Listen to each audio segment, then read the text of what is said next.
That's a good place to start. Hello there, and possibly welcome on back to Spider-Man. I just want to play some Spider-Man, you know? Is that such a crime? Is that such a terrible thing that's not allowed in this day and age? Alright? You know, I can't... Hey, MJ, what's up? You Oh. okay? I'm fine. Combing through Oscorp records. Hey, this is random, but you remember that trip we took to Staten Island with Harry? To find the best pizza in the city? Yeah. 10-hour odyssey for burnt toast with cold American cheese. How could I forget? Something about all these old Oscorp files made that day pop into my head. Harry was so excited about riding the ferry. Just made me think about how much simpler things were back then. No jobs, no supervillains. You could throw away a whole day looking for bad pizza just 'cause. Now it feels like if we take a nap, the world will fall apart. Yeah. This adult thing is rough. But I guess the work we do means today's kids can have their own Staten Island adventures. In safety. Kind of a circle of life thing. Circle of bad pizza. Yeah, you're right. That's a good way to look at it. Thanks, Pete. Sorry, I couldn't interrupt more like Circle of Bad Pizza. I love that line. But no, heyo. My day is, I don't know, it's a mixture. Both good and bad. How's your day going for you? Because, I'll tell you what, on one hand, I don't know. Played a bit of Persona 5, got kind of the true ending, and, you know, with Persona 5 Royal, there's this really annoying thing. To be fair, it's less annoying than the original Persona 5, where if you wanted to, like, screenshot or screen record anything in the original Persona 5, your PlayStation just said no. They're just like, sorry, this whole game is a block scene. You're not allowed to screenshot, record, or do anything with this. And then, kind of a similar thing happened with Persona 5 Royal, where when you get to a certain point in the story, there's like a new semester that they add to the game. When you get to that point, the game goes, oh hey, no more. You're not allowed to record the game anymore.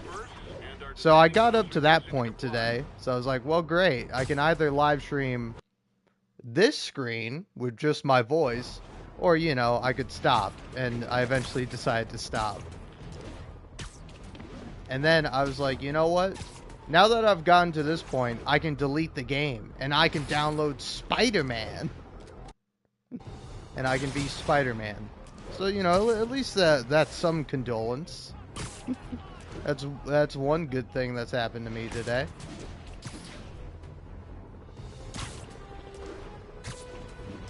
But then I was live streaming Spider-Man, and oh yeah, well I'm still not finished with Persona 5. I still probably have like 20 more hours at least to go. But I'm probably just gonna play that off stream, or I don't know. I don't think it's worth it to just stream purely my voice. I just don't think that's gonna be something that many people are going to be interested in. Considering people are barely interested in me playing Persona 5 when I'm playing it normally, where you can hear all the wonderful music and the great voice acting, and see all the funny bits, and then also see all the cringy, terrible, weird stuff that just makes you feel bad on the inside. That's what I like about Spider-Man. Spider-Man never makes me feel bad on the inside. I never have to really stop and go, man, this is creepy and weird. No. Like, you know, I could definitely give some criticism of Spider-Man right now, but for the most part, you know, swaying around with Spider-Man, it's great. I love Spider-Man. He's a good guy. Doesn't kill people, always does the right thing, fights for what's right. Spider-Man's great. He's my favorite superhero. And plus, this suit looks so sick.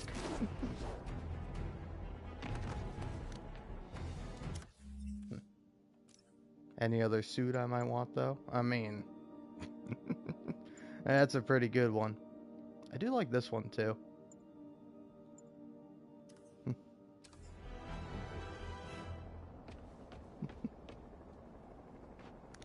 Alright. Well.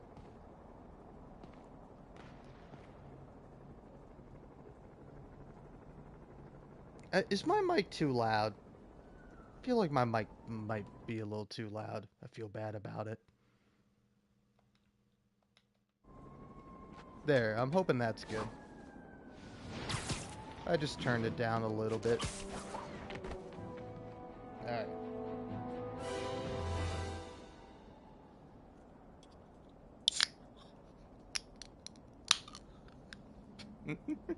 I like how the music came back for like a second.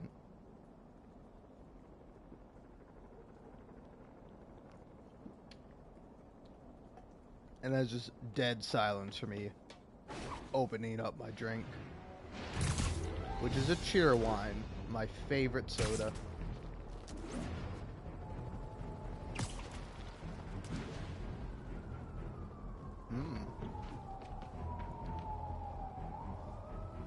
Nice profile picture, by the way.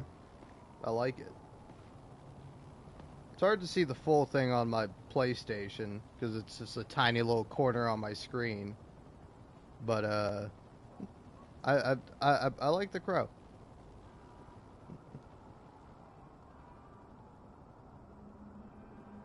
Oh no, I mean I was also listening to myself on my live stream. I was like, I sound a little too loud. Just a little bit. I just turned myself down a smidge. Oh yeah? You wanna go? Huh? Hundreds of escaped psychos in town. Some who can fly, and they send the jetpack guys after me? Stop resisting! Oh, gotcha.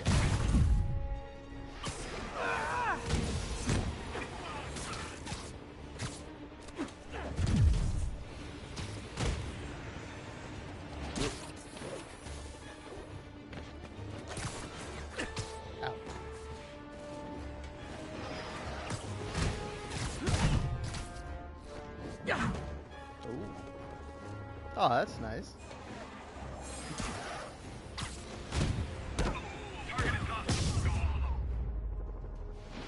Well, hey, you can always switch it back whenever you want.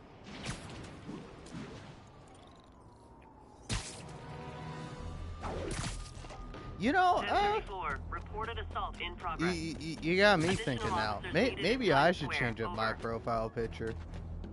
Put Zagreus on there. There's gotta be more surveillance towers around I can use to expand my range.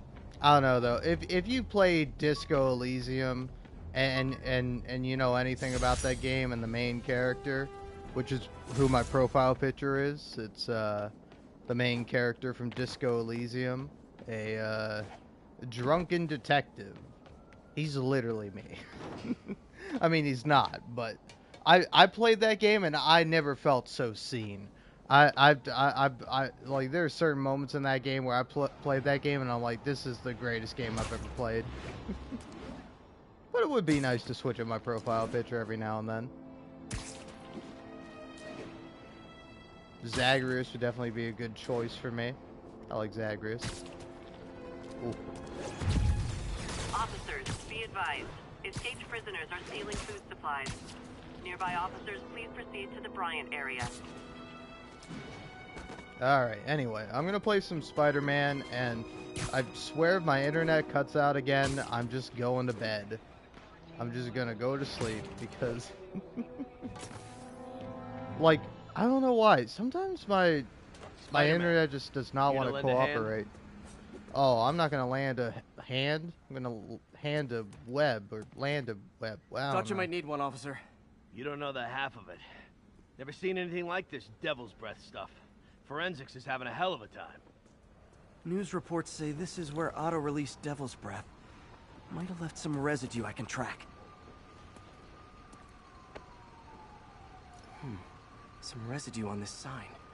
Maybe I can isolate it.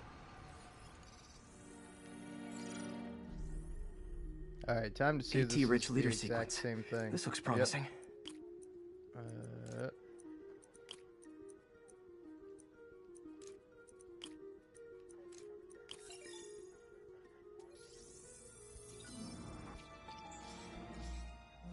Oscorp's modified CPF-1.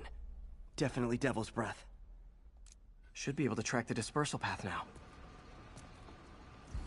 Trail goes in a few directions. Need to find the right one. What do you know? Vapor It's trail this heads up one. that building.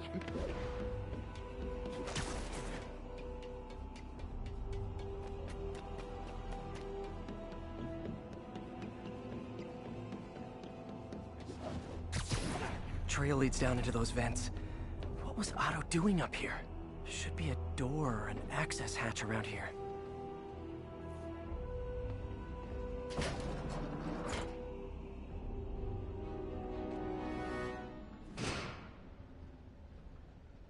Well, this is moody. Must be some way to hit the lights. Where we're going, Spider-Man, we don't need lights. I'm kidding. Let there be light. Whoa. Was Otto using this as a staging ground? Chaos of the prison break would have been perfect cover to move in. What's this now? UV bulb. Huh, nothing happened. Must be a way to get that lamp on. There we go. Hidden markings. Otto's please going after the Devil's Breath anti-serum. Using something called Icarus? Sorry, Spider-Man. I just did this Icarus. mission, but then This my is it. internet cut out, so I'm doing it again. So we're speed running Hello, this. Spider-Man. Hello, We've never been properly Dr. introduced. Octopus. I'm Otto Octavius. Ooh, There is look at no that. Icarus, is there? No. Martin needs no assistance to secure the anti-serum. Icarus was a ruse to get you into position. Into position? Huh?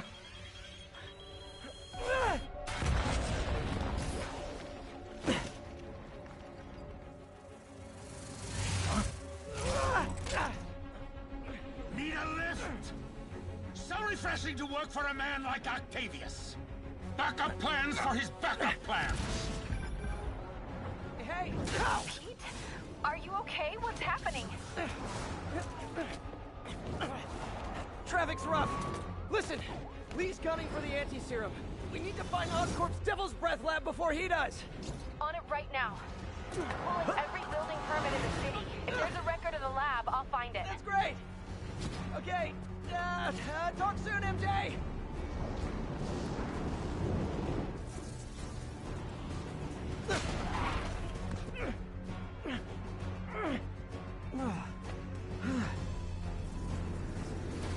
Trap failed? Softened him up.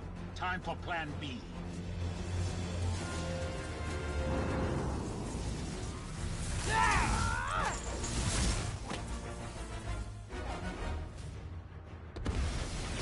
Teamwork's beautiful, ain't it? Helping you reach those unattainable goals! Like killing Spider-Man. That was almost heartwarming, Electro. You really grew in prison, didn't you? Not too close, Max. As usual.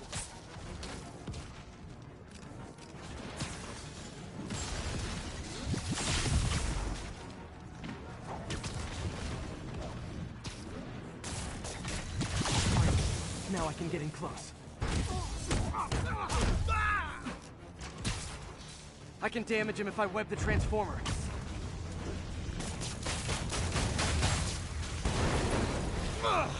Me! You're up! No, Adrian! It's me, Spider-Man! What are you babbling about? Nobody ever gets my jokes. Our long feud ends tonight, insect! Phew! Thought we had a healthy give and take. Man, have I misread this relationship.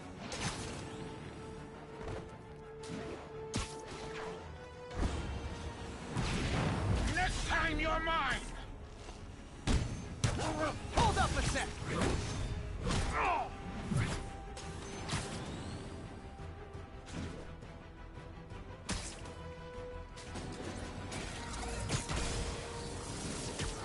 Nothing more than luck!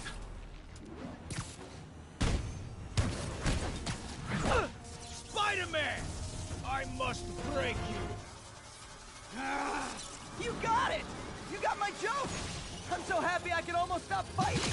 Almost! Gotta be honest, liked it better when you two were loners.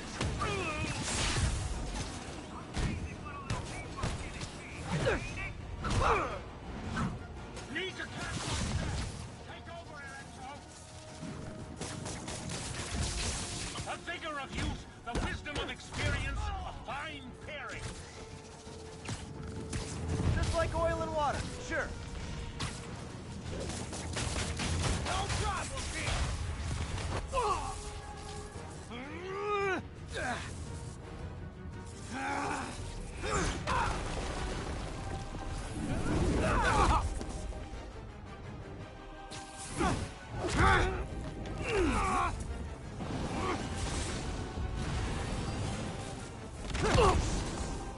He doesn't stand a chance! Yeah, we got this! Again, hate to be the pessimist, but I don't think you guys are assessing this situation accurately.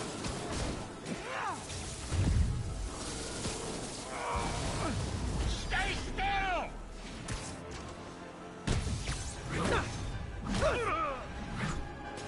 Miss me, now you got it. You know what? Forget I said anything. And that's why I love Spider-Man.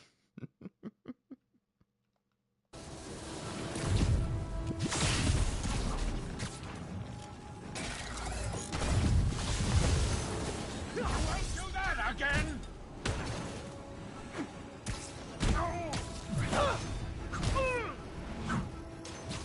My feelings.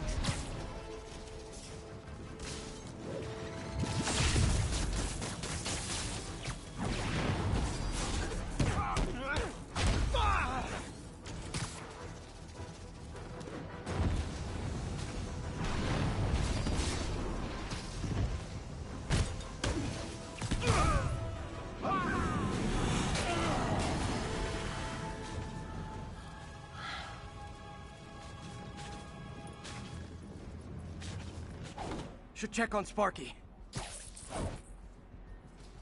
You might have got the old man, but I'm gonna get you! Confidence, I like it. Unreasonable, unjustified, but still confident. Good on you.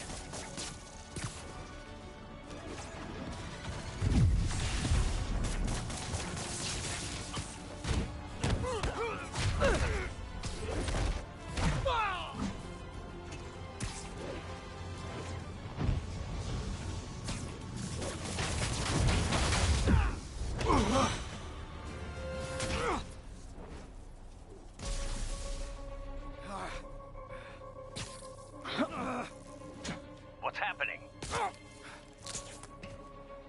Electro's been grounded. Spider-Man, I presume.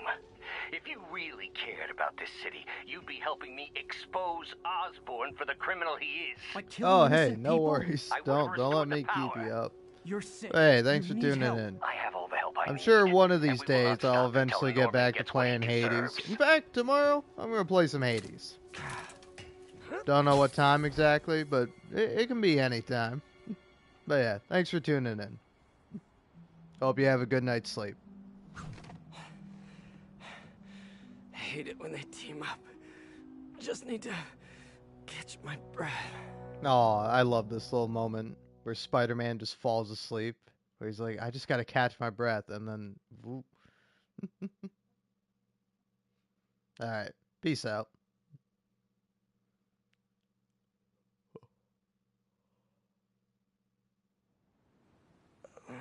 What time? Oh, man. What a sleepy little guy.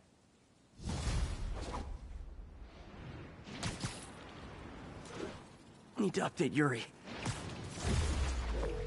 Yuri, Vulture and Electro are down. 4 to go. I saw. Also noticed a rooftop in Times Square exploded. Wouldn't happen to be related, would it? Nothing gets by you. It was Octavius' staging ground. He's using the villains to pull apart Oscorp. Vulture and Electro were targeting power plants. Scorpion's going after water treatment. Not sure about Rhino yet. Something along the shoreline. That's good enough to start. I assume you're going after Scorpion? Yeah, city's already on the brink. If we lose clean water, we might never come back. I'll update you when I make progress. Sounds like a plan.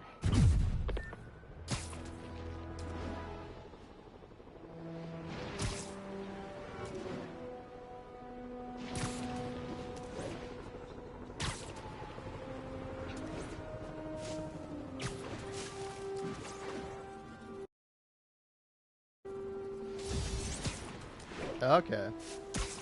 Sorry, I paused for a second there to realize it was I should check on Miles. Hey, Pete, you okay? That's what I was gonna ask you. I'm fine, but you and... There's the reservoir. No sign of Scorpion. Better take a closer look.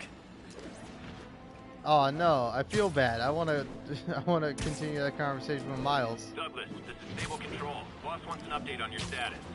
APC Romeo Okay, back. Like I was saying. That's what I was gonna ask you. I'm fine, but you and May are in the middle of it.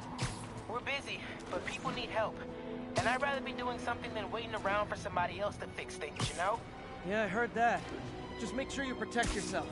Mask and gloves. And rest every now and then. Well, that goes double for May. Nobody can make that woman take a break when she doesn't want to. But I'll do my best. Thanks, Miles. Give May my love. And be safe. No. Lost him. Hope Sable resolves the chase with a minimum of civil rights violations. All units be advised. Commercial robbery All right. is in progress. Now, I think this is actually one of the few missions where I've actually used this suit before. But this is a gray mission with this suit.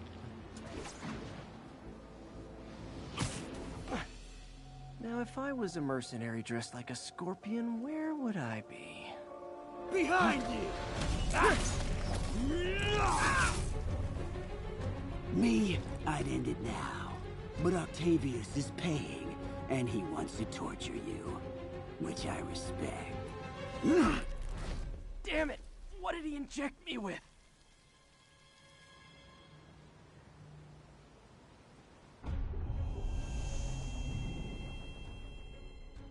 Whoa! What the... Is that... a sea of poison? Can't be! This can't be real. Must be the poison. But I can't take any chances. Gotta get to higher ground. And analyze whatever he injected me with.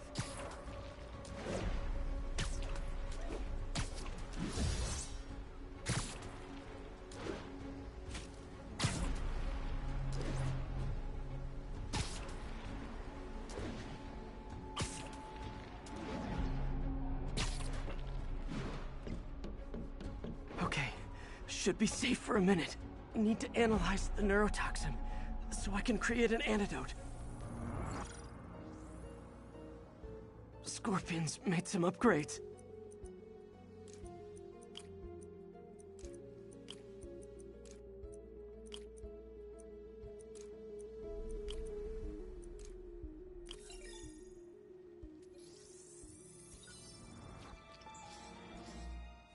Hallucinogenic neurotoxin. My brain will create nightmares that my body thinks are real. I have to create the antidote fast. First, I need a natural steroid. Extract from an Eclipta alba plant should do the trick. ESU's greenhouse is nearby. Hope it's in season.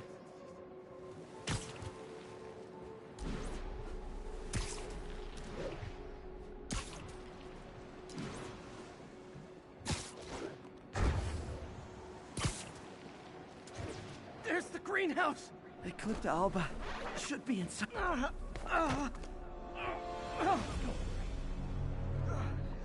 Is that relative?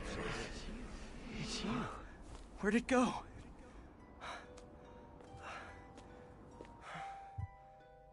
Is this real or in my mind? It can be both. Doc?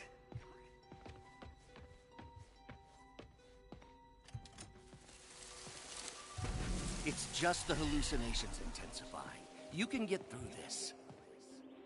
Doc? You sound... Like I did before the neural interface affected my mind? My obsessions were always there, but the interface allowed me to fully embrace them.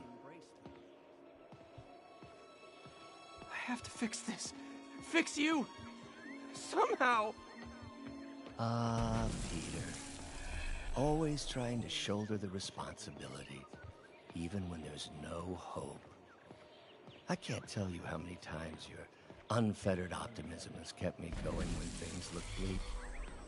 I'll miss being with you. I really will.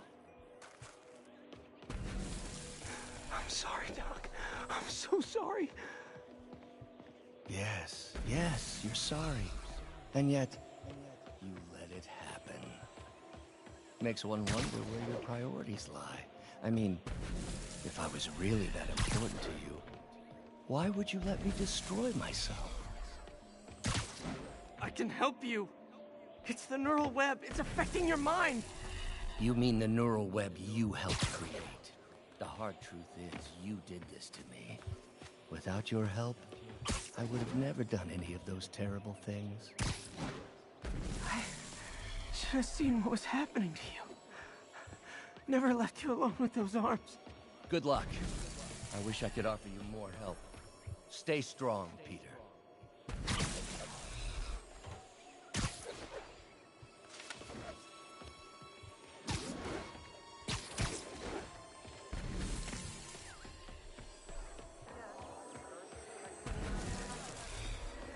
There's the Eclipta Alba.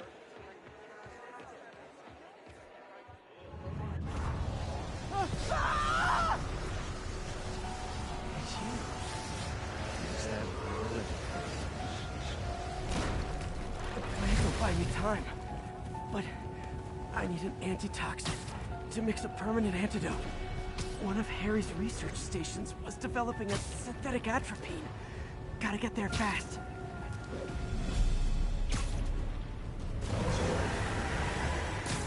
Giant deadly scorpion tails. Lovely. Thanks, Brain. How you feeling, Spider? Raw panic crawling up your spine? Scorpion? How'd you get this number? Always asking these interesting questions. It's not how am I calling you, it's am I calling you? Maybe I'm just the feeble scream of your dying brain. Real or no, when I cure this poison, I'm coming for you, Mac. Big talk, little bug. Have fun chasing pink elephants. There's the research station. We need that atropine. Atropine's right there.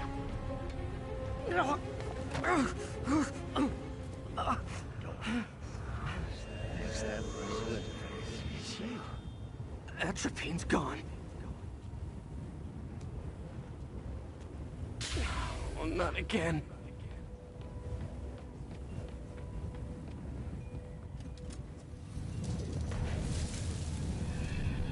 You're too late. Just as you were too late to help me. This isn't you, Doc. Ah, but it is me. The me polite society found inconvenient. Parts of myself I suppressed. But you helped me break those chains. I'm sorry. I'll find a way to help you. I swear it. Stop deluding yourself. You never help anyone. The poison isn't in you. You are the poison. Everyone you touch suffers. Stop running from me. Let me try. I want nothing from you. You're a veil. And life, love, career. You bring nothing but pain. No, stop. I'm not giving up on you. Please, just talk to me. I can help you.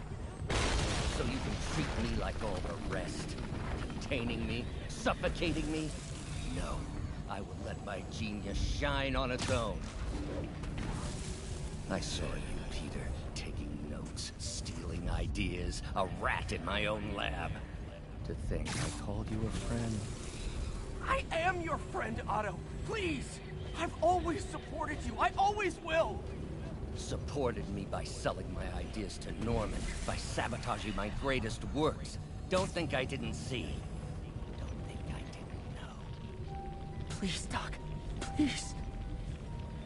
I had such high hopes for you, Peter. Such lofty ambitions. You could have been a great scientist. But you lacked will. Always scattered. Always late. I tried, Doc. I wanted to be there, but... But what? Excuses. Endless excuses. I didn't hire a research assistant. I hired a lazy leech.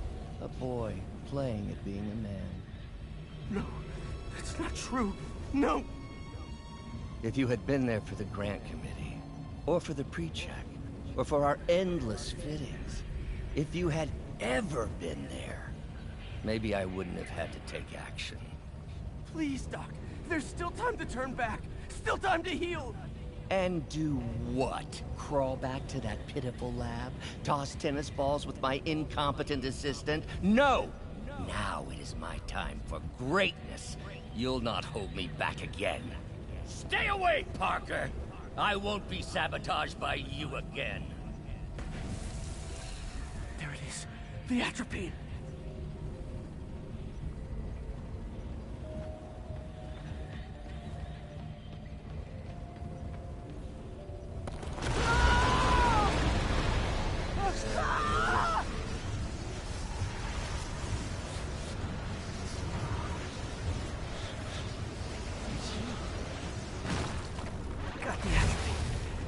Now I just need to mix up the antidote. Looks like I'm headed back to the lab. Still with us? And nearly cured. Sorry to bust up your plans. Oh, Webs, don't worry. Plenty of surprises left for you. We'll be seeing each other again real soon. Count on it.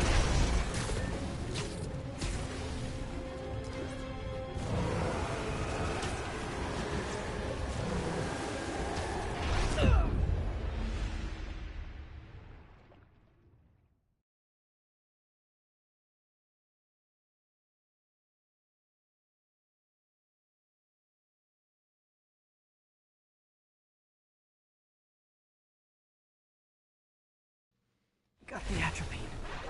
Now I just need to mix up the antidote. Looks like I'm headed back to the lab. Still with us? And nearly cured. Sorry to bust up your plans. Oh, Webs, don't worry. Plenty of surprises left for you. We'll be seeing each other again real soon. Count on it.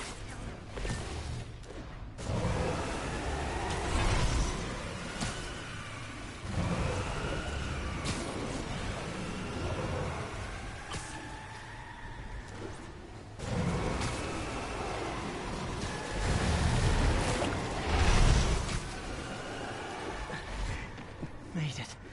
Somehow. But I'm running out of time. I need to mix the antidote.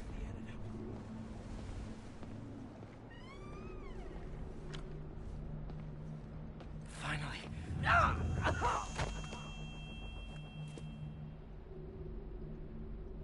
I think not. You're in my domain now. You're just like Osborn, trying to steal my genius. Everything that happens now is your fault! I knew you were laughing at me! All of you! Behind my back! You begged me for salvation, but it... Thought I forgot about you.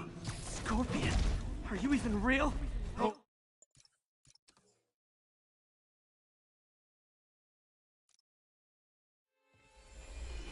Thought I forgot about you.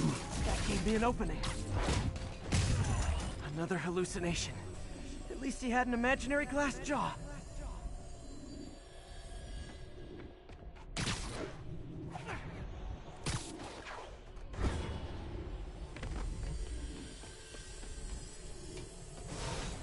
Not gonna be that easy. Jared, one down.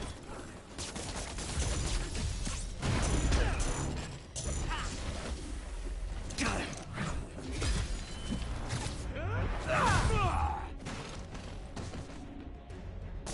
You're a loser. All you'll ever be is a loser. Let him get to me. Nice. Just a few more left. Another one down.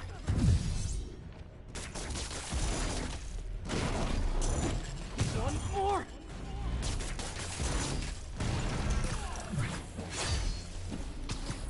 Oh, that's the last of them. I can barely stand up. There's the centrifuge I need.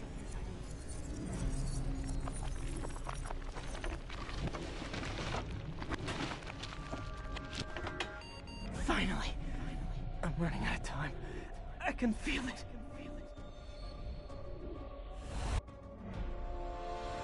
I think I did it.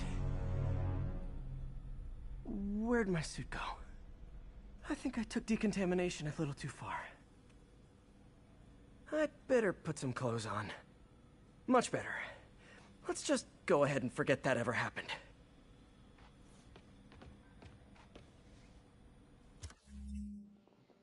Alright.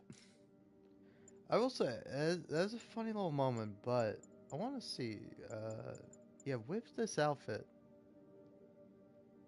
Okay, yeah, his underwear does just say Spider-Man on it. As if you didn't know, you know.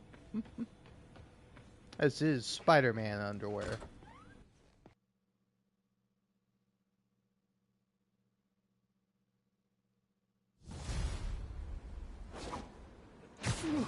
Head's still foggy. Need to work the last of this poison out of my system before I tackle the other villains. Good time to go on patrol.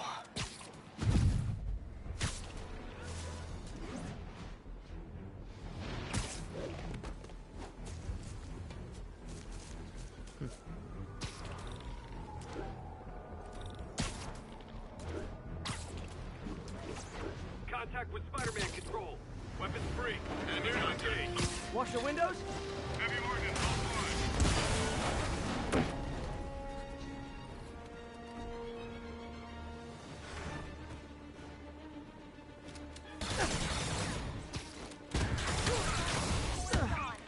Remember that, Spider-Man?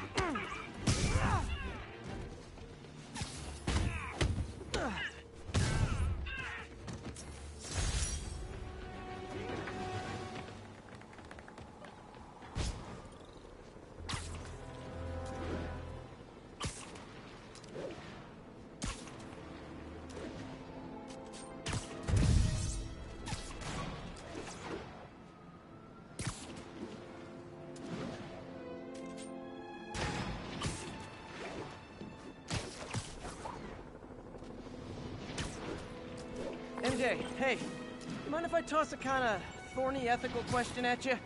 When is it okay to give up on a friend? Oh, wow, Pete. Thinking of Otto? That obvious, huh?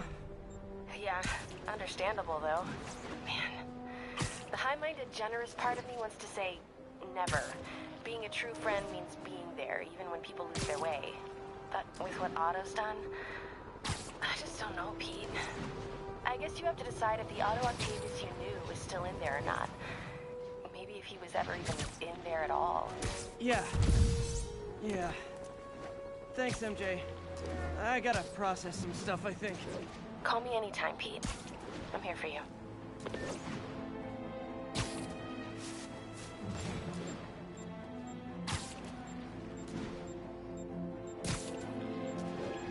This is Control. Need a sit rep for the Civic Center. Observation post is live. On alert for priority target.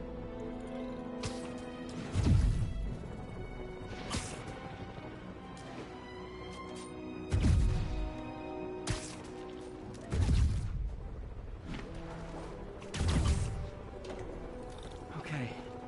I need to get after Scorpion, but I haven't seen Aunt May face to face since the fire.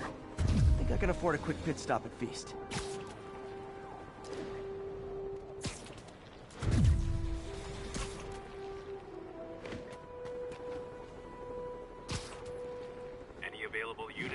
Officers are pinned down by snipers. Officers needed in Upper Chinatown.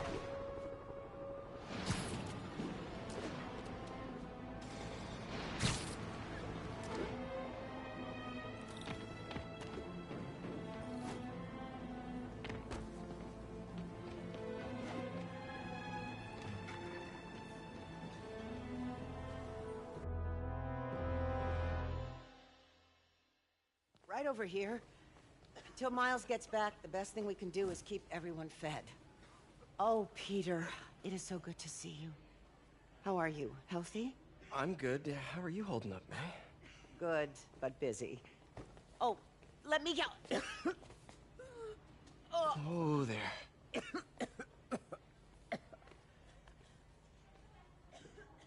I'm okay.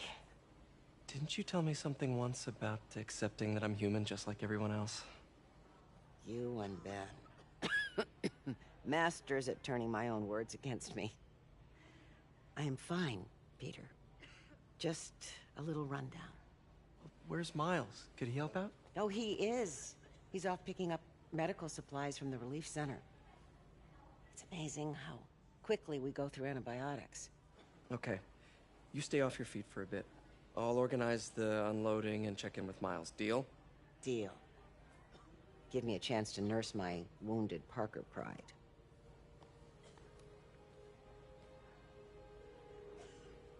Come on, Miles, answer. Don't make me worry about you and May.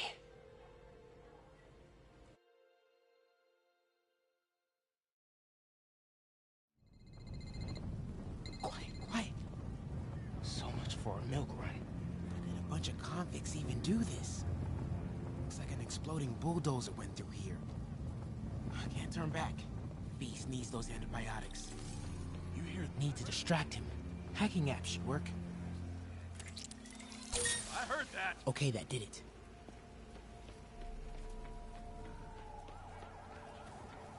Should be able to hop that wall. Medical containers in that tent. Maybe this will be easy. Gauze, Through here. iodine, Animal. but no antibiotics. Need to keep looking. Both of them are. Hey, glad they're on our side. You two, get over here. All right. More supplies over there. I hate watching that. Need to get past these guys. Why are the super dudes so set on taking out these relief centers? Something about Osborn. They want to show how weak he is, that he can't protect the city. Sounds like a lot of drama. As long as they let us keep all the supplies we find, Another supply I tent. don't care. Crossing fingers. Couple trauma kits. No antibiotics. Gotta be somewhere. Gotta avoid that sniper. I heard that.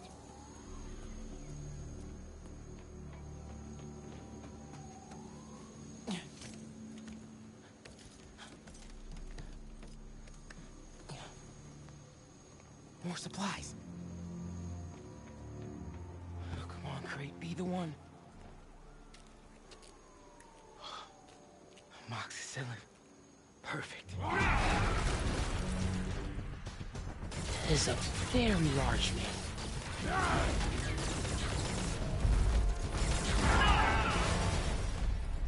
I found the exploding bulldozer. Supply routes and schedules. Now! Я сказал! Gentlemen, I apologize. My associate is inelegant.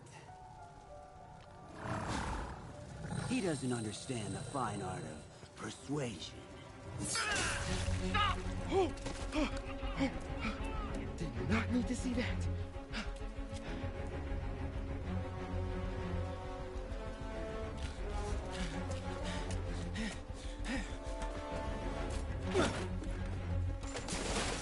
What was that? Check it. Now.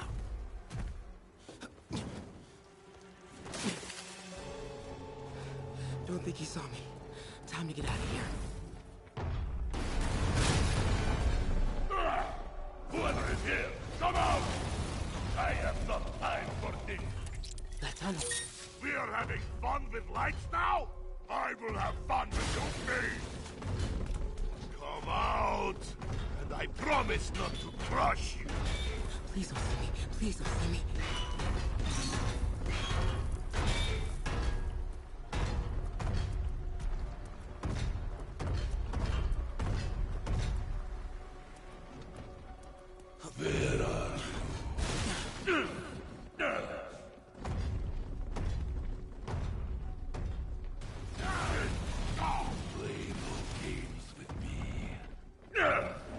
The way forward is right past him. Test my patience.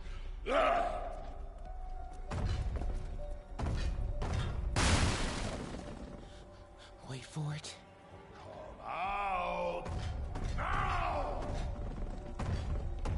Oh!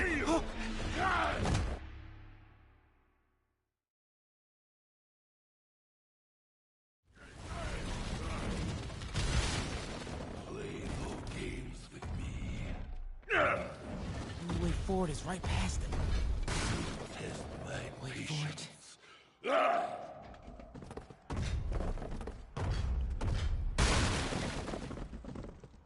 Come out! Now! I do not need this! Go!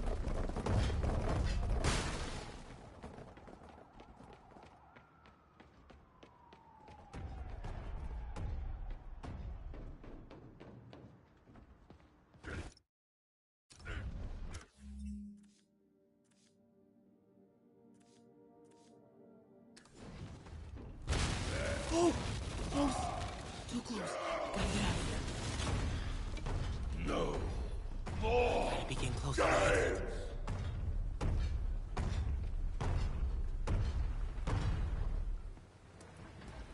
Where are you?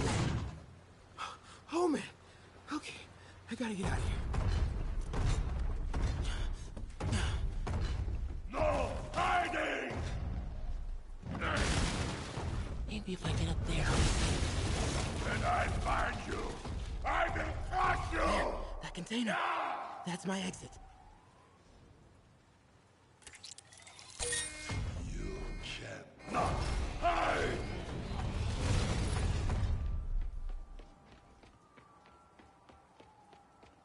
Need to get him to clear the opening.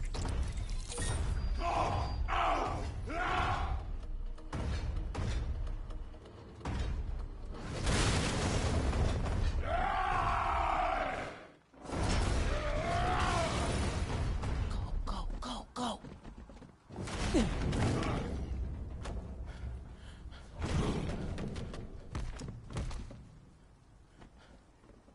Yeah! It is Jace of Goose! I hate Jace of Goose!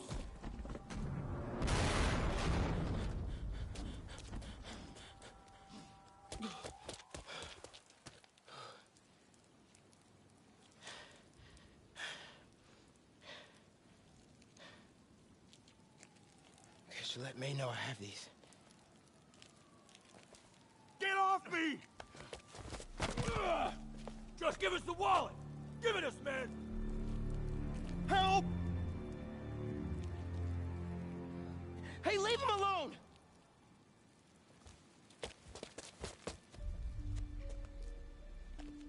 Big mistake, kid.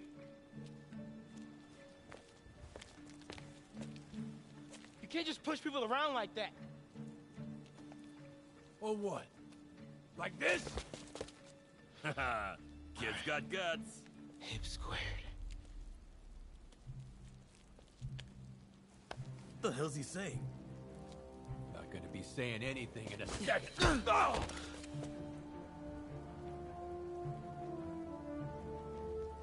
Whoa. You want a taste?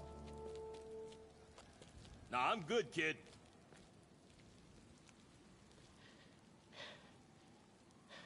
You want a taste? I gotta work on my fight banner.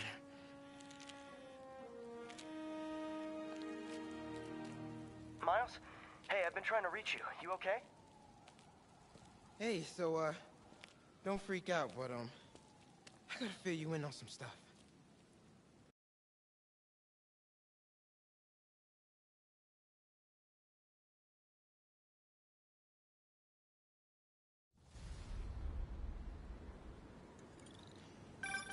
Incredible work, Miles.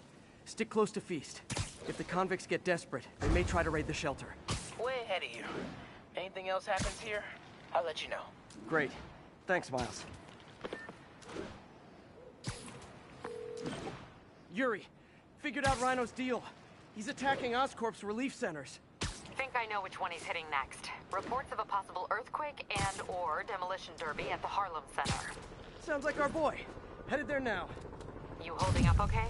Tired, but hanging in there. We'll get through this. Keep the faith.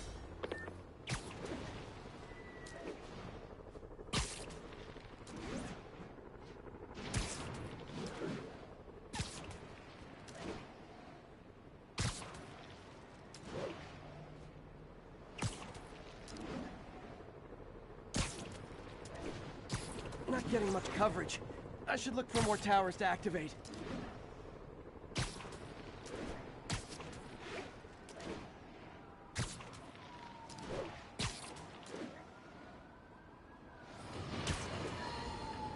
Alarmist, paranoid, conspiracy theories, all nasty words people have used to insult and demean me. But now, after years of me trying to warn you all, here we are. Spider-Man has literally brought a plague down upon us. Why do I blame him and not Martin Lee? I do blame Martin Lee. He deserves swift justice, but he's a lunatic terrorist. This is what they do. Whereas Spider-Man claims to be a hero. Yet he obviously knew about the threat and didn't warn us. He either thought he'd handled it, which makes him criminally negligent, or he was in on it, which makes him a terrorist too.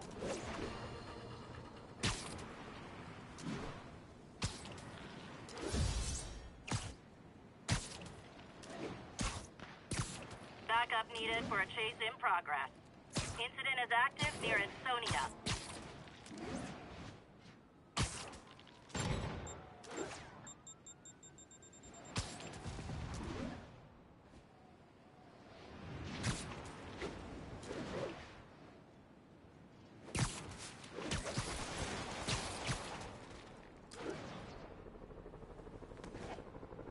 Sable teams, this is Control. What's our status in Morningside Heights?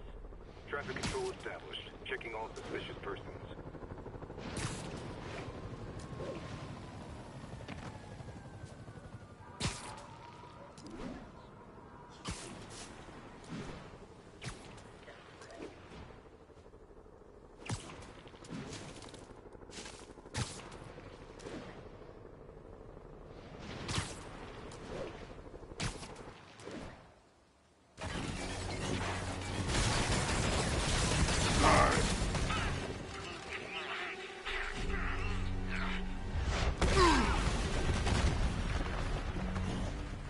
Someone your own size, Rhino. There is no one my size, Hulk. Or maybe we could just talk it out. Rhino, what's with the team up? Thought you were a loner. Means and ends, Hulk. All of life is means and ends.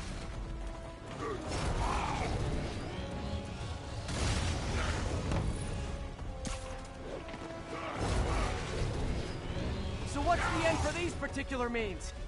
Freedom! Yeah. True freedom! No more feud! No more Rhino!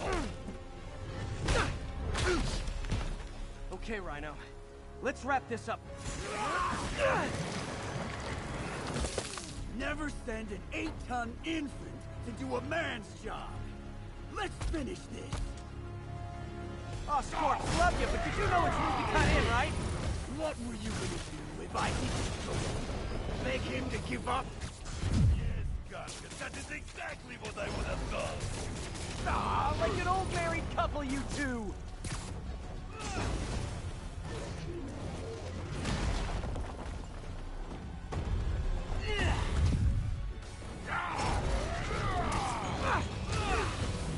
Stop blocking my aim!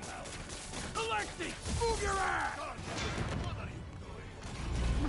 Playing patty cake, you idiot! So you guys in Octavius, huh? You have a name yet? The Scary Six? The Dirty Half Dozen? How about the we murdered Spider-Man and used his corpse for a blanket? Hey! Gargan, please! You embarrass yourself!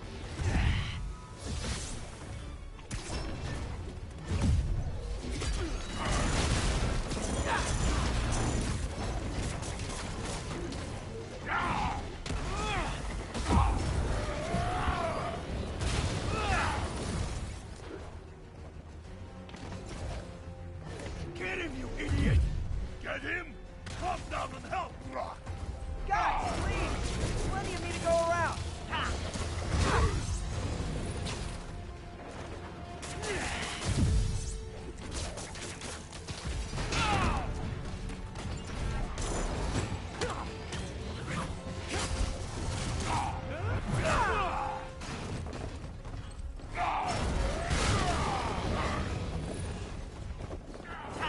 Rhino's getting his suit removed.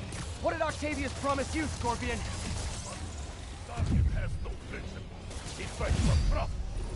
Untrue. I'd rip Spider-Man's face off for free. The money.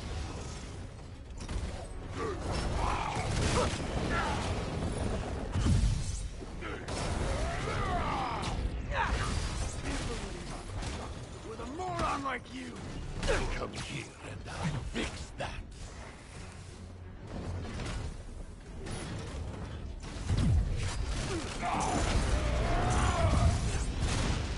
We failed because of you, Gargan. You will know the pain this suit can cause. Try it, Red Menace. Hell, maybe I'll just pull you out of the suit myself. Piece by piece. Starting to feel like I don't even need to be here. You guys want to sort this out yourselves? I'm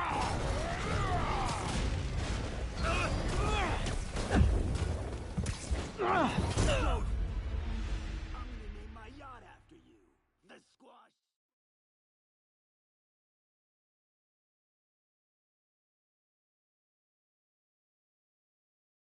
Oh, Scorp, love you, but you do know it's rude to cut in, right? What were you gonna do if I didn't show up? Beg him to give up? Yes, Gargan, that is exactly what I would have done. Ah, like an old married couple, you two. Gargan, watch where you're going, you idiot!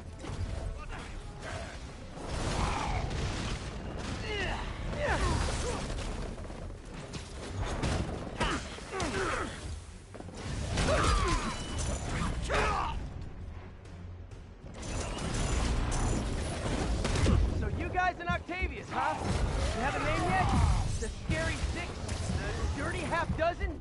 How about the we murdered Spider-Man and used his corpse for a blanket? Gargan, please, you embarrass yourself.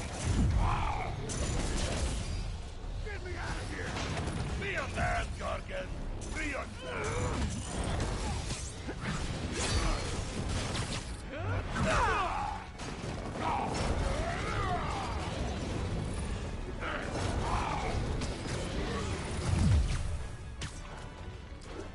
Get him, you idiot! Get him? Drop down and help Rock. Guys, please! There's plenty of me to go around!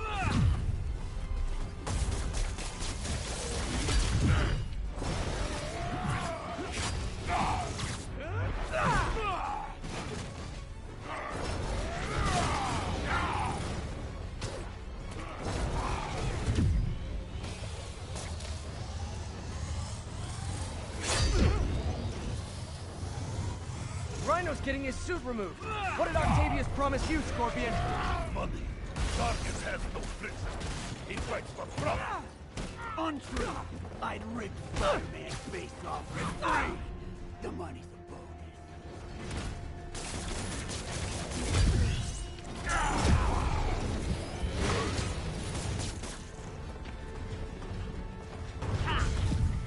Stop blocking like me! Stop aiming right at me.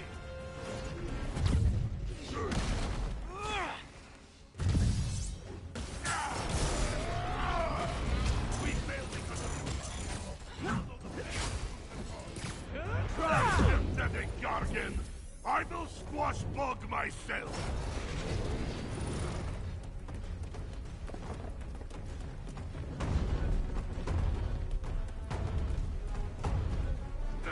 We could just stop now, you know. I won't tell anybody. And leave your skull uncrushed? There is fun in that!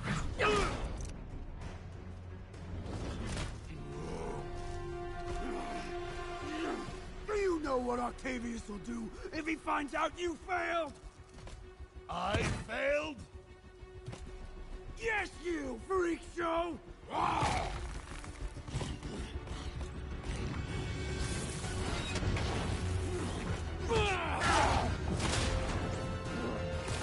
A little forced together time might help you boys learn to play nice.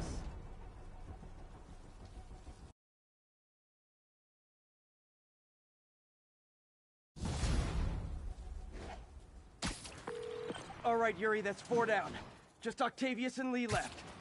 Something tells me they won't be as easy. They're only half our problem, though. Devil's Breath cases are getting worse, and Oscorp is being coy about an anti-serum. I'm worried they're seeing dollar signs in a seller's market. I'd expect nothing less from our beloved mayor. Leave Devil's Breath to me. One of my best people is on it. Pete, hey. I've been through the city, state, and federal databases. If this Devil's Breath lab does exist, it's off the books. The only other place I can think to look is in Norman's personal files. I've already been through his office computer. Are you thinking his penthouse? That building's full of Sable's men. If they spot me, other residents could get hurt in a firefight. I know, but I might be able to get in undetected. I can sneak in, find the lab's location, and get out. If anything goes wrong, I'll call you for backup. Okay. It's risky, but we need that location. Wait for me to get nearby, then make your move. I'll be ready.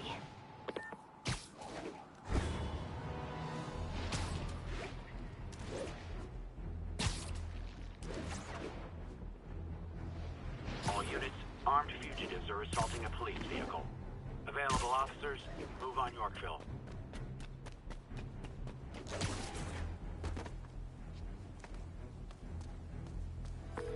Okay, MJ. I'm a couple blocks away. Let me know if you get into trouble.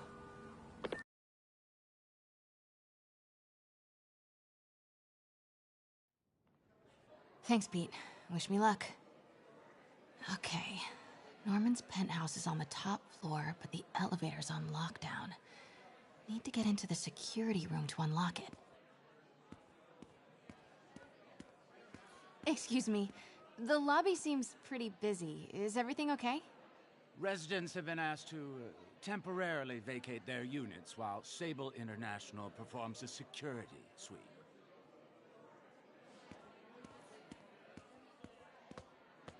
I don't understand why we had to clear the entire...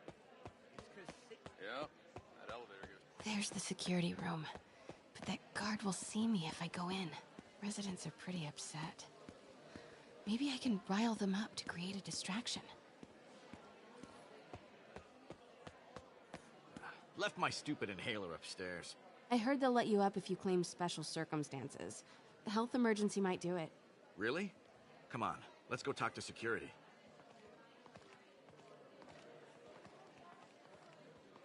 Hey, let us back upstairs. I've got a medical emergency here. Why isn't Osborn down here? This sort of thing never happens to him. The mayor and his friends are exempt. Security let one of his biggest donors back upstairs right away. I knew it. It's all one big boys club. Come on. Ugh. Every second we stay down here, we risk catching that plague. Definitely stay away from the receptionist. Been coughing up a storm. What? They have to let us back upstairs. That should do it. Crap. Jerry, get out here. We got a situation. If I get sick, I'll sue you into the ground. Security room's open. Just need to get to the door without being seen. Everyone, please stay calm. Sable International has nearly finished their sweep. Ma'am. Need to go around. That's what you said an hour ago. I know this is frustrating, but please remember, Sable is doing this for your safety. More like Osborn's safety. Please, everyone, please, remain... Hello. I know a few Sable agents who would love to meet you. Okay, I'm gone. Continuing sweep. I like this thing.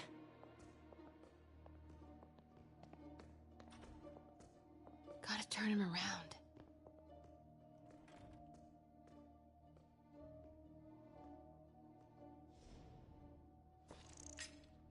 Huh? Who's there? Good boy. I'm sure Sable offers workman's elevator controls in the security room. Next to the... Mary Jane Watson? Super spy. Time to unlock that elevator.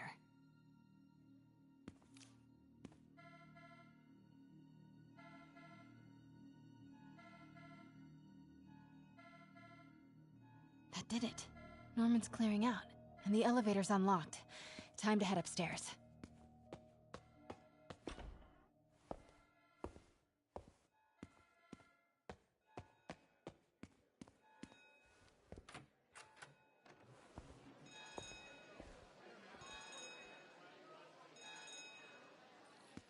Penthouse elevator. This is it. Norman and Sable, right on cue. Find the alarm technician. Stupid, useless button.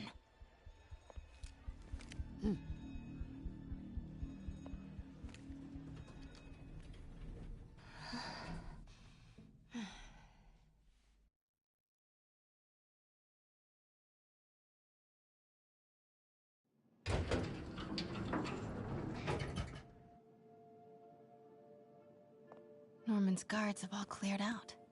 If he's hiding something up here, I'm gonna find it. Warning. Fire doors engaged. Automated self-diagnostic commencing. Please remain calm.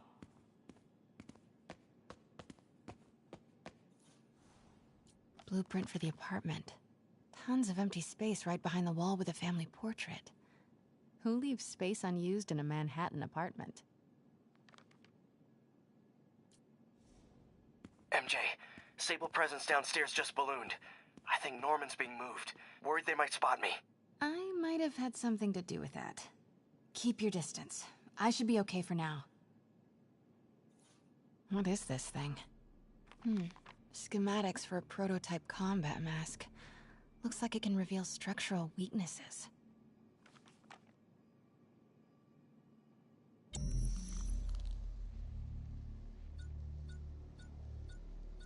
Whoa, this mask is incredible. Is it showing a door hidden in that wall? Wonder where it leads. The fabulous Osborn boys. Norman bids his son farewell. This must be from when Harry left for Europe last year. Why was Norman so dramatic about a trip to Europe? Secret keypad behind the family portrait. Norman must like spy movies. Need to find the code for that keypad.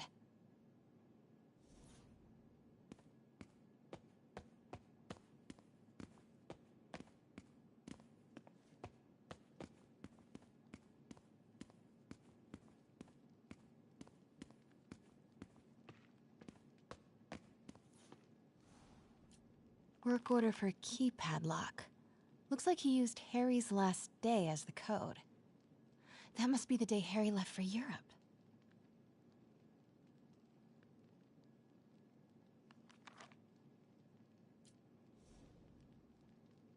Self-diagnostic complete. No faults found. Fire doors disengaged. Norman could be back any minute. Need to find that keypad code. Harry's last day.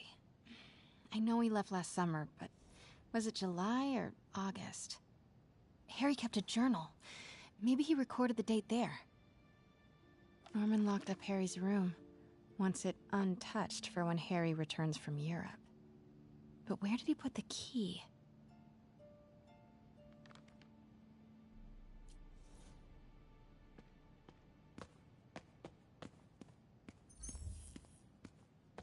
This room smells like rich people. Wonder if all this wine is from Norman's vineyard in Burgundy.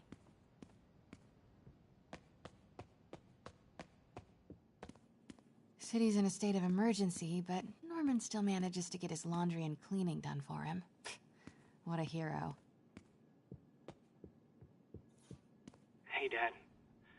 On my way to Dr. Michael's for one last shot before the big trip. Hey, if you're gonna meet me there, could you grab my journal from my room? I just wanted to record some thoughts on the big Bon Voyage day. Anyway. Listen, I know I don't say this enough, but thank you, Dad. You know, for doing this. I love you. Wow. Haven't heard Harry's voice in so long. He sounds so tired. Let's hope that journal is still here. Gotta check his room.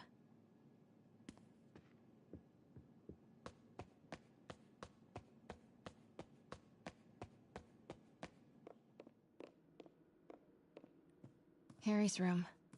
But it's locked. I wonder where Norman keeps the key.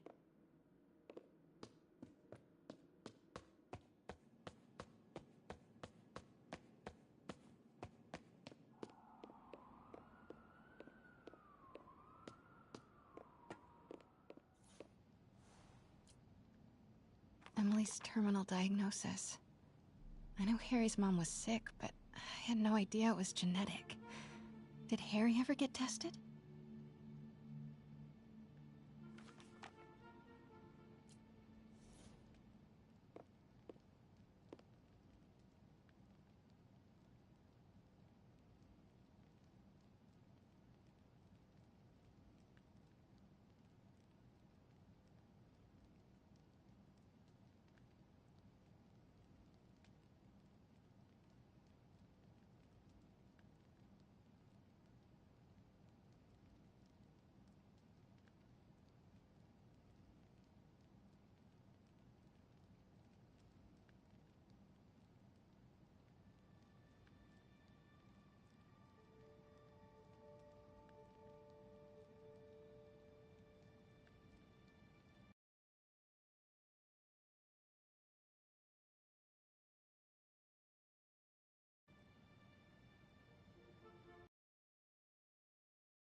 Man, I'm gonna lose my mind. If you're wondering why I pause sometimes for like an extended period of time, it's because I move like around and my headset just like slightly moves, and it causes the thing to unplug and no longer register as being the audio device that I want to listen to.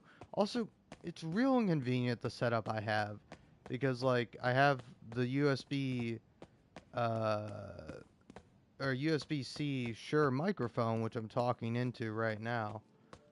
And then I plug my headset into my controller just for convenience sake, so that way I can like walk around and I'm not like attached to my microphone. It's just like more convenient for me that way.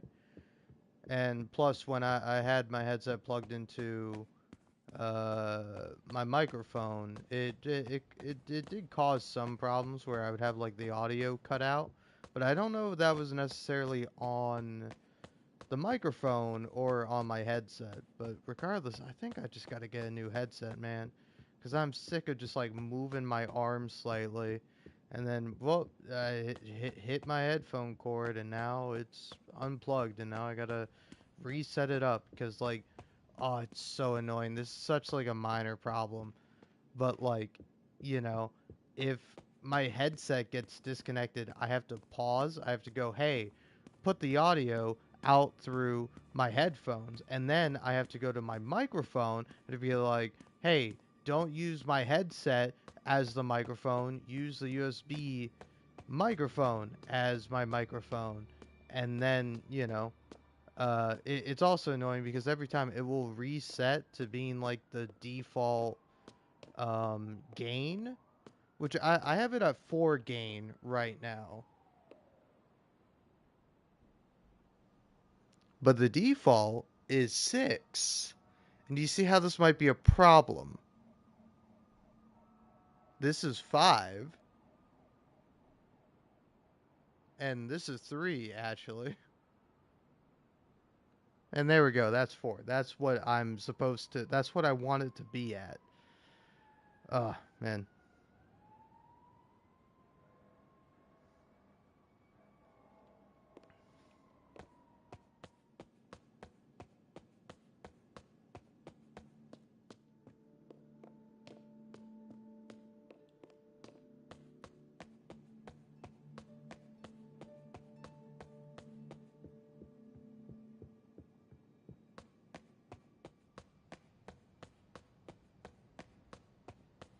Harry said his mom used to cook all the time. I'd be surprised if Norman has ever even touched the stove.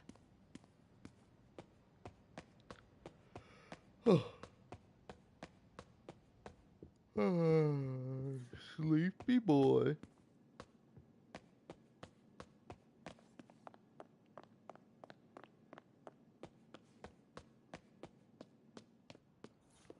Harry's mom planted this when he was born. Looks like Norman has made a point of caring for it now that she's gone. Beautiful.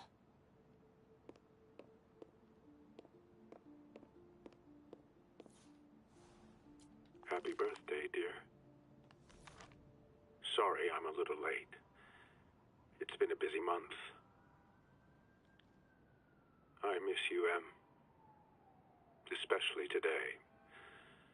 I've put Harry... I've sent him away. For treatment. We'll fix him, Em. I promise. Development of GR-27 was too slow to save you. It won't fail Harry. I'm keeping his room exactly as it is, ready for when he gets back. The key is with you, Em. I know you'll keep it safe. Wait, Norman sent Harry away for treatment? I thought he went to Europe on his own. What were you hiding from us, Harry?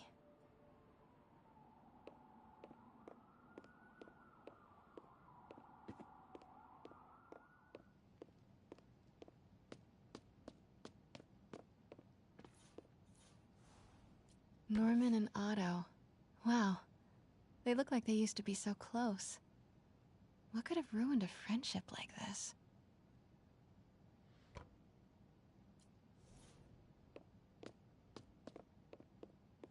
Harry's mom, Emily. We used to make fun of him for calling her the prettiest mom at Midtown, but he might have been right. Feels like there's something attached to the back of the frame. Score! This must be the key for Harry's room. Norman's bathroom is bigger than my entire apartment. Now I feel sad. Ugh, Norman would have a pool. New York is about subway rats and street pizza, not sunbathing and umbrella drinks.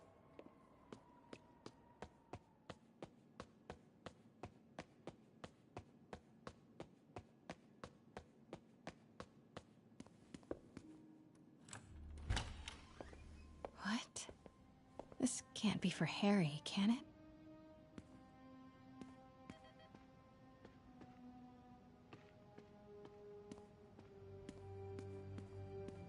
Why didn't you tell us you were sick?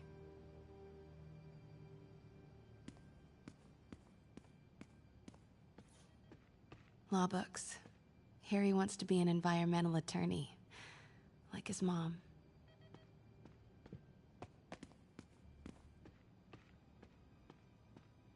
Harry's journal. His last entry is marked July 18. That must be the code to that room.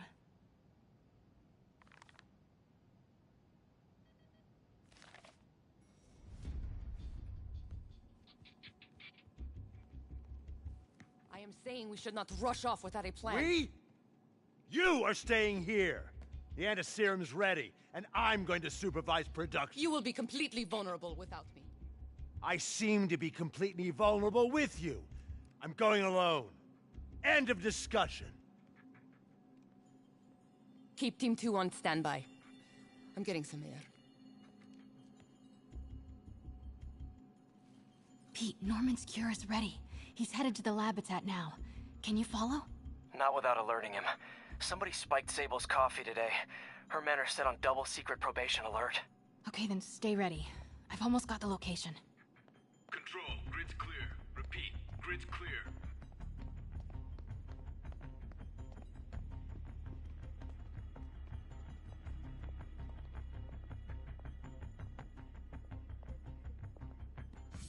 We got a man down! Wait!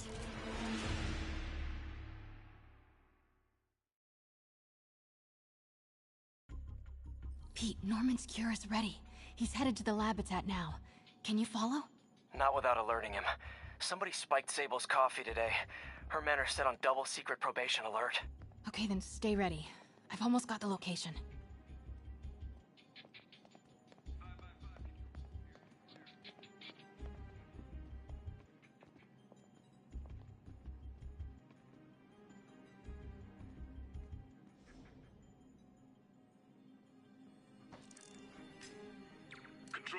heard something.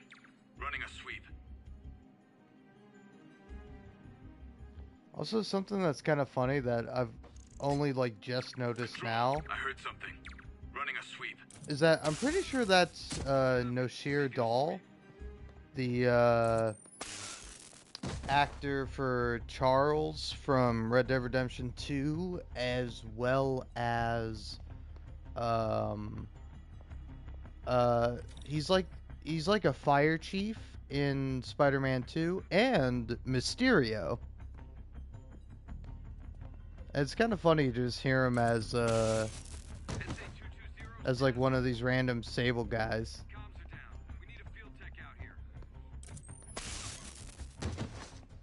All right. Okay, July 18. Bingo.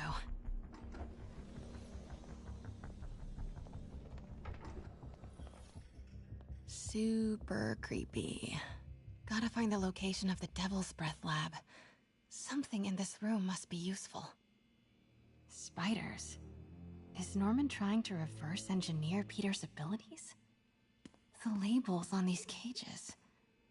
Bioelectrokinesis, optical camouflage? What the hell is he trying to create? Wow. Norman wins the fancy map contest. Looks like the Upper West Side. Looks like Norman's tracking Dr. Michael's movements. Huh. This shows all of Oscorp's commercial buildings. Wow. So many records facilities. Sable troop deployments. They're stationed all over the city. I bet I can find the Devil's Breath lab with this.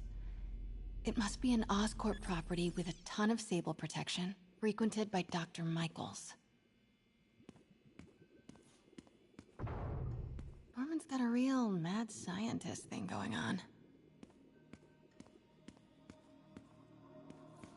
What are these things? Prototype hand grenades?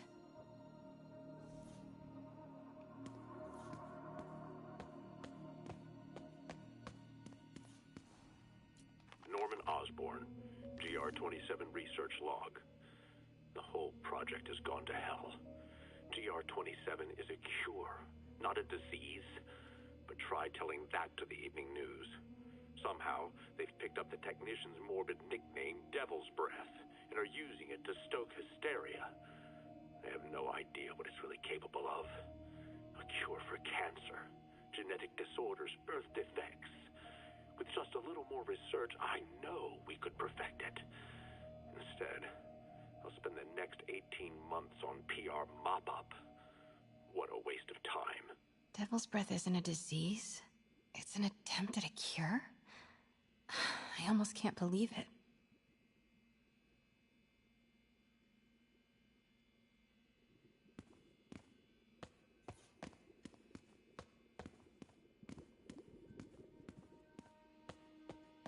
Looks like a map of the Upper West Side. GR-27. That's the code name for Devil's Breath. This is it. 10th and Cathedral. Isn't that...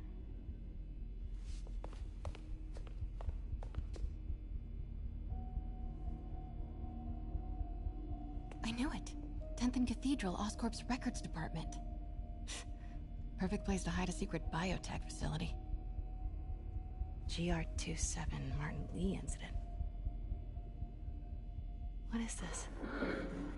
And we are rolling. I will be right next door. Just relax and let the medicine do its work. 宝贝，不要担心，不要害怕，妈妈在。这个会治好你，放心。什么？发生了什么事？怎么可能？给妈妈呼吸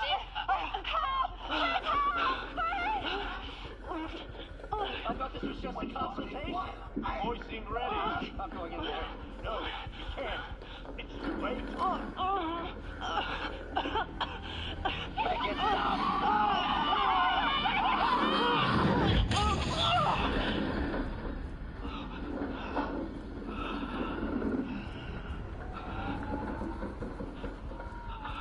What have you done? Oh my god. Norman and Otto.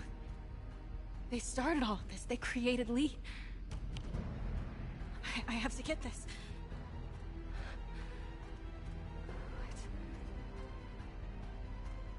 No! Who's there?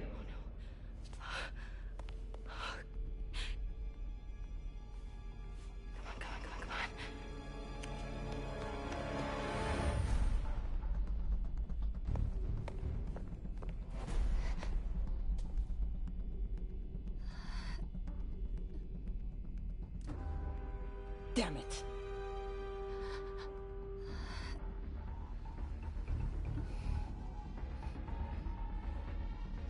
We have a breach. High alert.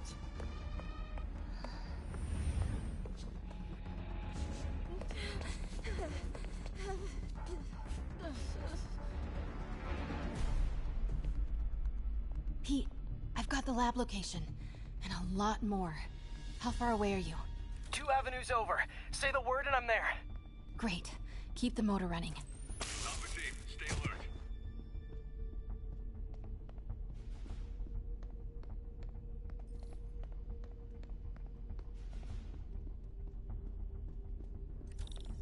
Hey! Wait! Control, I've got an intruder.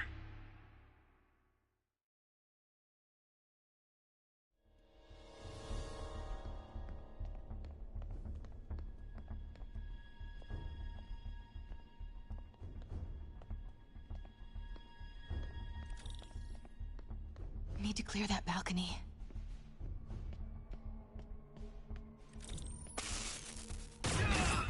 Hey! Boss, we got him. Pete, you here? Turning off Lex now. Are you okay? We'll be in a few seconds. Northwest corner.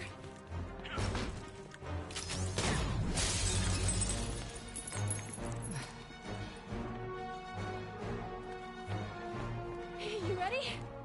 Wait, hold on! It's too late. You're up!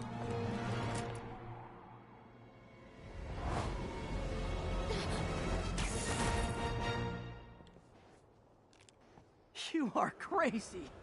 You're amazing.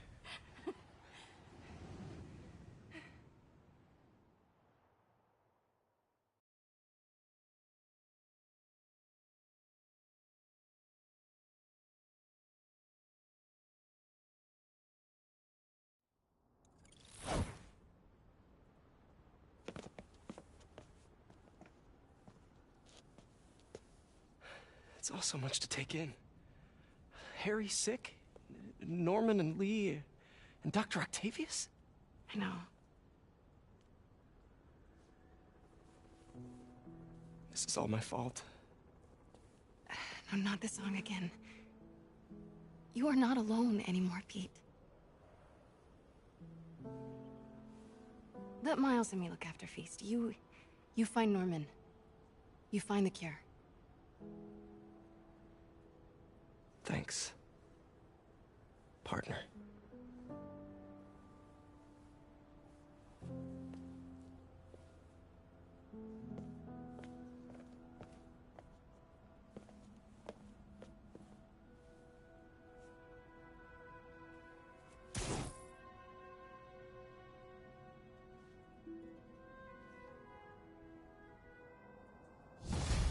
Oh, I love those two.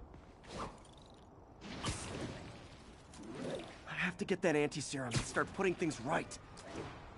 There must be some way to reach Leonardo.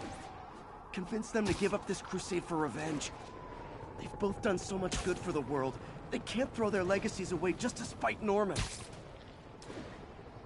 Okay, Norman's on his way to get the anti-serum. Better update Yuri. I hope this is good news. It is. Oscorp just created an anti-serum. There's a cure? Oh, thank God. How quickly can we get it to people? I'm on my way to find out. The lab is at 10th and Cathedral. Wait. I just got a report of a helicopter going down in that area. Oh no. That could be Norman's helicopter. I'd send officers your way, but I don't have any. Don't worry, I'm on it. This'll all be over soon, I promise.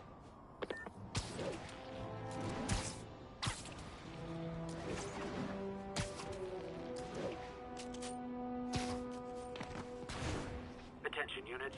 Fugitives are raiding an emergency supply station. Proceed to Sycamore. Over. There was something else I was gonna say. Oh yeah, you know who else I love? Silver Sable. More and more listeners are warning that the mayor's Sable agents, ostensibly here to protect us, are behaving more like an occupying army. But let's hear it from the caller. Go ahead. They won't let me in my building. Said it's quarantine. I said, fine, let me in and I'll stay there. They pointed their guns at me, ran me off like a criminal. I got no place to go. Caller, this is deeply disturbing to me. I promise you, I'll bring it to the attention of the proper authorities. Emergencies do not permit the suspension of human rights. Your elected officials may not be willing to fight for you, but J. Jonah Jameson is. What a guy. Yeah, I really like Silver Sable.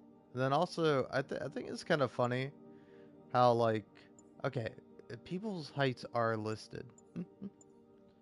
But I find it kind of funny. Oh, she's tiny. Wow. Crazy that Mary Jane somehow weighs less than Silver Sable, who's 125 pounds.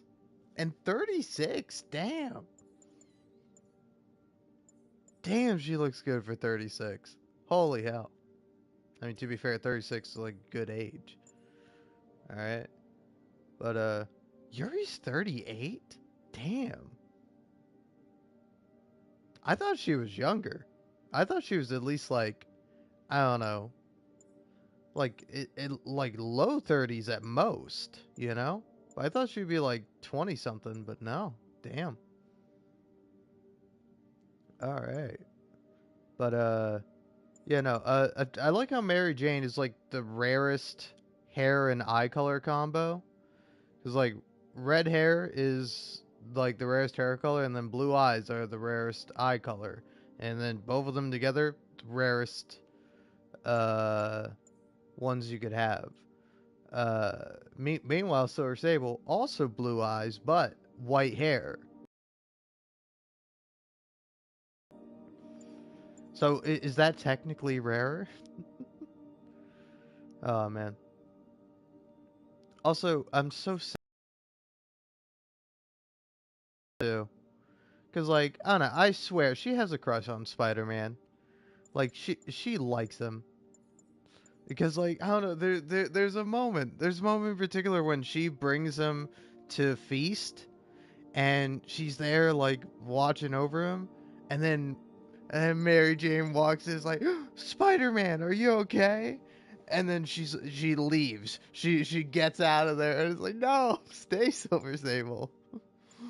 Now also, okay, this guy's 7'5" and 710 pounds. Because like, well, when you do the mission as Miles with him, like I don't know, in particular, like this might be a little weird. Like staring at like his ass and like how big this guy is. I don't know. I can't be the only one that like, especially when you're like underneath the vent and you're looking up at him, and then like his ass is like the only part that's not like fully armored, besides like kind of the neck bits there. But like you look at his ass and it's like his ass is bigger than Miles. Like his literally his ass might weigh more than Miles. Like, yeah, it's possible. Also, dang. I feel like that's kind of crazy. I feel like Miles at this point being 15. I mean, I don't know. He's 5'8". He's probably got a little bit of muscle on him. I feel like he shouldn't weigh more than like Silver Sable. Man, I gotta say it's funny. Like Spider-Man 167, and then like the first other guy 450 pounds, Yuri 135 pounds. See, now that I kind of get. She's 5'9", pretty tall. Then Otto 245. That's not bad. And then May 110. Oh, I wonder who the lightest person is. It might be May. I'm thinking it's May. Also, how are all these people like even pounds? Like either 5 or 450 on the dot, and Spider-Man's 167. Like, come on.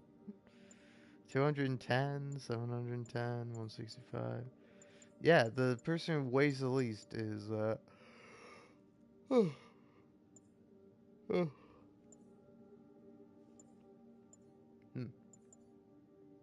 Alright.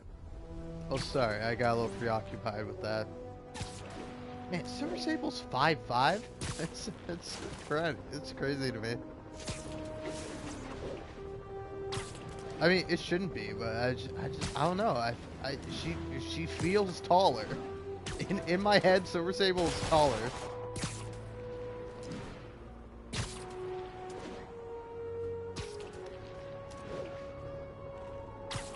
But hey, listen, I don't know, man. I'll always love me a strong woman, you know? Tall, strong woman, fantastic, beautiful. But like a short, strong woman, also fantastic and beautiful. Listen, as long as the woman, if you're a woman and like you kind of just have like a presence and like just like an aura about you that you can crush my balls at a moment's notice, you know, I'm kind of into that. Like, I mean, maybe don't do that, but like knowing that you could and that you don't. We're getting reports of sniper pretty fire cool, on a police right? unit. Report came in from Douglas. Listen, I don't know. That's love, man.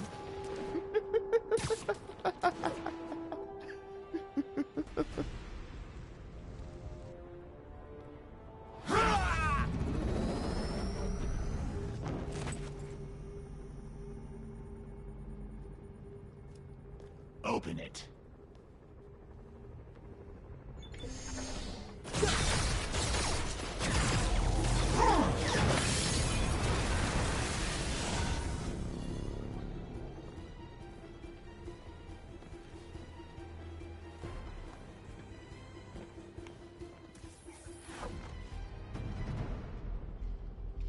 Have to take care of these demons before I can follow Lee into the lab. Time to KO those snipers.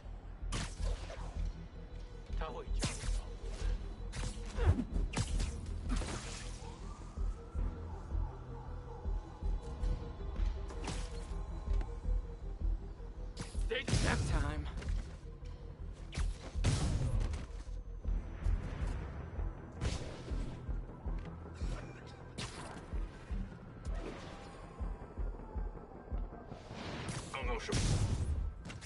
Sleep it off.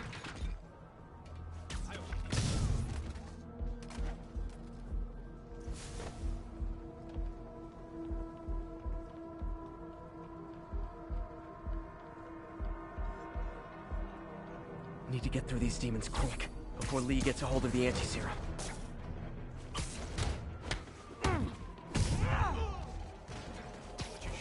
Literally didn't see that coming.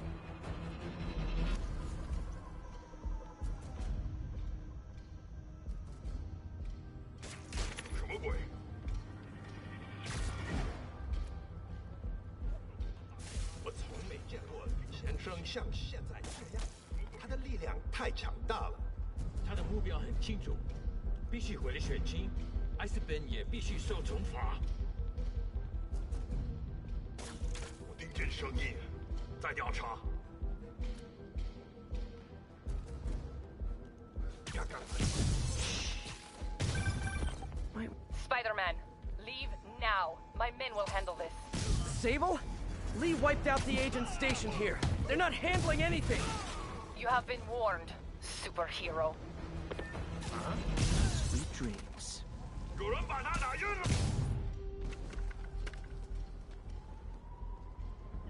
Sable made good on her threat, but these guys aren't looking to team up. Tired of you harassing our agents, Spider-Man. The death tonight. You guys think I took out your men? You gotta be kidding me! We need backup.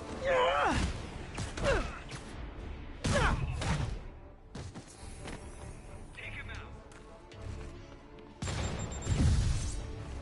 Take cover.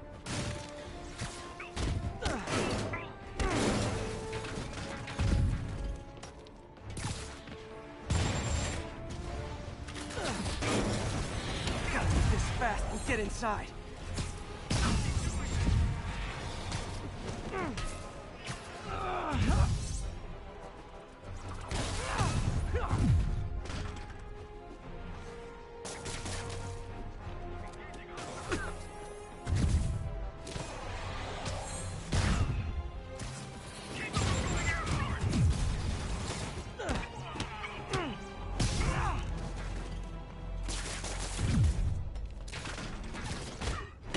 I really wish Sable would cut me some slack. We should be on the same team.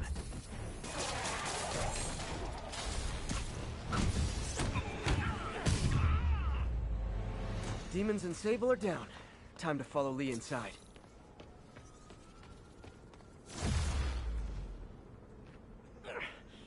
Why are you so heavy?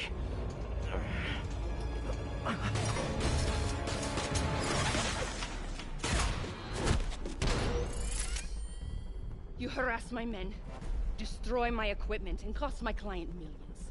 Give me one good reason I should not kill you right now. Listen, I'm in love with I you. don't like you. You don't I mean, like me. sorry. But Lee has your client. Not a inside this good building opener, right now. He's Spider-Man. gonna kill him if we don't do something.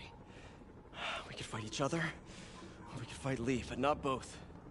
Or you could do anything you want to me, like literally anything, including and up to shooting me. Alright, cool.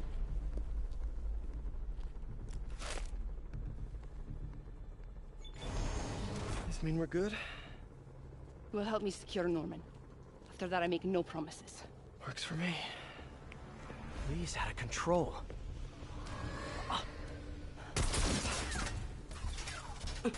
You secure Osborn. I will talk to them. Nice to have friends. Okay, Lee. No more running. This ends tonight. This is insanity. I have to find a way to reach the Martin Lee I know. The man who built Feast.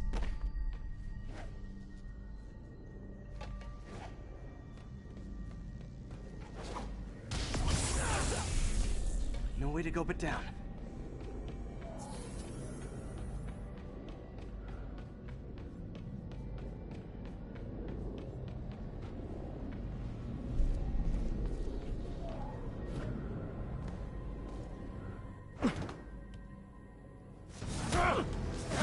Turn back, Spider-Man. This is between me and Osborn.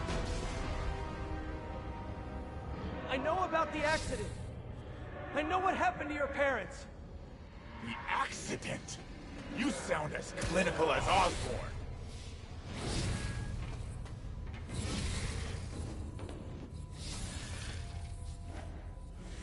My parents died because of me.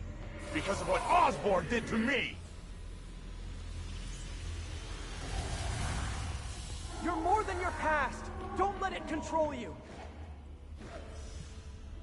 I tried so hard to make my parents proud, to honor their legacy. But to truly honor them, Osborn must see justice. I won't let you do this, Martin.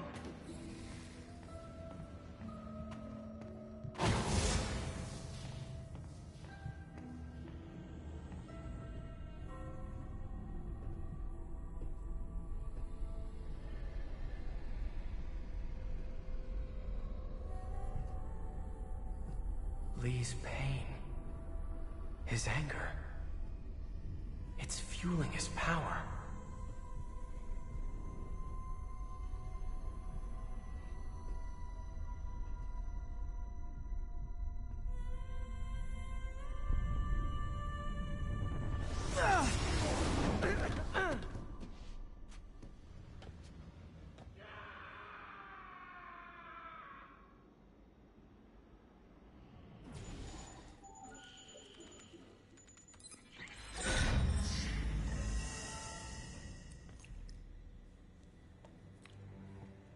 This is the only sample.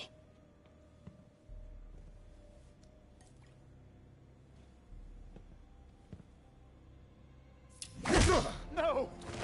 No, Martin! Look, I told you I'm sorry. It was an accident. I was trying to help. Yeah. You don't help people. You use them.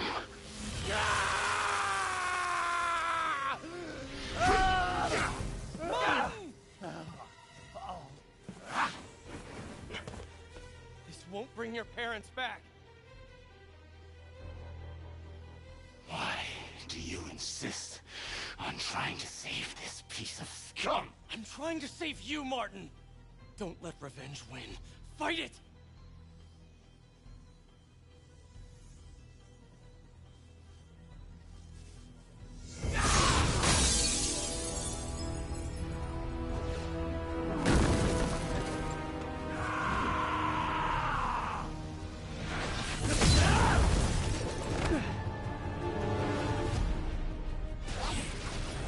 Osborn must be punished. His cancer has infected this city for too long. Osborn deserves true justice. He won't. You shouldn't have stood in my way.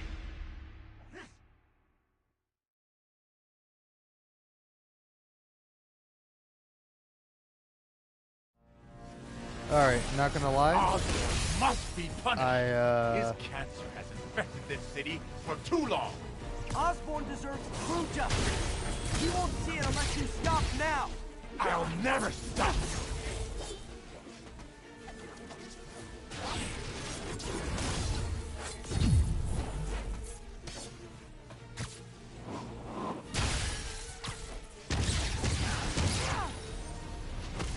This isn't you! This is exactly who I am!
Fight it, Martin!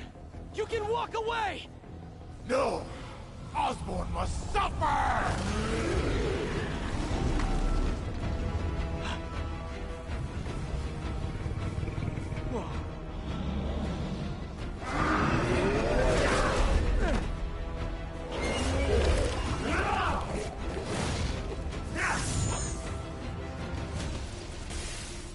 I know you can beat the demon, Martin.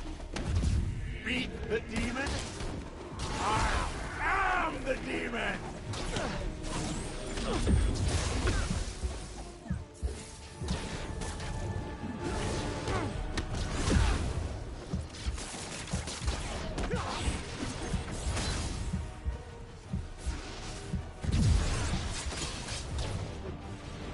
That is a big demon.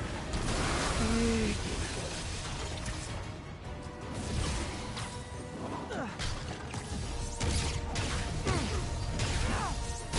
You and Osborn will share a grave!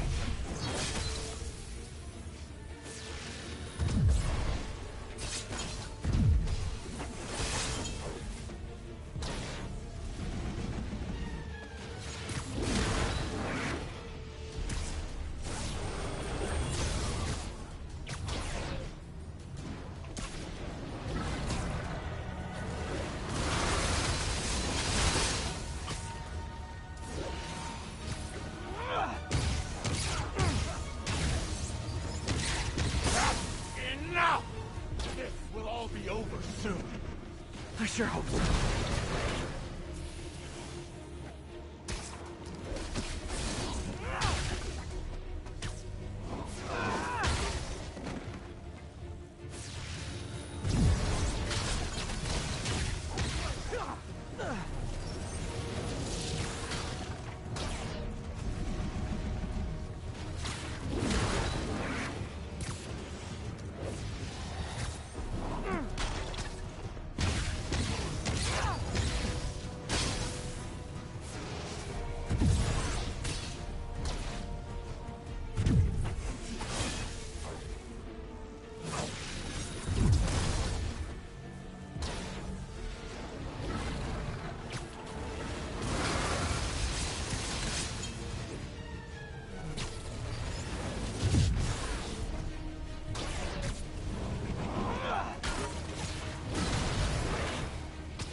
Okay, this is obviously like a glitch or something, right? Because there's no way this boss fight is still happening.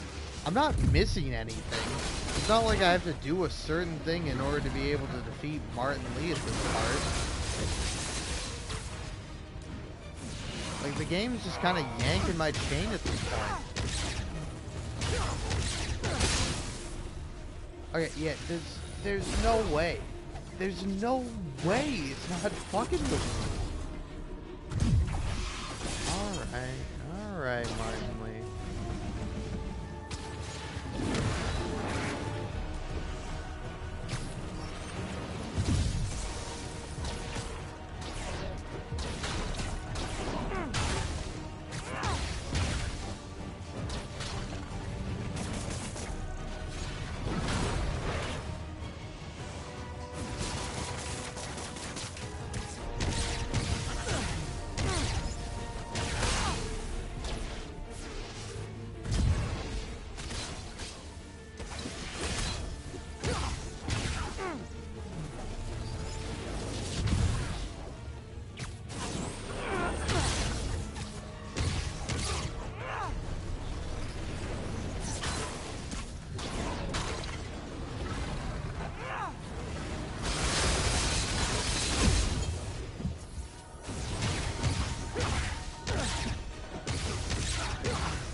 This, Spider-Man. Okay, you know what? I'm gonna save the last 15 minutes. And let's see, does that even encompass... Okay, it does encompass this whole boss fight, but Jesus, man. Jesus. Alright. My goodness gracious. Alright. That was killing me. This will all be over soon.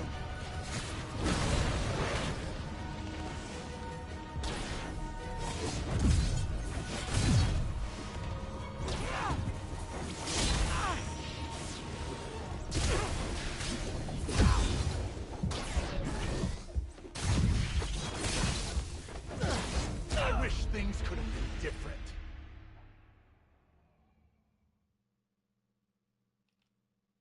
Damn. Alright. This will all be over soon.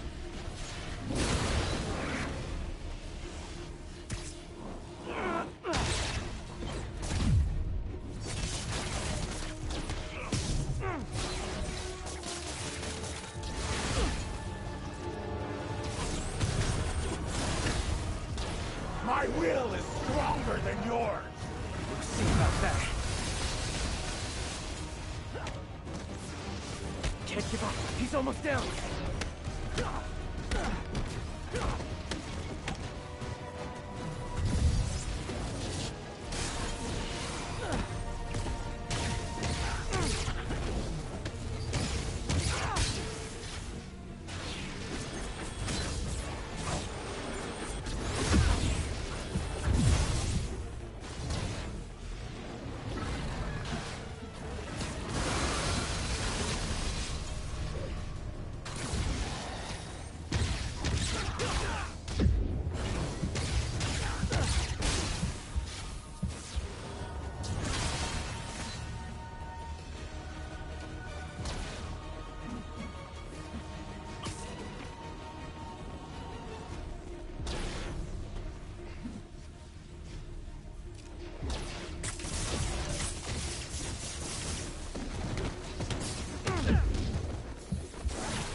Alright, okay, game. This will all be over soon.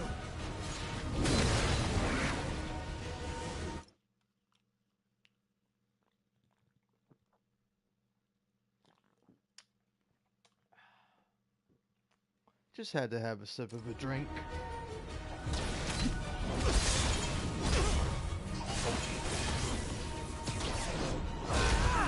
You're all so rude.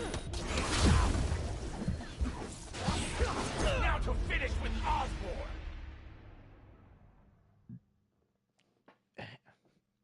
Why is this boss fight so hard?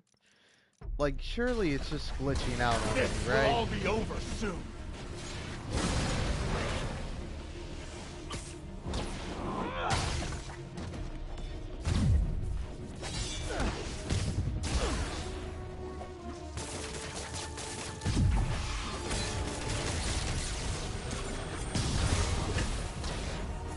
My will is stronger than yours. We'll see about that.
I know.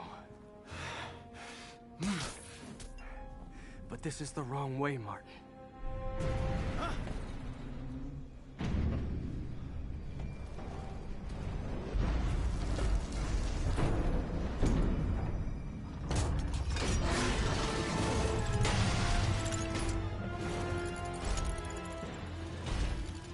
useless.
Otto?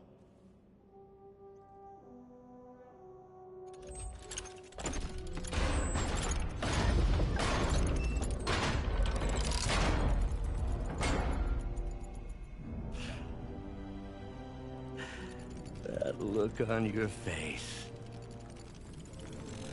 You can't imagine how satisfying it is. Ready for your final act?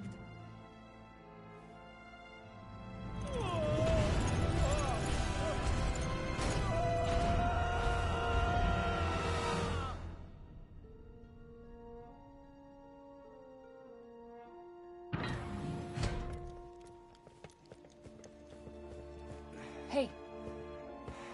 Hey. Where's Otto? Gone. I would not worry about him right now. He needs a hospital. No. No hospital. Feast.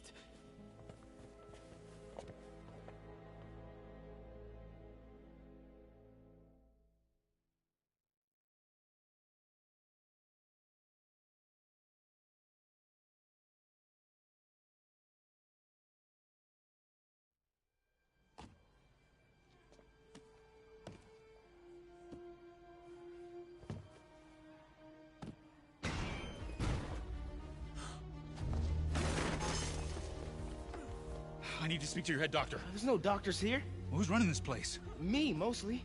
Oh, okay. Well, it's been a while, but I'll do my best. I'll need masks, gloves, whatever you have that's sterile. Thank you. You can thank me by not dying.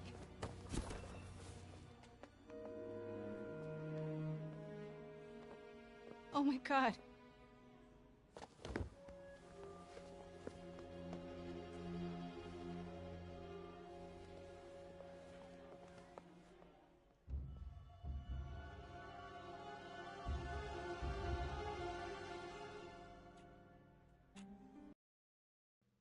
Alright, we're pausing because I want to save the last 15 minutes, because I think, yeah, should include my fight,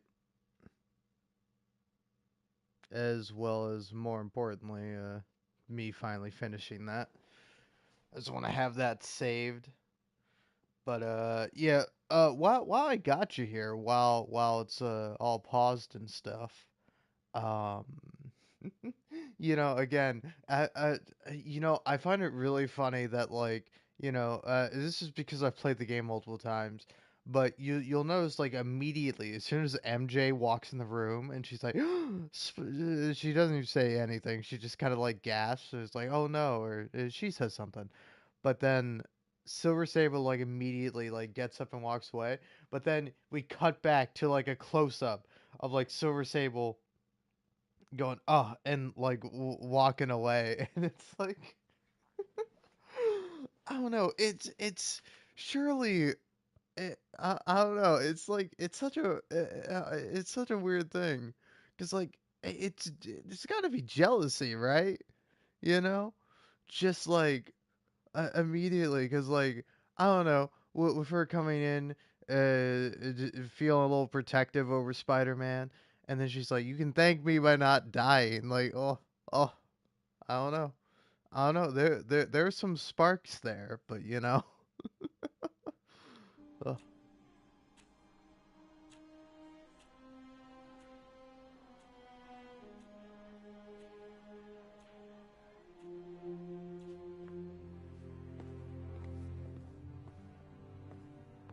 He'll live.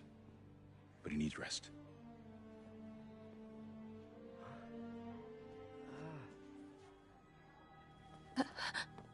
Hey, take it easy. Where's May?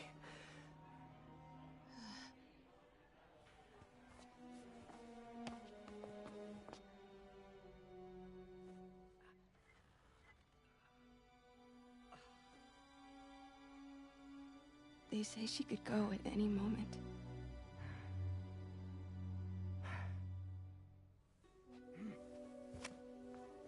Where are you going? I need to find Otto. He has the anti-serum. I don't know if I can beat him. Maybe you can't. Maybe Spider-Man needs help from his friend Peter. What? Peter helped build those arms, remember? If anyone can find a weakness, it's him.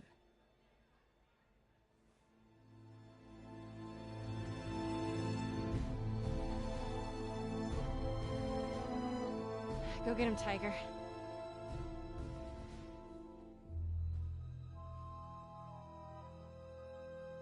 Oh my god. See, I don't know. I love that so much. And then also, this is cool too. Just the spider going around. You know, again, like, I don't know. I am a stan. I'm a simp for Silver Sable. Right. You know, who cares if she's a war criminal? She's pretty. She's learns. She grows empathy in this game. And, like, I don't know. She's also, like, really cool.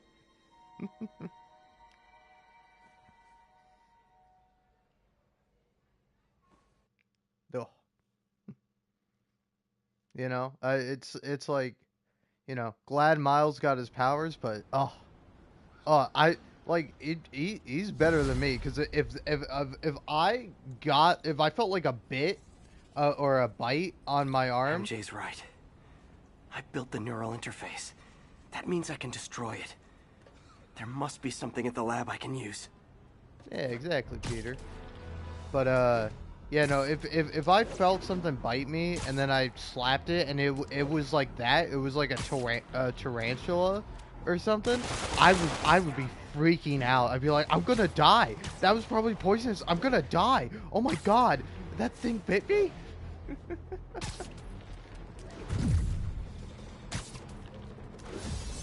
But yeah, again, I do love Silver Sable with all my heart and every other body part I have. But hello.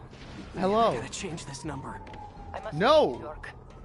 Recent events give me pause. Your rescue of Osborn, despite his hatred, it affected me. I must return home. Reflect on this life I choose. Dang. I think I'm actually gonna miss you and your death troopers. Unfortunately, my agents will stay.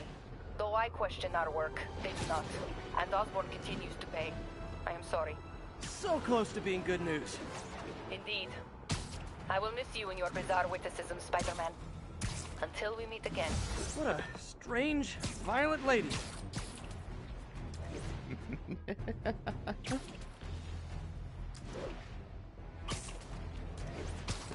But yeah, no, I do love the relationship with Peter and MJ, just like as a whole.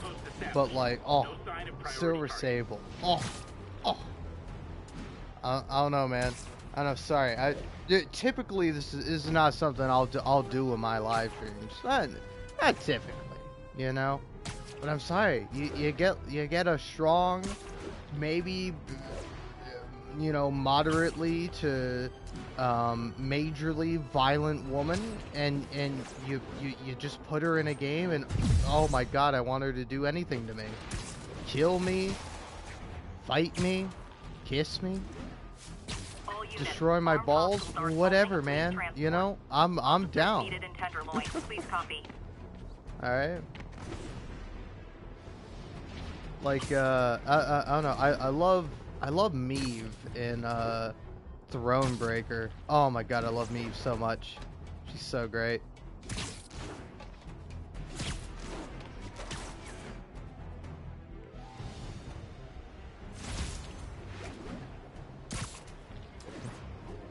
But yeah.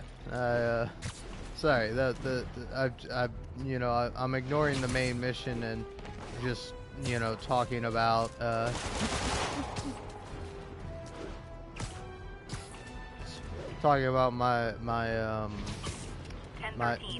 weird thing I have for a particular kind of woman. Alright, anywho. Let's get this started. Yeah, I know, game.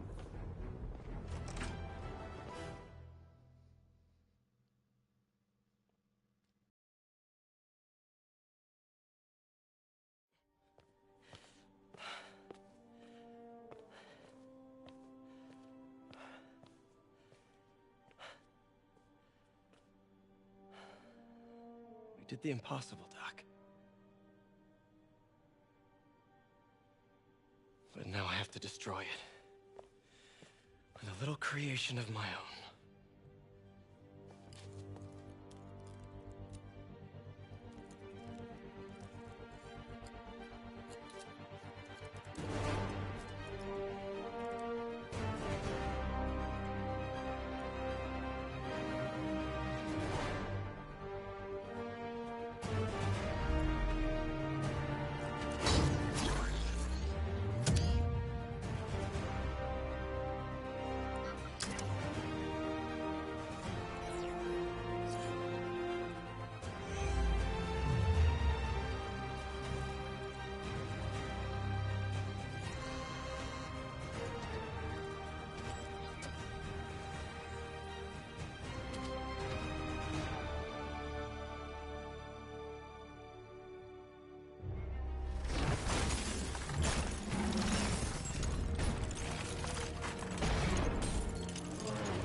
Once again, we have live footage of Mayor Osborn being held captive on the roof of Oscorp Tower.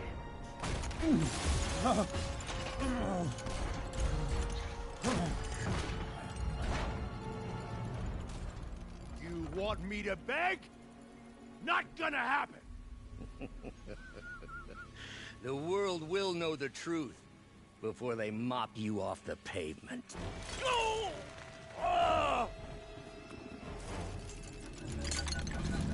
Tell them what you did.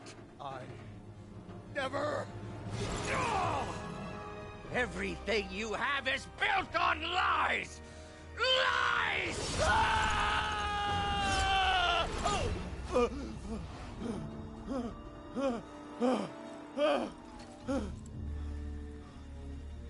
You stole my company, my ideas! Now... You stole fizzy lifting drinks, Norman. You get nothing. You lose. Good day, sir. You were only ever worth a damn when you worked for me.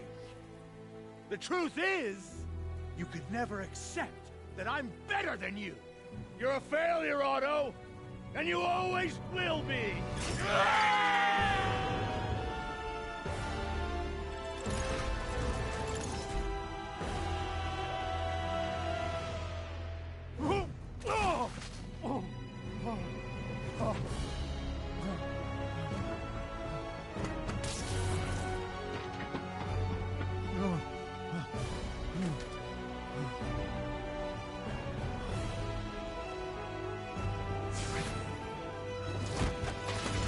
Give me the anti-serum! Otto. You've worked your whole life to help people. Please. You're fighting the wrong man. But have it your way. We don't have much time! Please! I'll turn over the anti-serum when Osborn pays for his crime!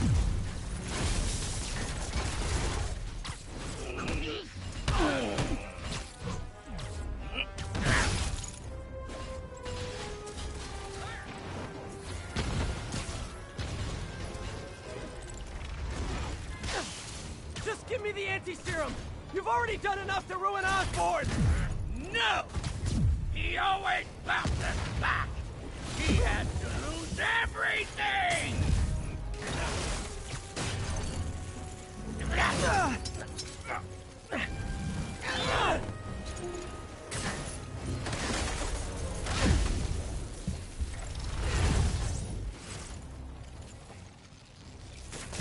I see you have a new suit! It won't help! I know your weaknesses! I have enough playing!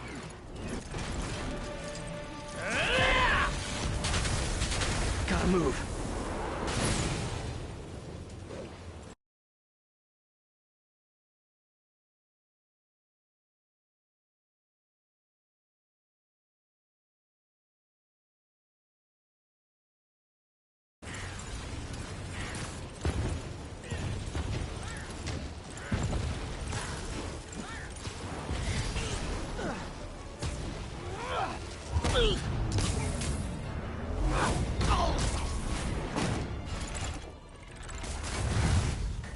People are dying! They need the anti-serum now! I will cure the city after I bring down Osborn!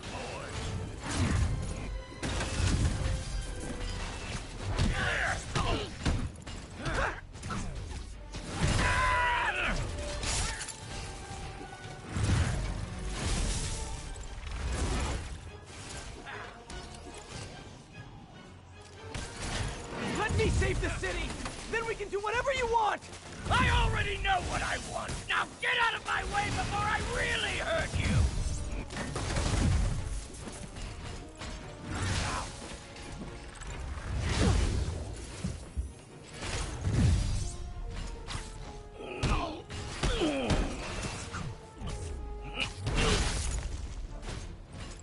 Give me the anti-serum, and I promise Osborn will face charges!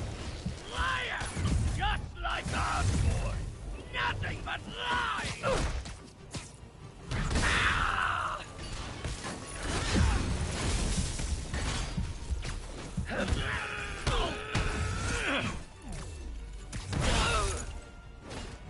Enough of this!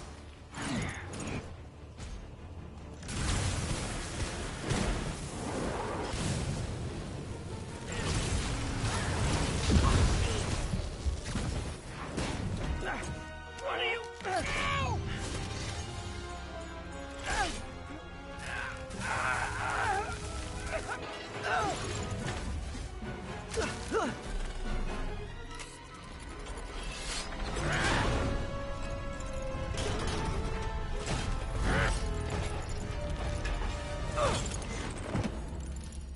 Such a disappointment. Parker.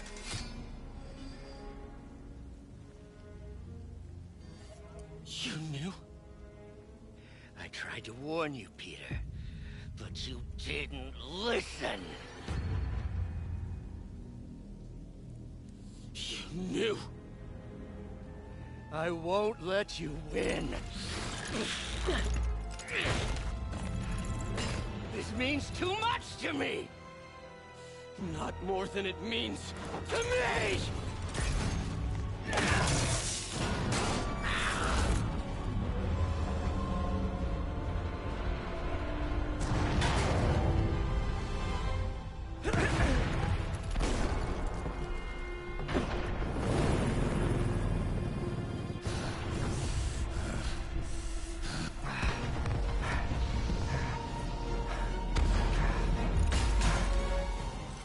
Can't you see all the people you're hurting?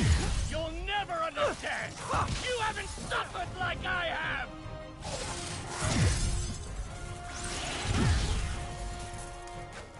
You should be on my side! I won!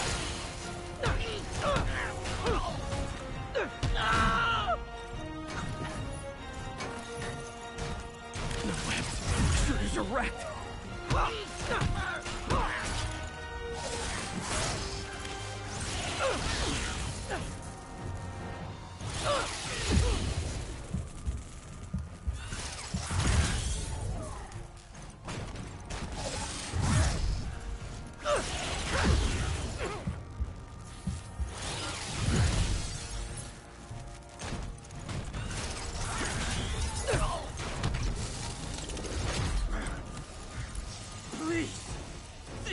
man you were!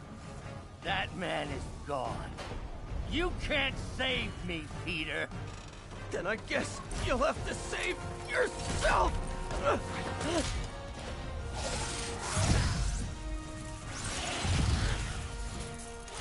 You're my hero!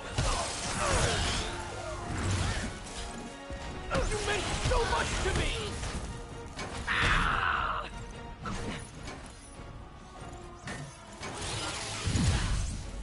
I hate that you're making me do this! We were going to change the world!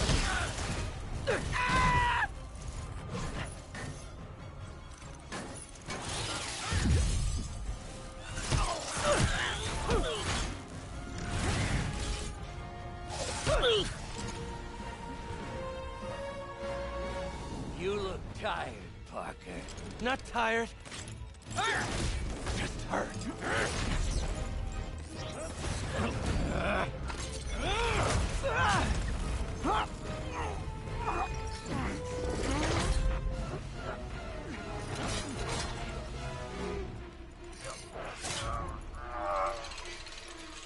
Otto! Stop! If you want to change the world, you have to be the kind of man who can make the hardest decisions. I couldn't agree more! No!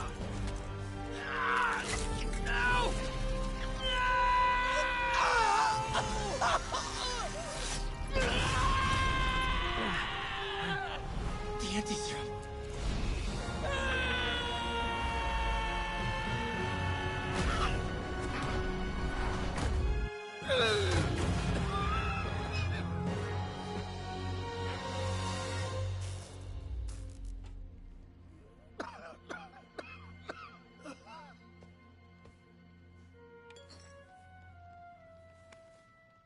Peter, I saw you as a son. I should have known you'd turn on me, just like all the others.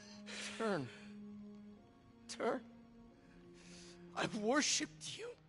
Your mind, your conscience, wanting to help others. The way you never gave up. That's because men like us have a duty, a responsibility, to use our talents in the service of others.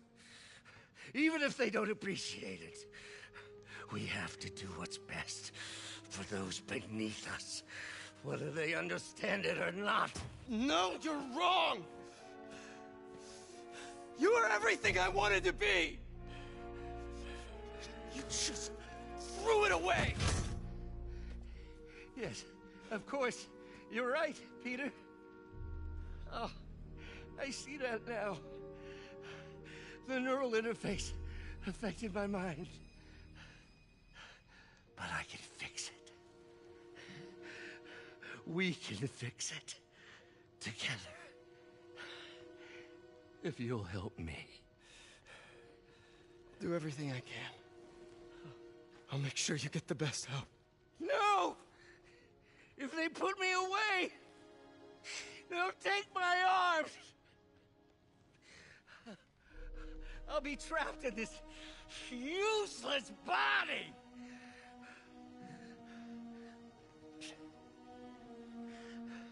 Please, Peter. That wasn't me. You said you'd never abandon me. You promised. Remember? And of course, you rest easy, knowing your secret is safe with me. You do what you think is best, Doc. It's all any of us can. Peter? Even when it hurts like hell. Peter, where are you going? Peter?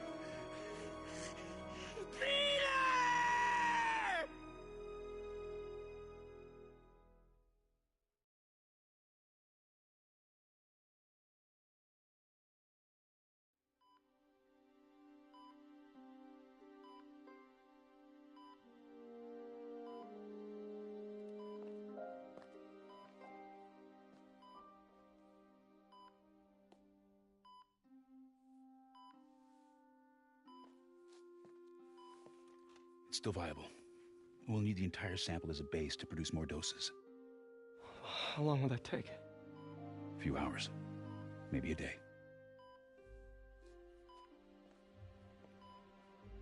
What if we use it to cure someone right now? Then there won't be enough to cure the others.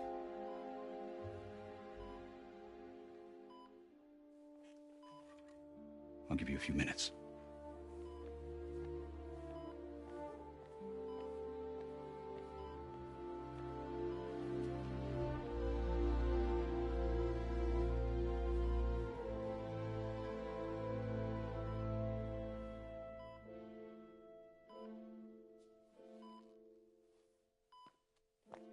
You're gonna be okay, ma'am. I've got the cure right here. Take off your mask. I want to see my nephew.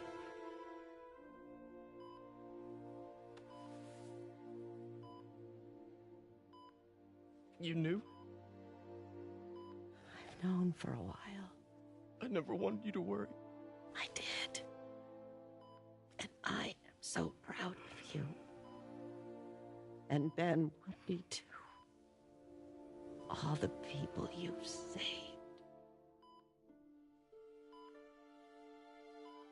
I don't know what to do. Yes, you do.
So?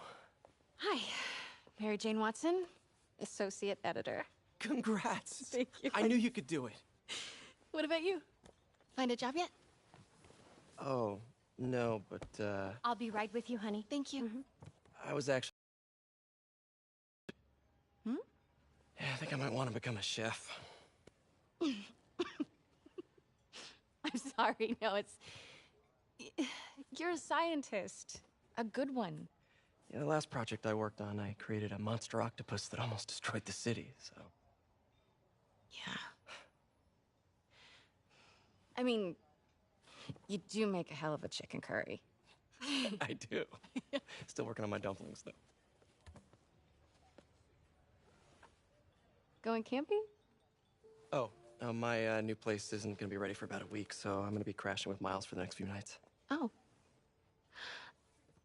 You know, you can always stay at my place. Only if you want to. No, I mean, yes. I mean, no, I don't. I not want to, but meaning I do want to, but only if you do. I never stopped wanting to. Me neither.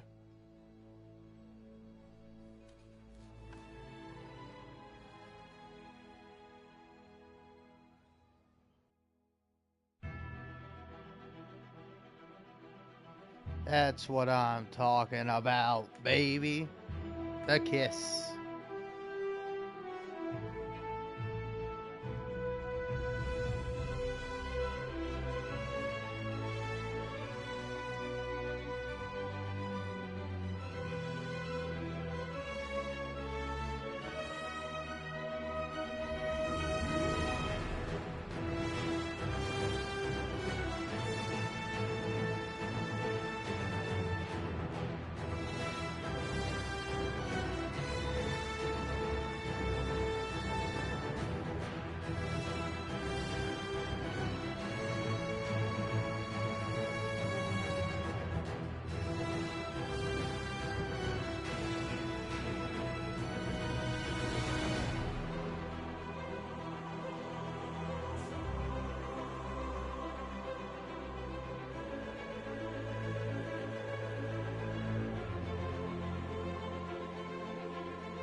Alright, hey, not gonna lie.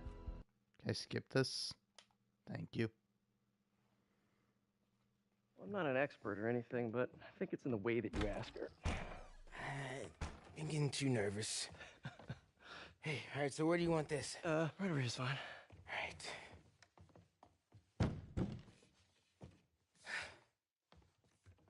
Hey, so Pete? Yeah. I, kinda gotta talk to you about something I can't tell my mom about. What's up? Well, weird things have been going on. Like, physically. Oh.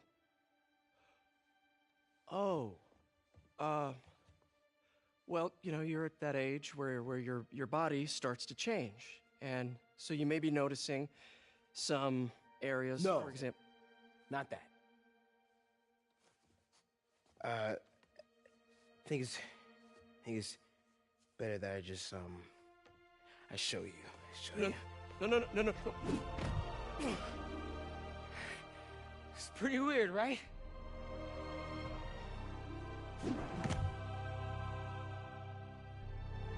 Not that weird.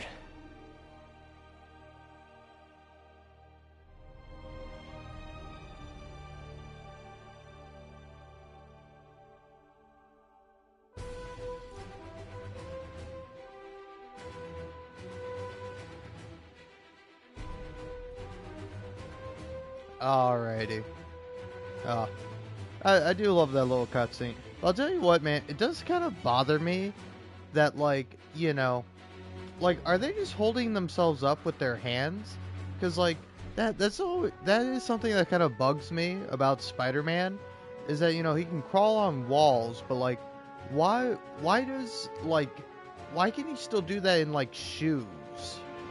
You know?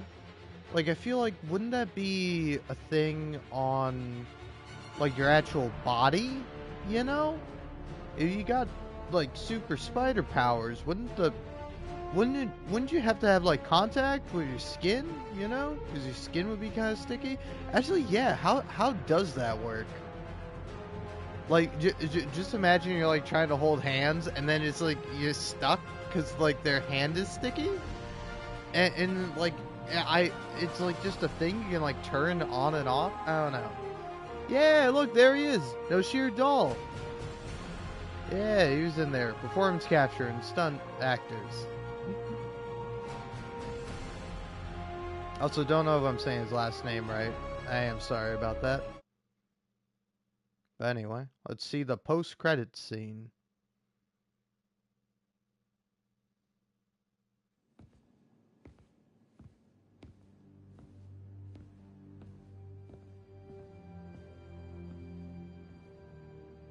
Although I guess this is technically the post-credits end scene.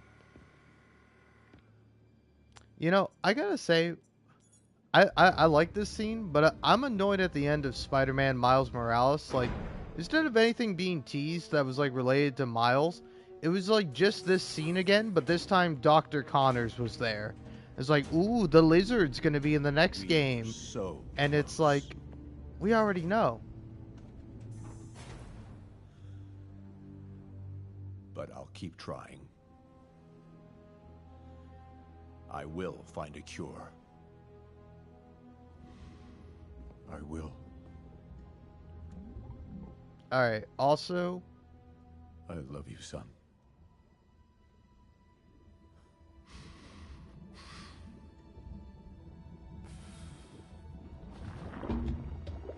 Aw, man. What a crazy little moment. Also, oh man, now I gotta either play through Spider-Man Miles Morales again, or play through, or just watch like my playthrough of it. Because like now I'm curious, does Harry have hair in that? Because at the end of this game he doesn't have hair, and then does he also have hair in the remaster version? Because I would say, cowards, Insomniac, give us bald Harry, alright? I want to see bald Harry.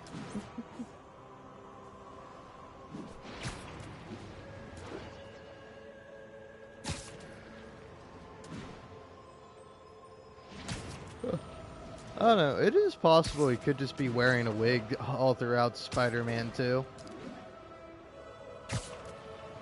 Or maybe he grew it back in the time in between games. Because, I mean, to be fair, it is a significant chunk of time between the first game and the second game. Like, at least a year.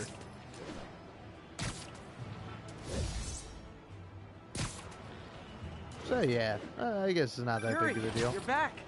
How's your mom? Fine. Right back to complaining about not having grandchildren. So you gonna take that vacation now? Are you crazy? There's no time for that. The apocalypse didn't happen, which means we've got a city full of loose ends to clean up. Sounds like a big job, but we're up to it. Not you. For a job this tough, we need Spider Cop. You said it. You even did the voice. Okay, don't make it weird. You like me. You really like me. You made it weird. Let's go. We've got work to do. I can't wait. Spider Cop surveys the city. Placid, but seething with turmoil just beneath its calm surface. What have I done? Also, hey, we're getting weird. Listen, Yuri, you ever want those grandchildren? You just call. You say the word. All units, we're getting reports that a riot has broken out. Report came in from Listen, Seaport. I'm sorry. There's not a woman in this game I don't like. Alright? All these women can get it. And what's it? Whatever the hell they want. Alright? Silver Sable. Yuri Watanabe. Frickin' Mary Jane Watson. Felicia Hardy. Aunt May. They can all get it. Also Rio Morales.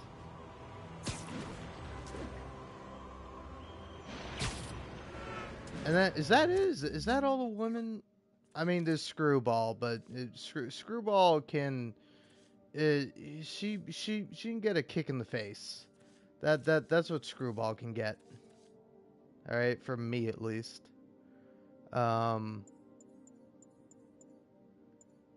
Yeah, that is everyone, at least all the major female characters.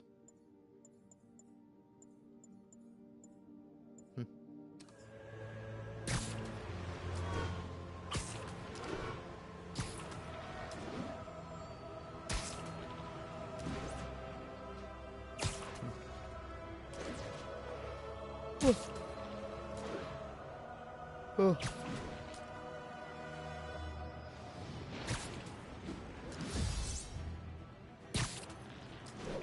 Yawn.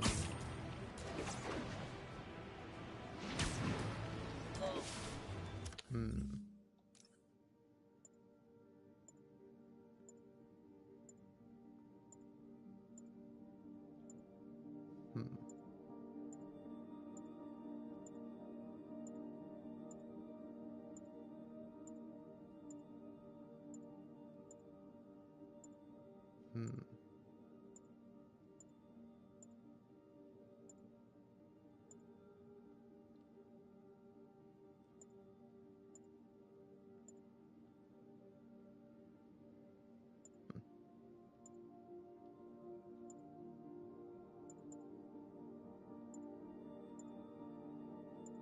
Ooh. I don't know. Honestly, I'm between like this one and maybe the noir suit. 1034, shots fired, officers down. Need immediate response at Union Square. For specifically, you know, the DLC. Oh, thanks, man. Spider-Man! Nah.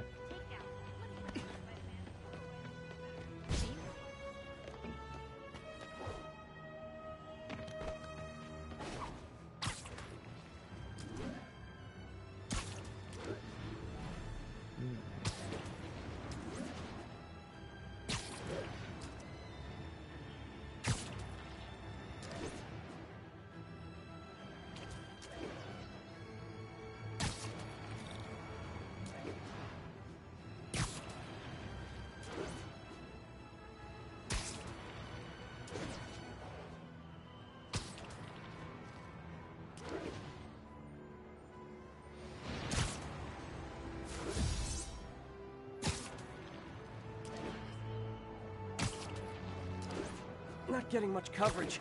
I should look for more towers to activate. I'll tell you what. I am a sleepy little guy right now.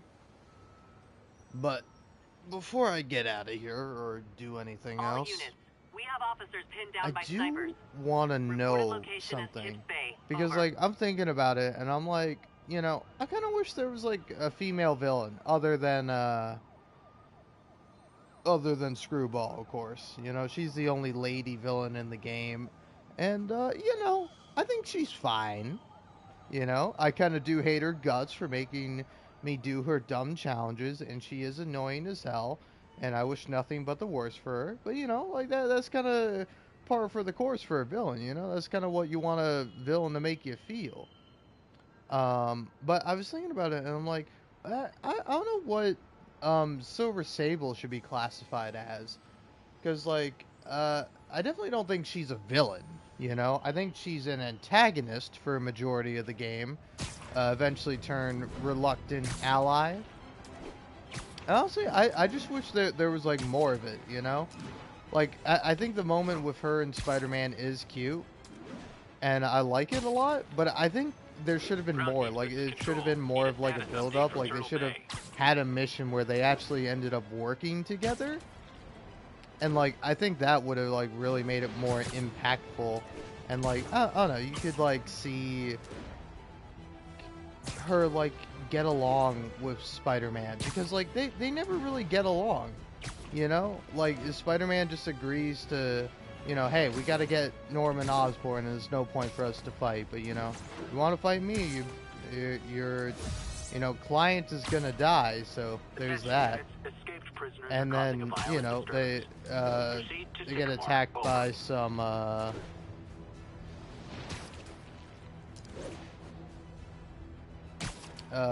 they get attacked by some of Martin Lee's men, and she's like, alright, I'll hold them off, you go in there, do your thing, Spider-Man. And then he, like, fails and almost gets beat up and dies. And then she's just, like, cool with that? Like, I don't know, I would expect her to be mad about it. And then she calls Spider-Man up, and she's like, I will miss your bizarre witticism, Spider-Man. And it's like, I don't know, to be fair, they do have, like, some moments in the game together. but like the majority of the time, like they don't have much interaction together, and like I don't know, I would say that's probably one of my biggest criticisms for Yuri, these Spider-Man this whole games. street's been taken over by Riker's inmates. We've had calls from people who are afraid to leave their buildings. Tell them to stay inside a little longer. There's gonna be some street cleaning. It's like I feel like that's like a big problem facing this game. It's kind of underdevelopment of certain characters and relationships that these characters have.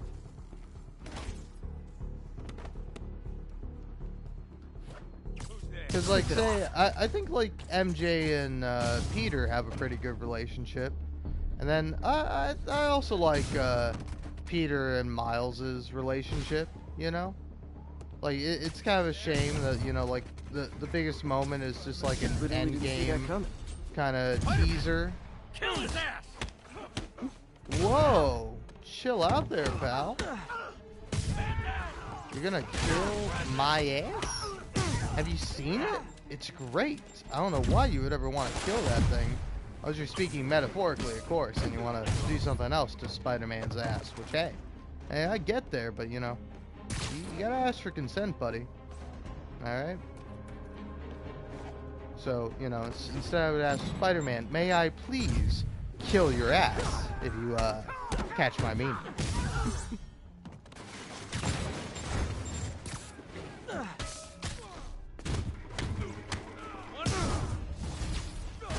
Typical New York. A vacancy opens up and everyone's rushing to take it.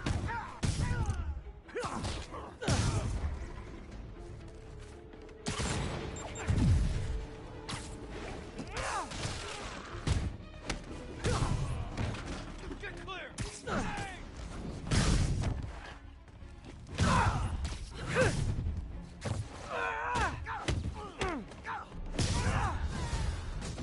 More of them? Guys, this isn't necessary. I'm already scared straight.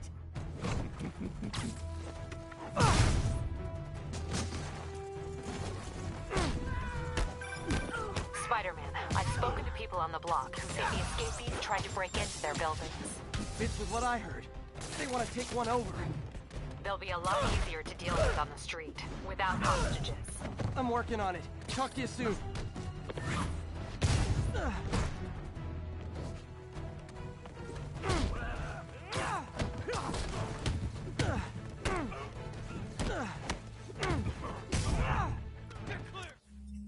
Alright, anyway, I want to change up the gadget.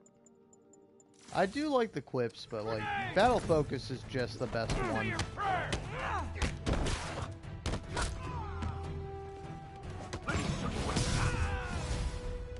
Oh, backup tier! Great! Okay, you guys sing Dua, and I'll sing lead. Watch out!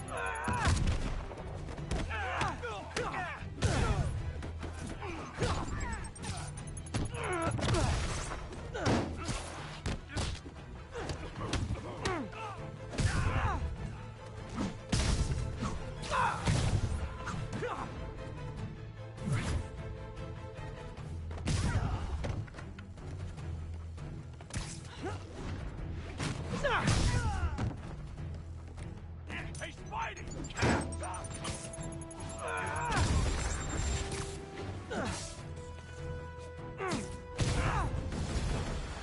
Hey, great to see you guys! We don't have backup or reinforcements here. Just people, you dig?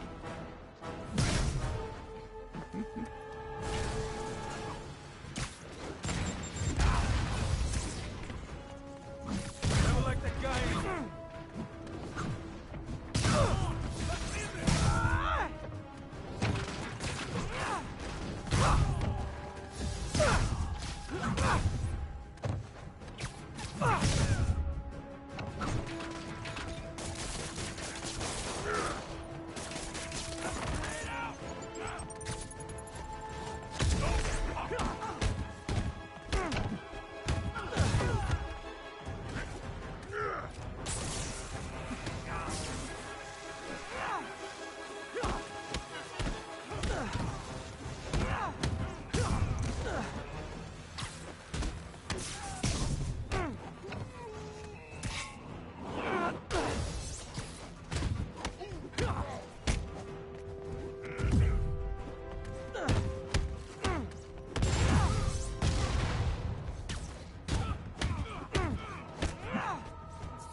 Captain, the block's quiet.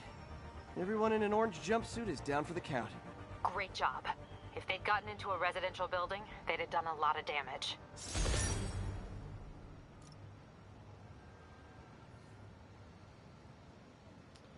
You know, man, sometimes I really don't like stuff, you know?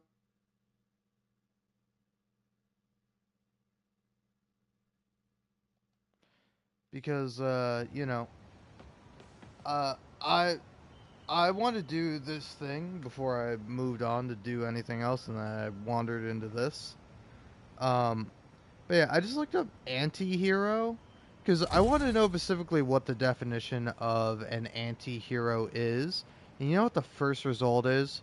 It's a song by Taylor Swift.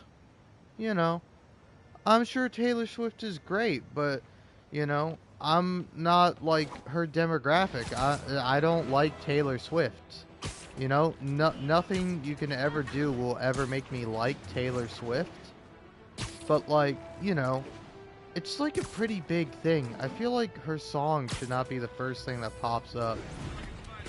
To be fair, you might argue, well, her song is a pretty big thing, you know, but like, I don't know. It's like the anti-hero is like a concept, you know.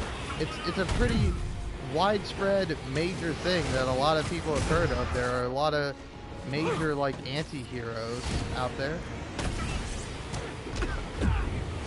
Oh. Okay, I'm dead.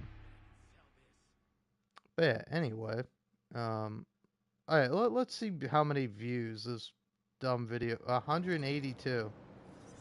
It was posted 1 year ago. Hashtag TS Anti-Hero Challenge. Hashtag Taylor Swift.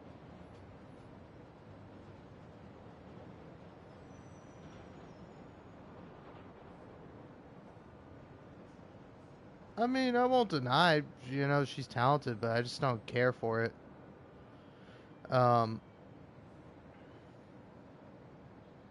Anyway, yeah. Hey, yo. Google, fuck off. Okay, there we go.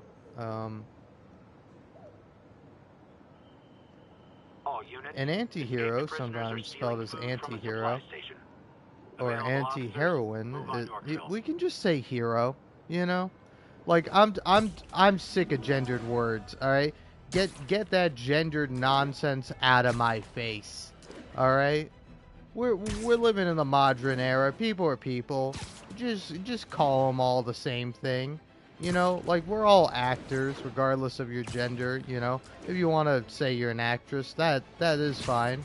But, you know, like, if we're just talking casually, everybody's an actor, everybody's a hero. You know? Who says heroin? You know? Not only does that sound like, you know, a drug, but, like, you know, it's just a mouthful, you know? It's kind of why I'm glad I'm a man. And, like, I'll refer to, like, anybody that I'm talking to as a man, where I'm just like, man, come on, you know? Just like, I'm sure, you know, women do with the word girl, you know? It's like, girl, please. You know? It's like, just the sake of convenience, you know? But again, you know, I won't do it if you don't want me to, you know? I'm still respectful of people. But it's just like, casually, just like, I don't know, just make things gender neutral, alright? Sick and tired of this nonsense of unnecessary, pointless gender words and specifications.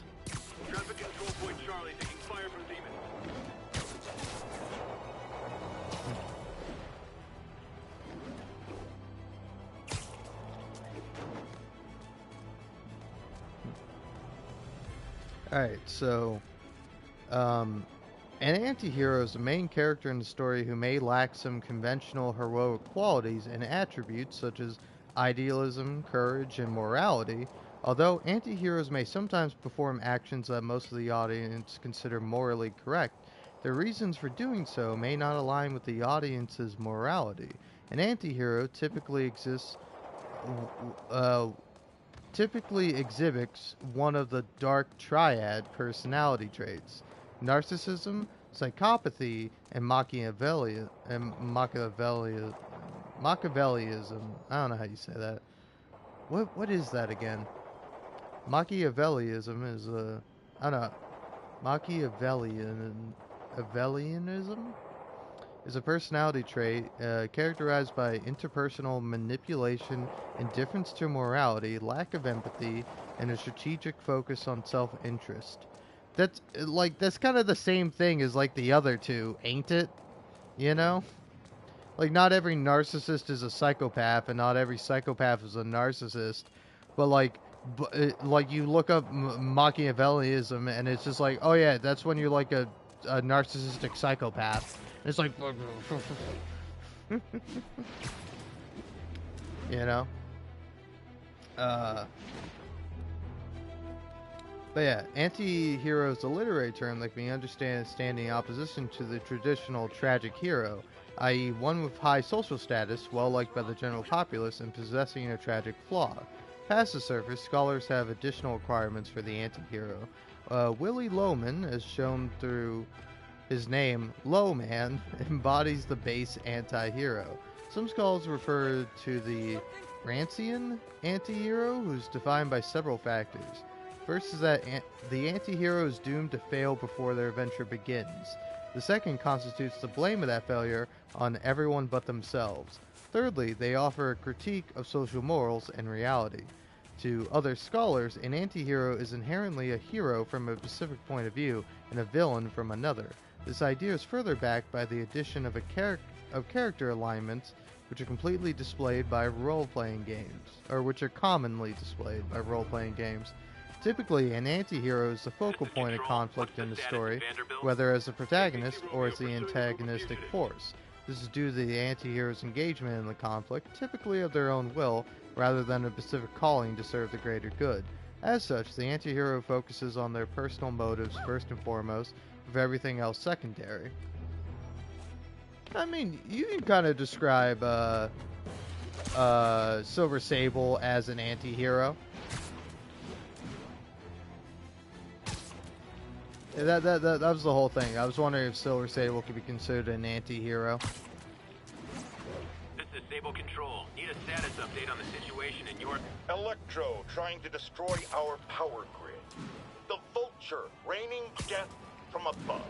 Spider-Man egging them both on in the very heart of our city, brawling like children. Lethal children, pitching a tantrum of death and destruction. I'm often asked, why do menaces like this end up with awesome powers? Why not someone like you, Jonah? Well, I have considered trying to use advanced science to give me powers, only so I could protect you in a more hands-on way, of course. But after much reflection, I've decided against it. Because power corrupts. I'm a man of the people, and I want to stay one of the hard-working, ordinary people of New York. So I'll just help via my talk show, my publishing empire, and my vast personal fortune. No need to thank me. It's what a man of the people does.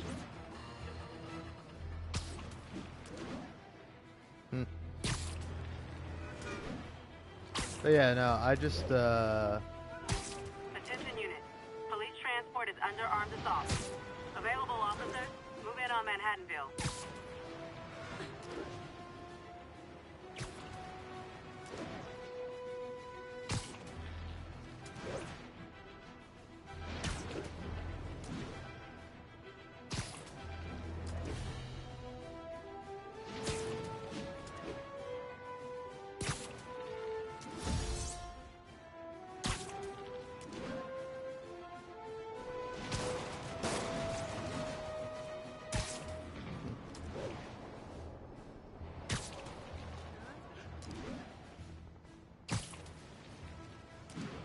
alright. How long? I've been going for 3 hours. Wow. Look at me.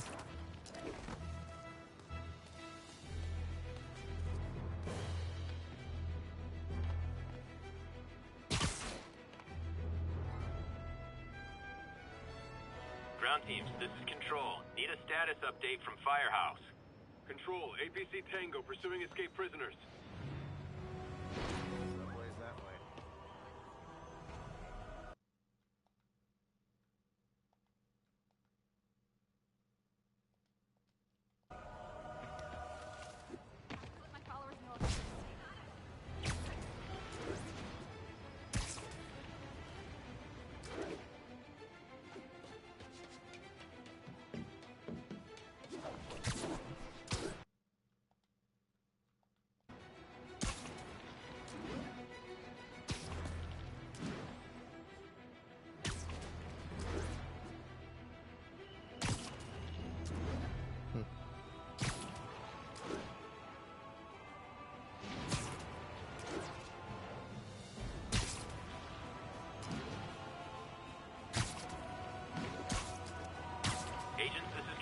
What's Man. the situation in Longacre?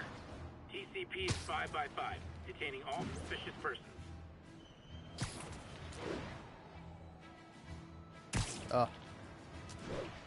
Honestly, I'll share with you what I'm thinking about right now. I'm thinking about the Last of Us Part 2, because I would say like both kind of protagonists in that can be described as anti-heroes. But like I don't know, like I really like that because like, you know, rather than them I'm flying pretty close like to blind. doing something because it's right or because it's good, they do things out of their own self-interest, or they do things because of like other people. And like I don't know, I think that is like something kind of interesting of how like, you know, you influence other people and are influenced by other people in turn. You know, like that's a very interesting thing with Red Dead Redemption 2, where like often at times like Arthur is like pushed into doing the right thing, typically by like Charles or Hosea, or you know, I don't know, it's mainly Charles throughout the game. Like Charles is like a moral compass for Arthur, and even then like there's some other moments where like in the beginning of the game when you can help get a guy's horse back, like you're kind of egged on by the women to help the man get his horse back. And like I don't know, it's like I think that is really interesting, you know, and I really like The Last of Us Part 2, and man, I just wish Neil Druckmann didn't like fundamentally misunderstand the point of his game, you know? And like I don't know, I think it is like an interesting conversation to be had of like, is The Last of Us Part 2 propaganda? And like honestly, like propaganda for whom? Because like you know, you might know, or you might say kind of like the obvious answer. Well, it's obviously for that country that's not real, you know, that fictional one. No, I'm kidding, of course, if only. This is Sable Control, requesting sit rep But, on our position in Seaport. you know, Yeah, you could let me get these escaped convicts while you go after other ones. I know, crazy talk. Sable's contained. Time to stop the convicts.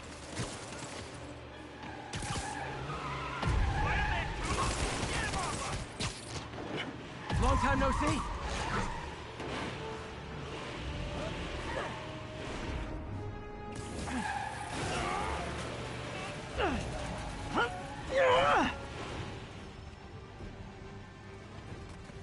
Crazy violent joyride officially stopped.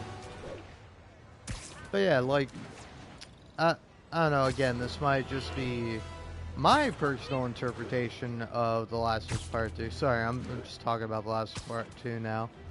But like I don't know, it does have a little bit of like a both sides approach, where it's like, oh, both sides are bad.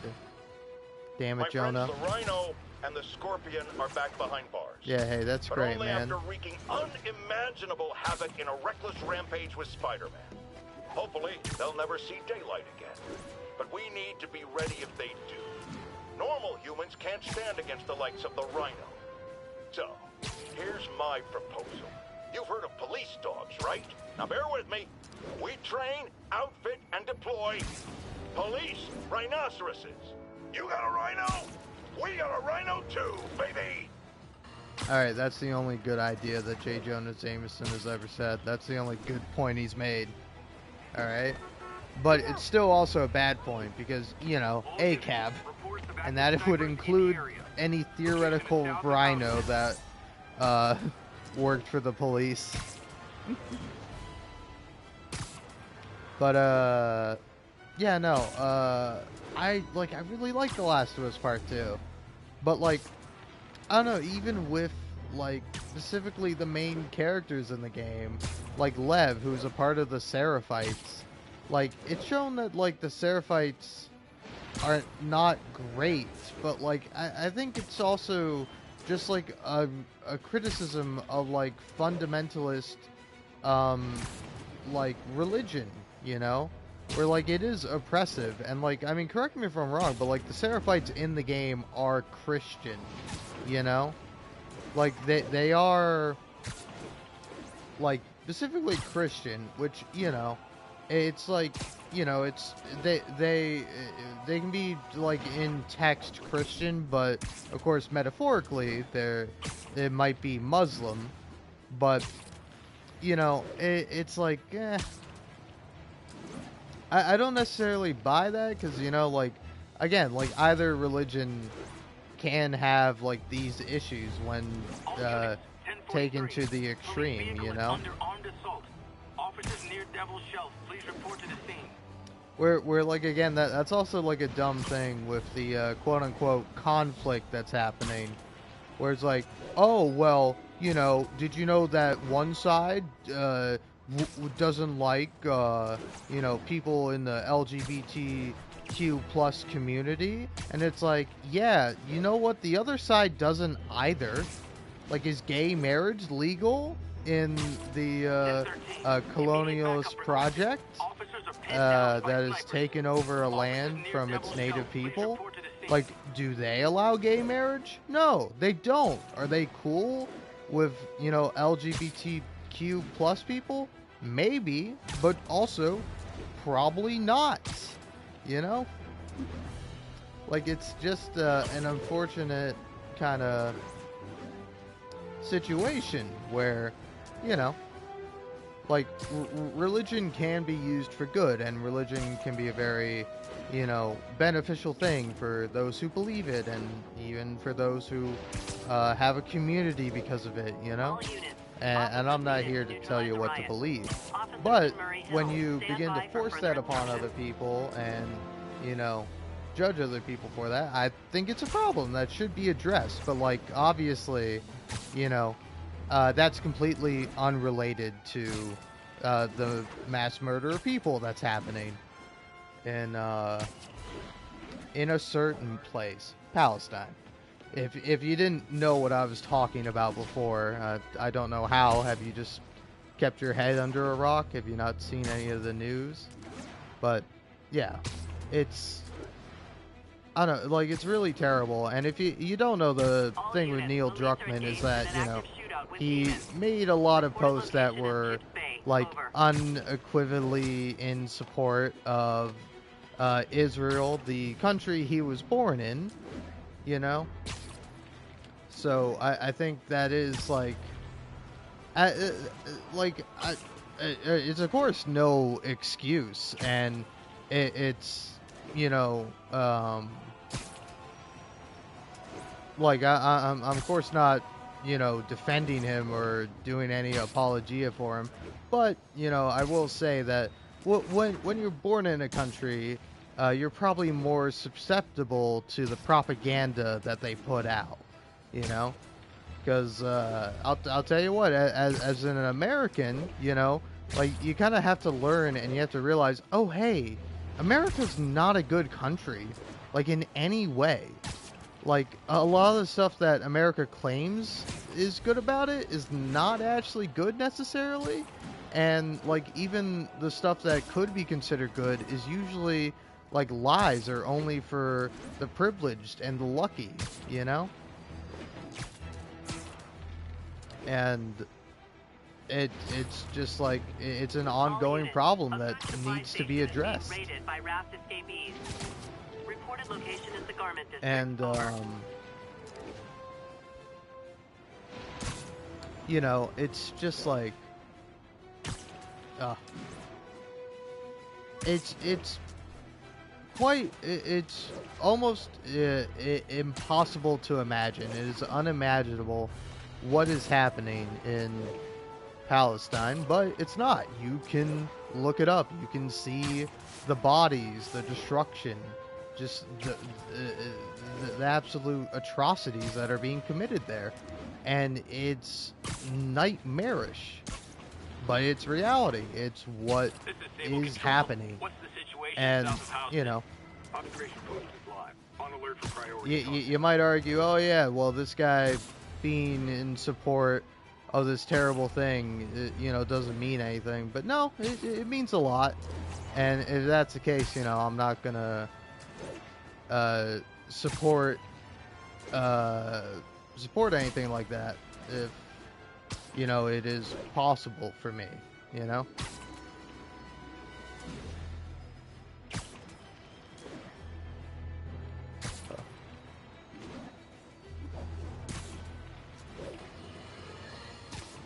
Mark your calendars, folks, because I'm going to say something you thought you'd never hear from me. Spider-Man got it right.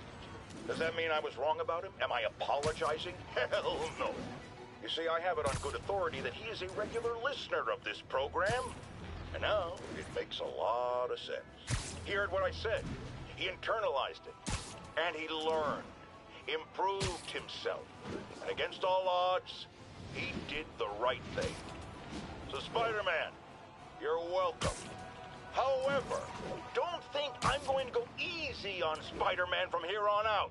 I'll be watching, keeping him honest. Spider-Man, since I know you're listening, imagine my eyes on you everywhere you go.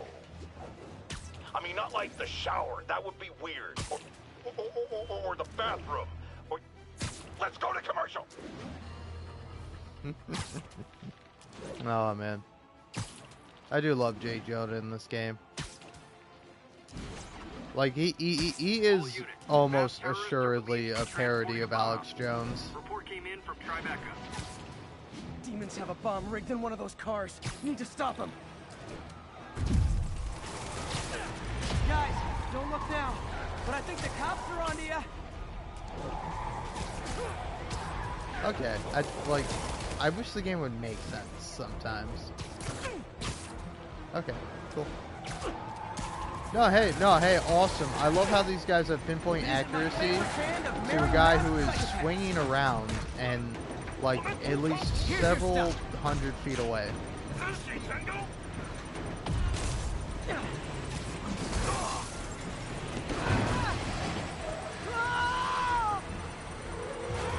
Bomb in that truck. Gotta get it away from civilians.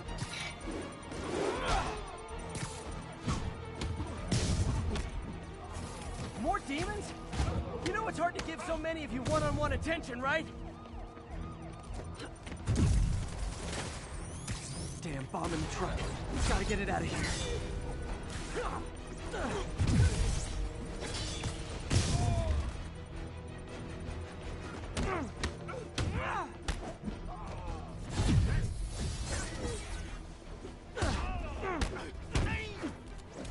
Uh-oh. Bomb in the truck. Gotta neutralize it.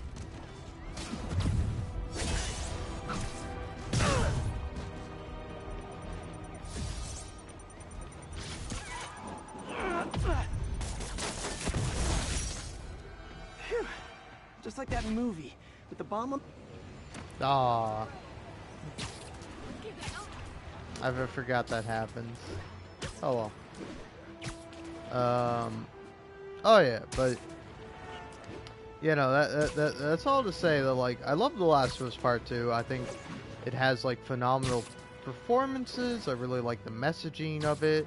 I think the direction of it is beautiful. The graphics are amazing. But, like, the creator of it missed the whole point of his game. Because, you know, just, like, looking at the game directly, you know, it's like the WLF are portrayed in somewhat of a more positive light than the Seraphites, where, you know, there are, like, queer characters, they're starting families, you know, like, there is, like, freedom within the WLF. But the WLF are also, you know, like, bloodthirsty invaders who are, like, down for torturing people. And they're the ones who actually, like, started up the war again after the Seraphites and the WLF, or I shouldn't call them. Oh yeah, Seraphites is the right word. Scars and wolves are kind of what they call each other, but the Seraphites like didn't do anything wrong. It was the WLF who kind of casted the first stone, if you will, through the first stone, and like ended up creating a martyr out of one of the Seraphite leaders. And it's like, you know, you spend the game getting to know certain people, and like, you know, kind of the group, you know, Abby, Owen, Manny, Mel, and Nora too. And you don't really get to know Leah or the little bitch with a scar on his face, but you do get to no, you get to understand, sympathize with them, and then you have Isaac, who is like the leader and is like very clearly evil and is putting people in danger and at risk over like some stupid idea of like, you know, it's kill or be killed. We have to eliminate them all, and that's the only way we can be safe. And it's like, no, man, you are actively going into their home and destroying it just so you can have more of your people killed and all these other people killed. And like, you know, it's kind of very reminiscent as to what is happening now in Palestine. And then meanwhile, like, you know, you get to know Lev, who is from the Seraphites, and like, yeah, they're ostracized and kicked out for going against the rules and for being trans. You know, he gets kicked out because he shaves his head and he decides he wants to be a man. And, you know, like, that's of course like not a good thing, but you know, it's like, I don't know, all the people there are not bad, and like honestly, yeah, I think there are some problems kind of when I think about it now, because like I almost wish that he would go like, oh, Folks, yeah. I'm hearing a lot of praise for Spider-Man lately, and I'm not saying it's entirely unwarranted. He did listen to me after all, and did the right thing in the end. But dial it Dude, back, I'm will ya? talking. I can tell it's Like, going to I'm his head. Look at talking. the wisecrack, the grandstand, I don't need you swinging yelling around the over city me, like he Jay owns it. Jonah. This Alright? is not his city, it's mine. I mean ours. Yeah, good save there, Jonah.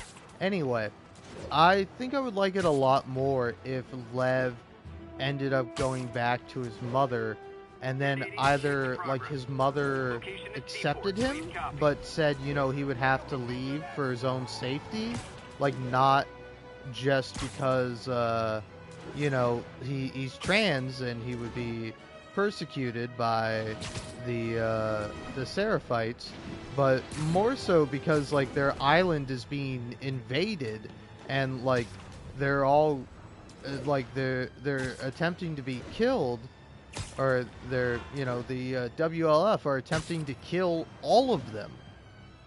And, like, it would have been nice if, like, you know, Lev had this, like, touching moment with his mother.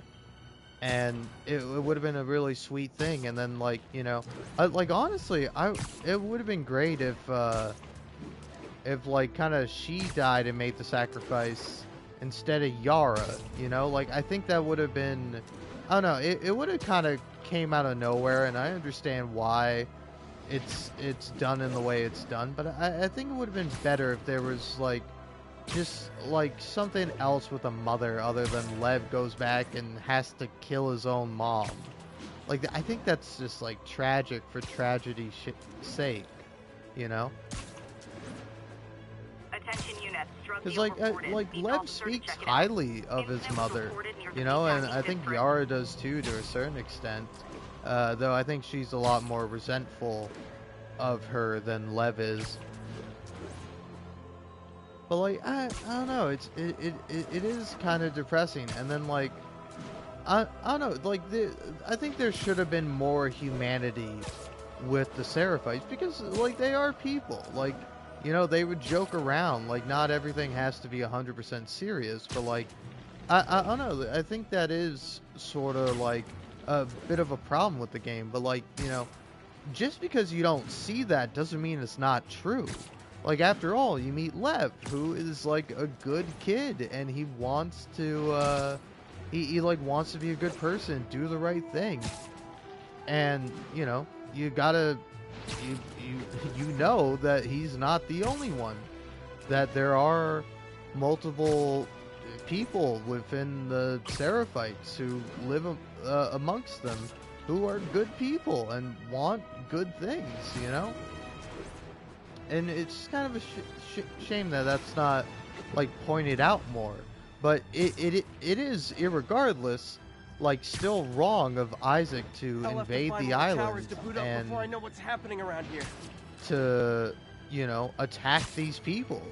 And, you know, there should be, like, an acknowledgement that, like a lot of these people are innocent, you know? Like, not everyone in a group is responsible when, you know, something bad happens. You know, it's like the same reason why, you know, you wouldn't, like, hold your average American citizen to, like, the crimes of the government, you know? Like, you wouldn't hold them accountable for that because they had nothing to do with that, you know?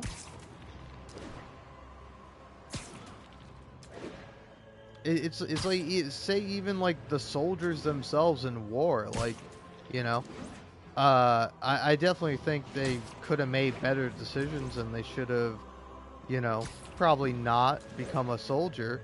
But, you know, it's also a perfectly understandable thing why that happens, and the fact that, you know, like, the United States preys upon poor people, and often people who, you know, are, you know, I don't want to say unintelligent, but, you know, not as smart as their peers might be, you know? It's like, oh, hey, are you a high school dropout, and are you having a tough time getting by in this terrible system that we have created and continue to perpetuate?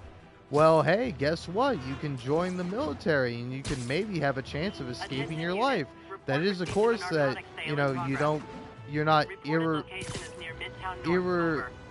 irreversibly damaged by the terrible things that you'll have to do, or the terrible things that you'll experience, you know? Or even if you'll be alive at all.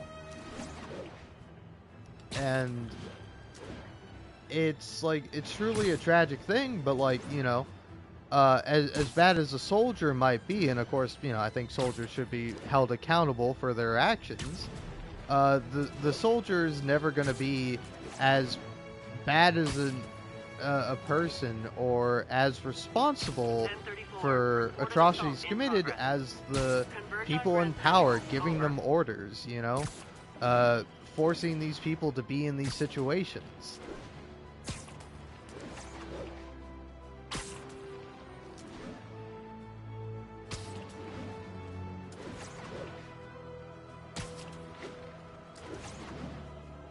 But yeah, I don't know. That's all to say. Oh my God, Jonah. Even my detractors have to say Jonah, about J. I Jonah paused the game. You can't even when I'm let wrong. me talk. And while I hoped his efforts in the recent crisis meant Spider-Man was finally becoming God. a responsible citizen, a mature adult, I am here to confess I Jesus was Christ. wrong. I'm here to I confess wanted that, like, I should have turned you off, Jonah. I thought you were done, but you just can't stop talking. You're like me. Spider-Man stop Alright? clock moment. God, man. Jesus, so glad you came in to say that. You know, so glad I had to hear that again. I just want to swing around and talk. Mugging reported. Proceed with caution.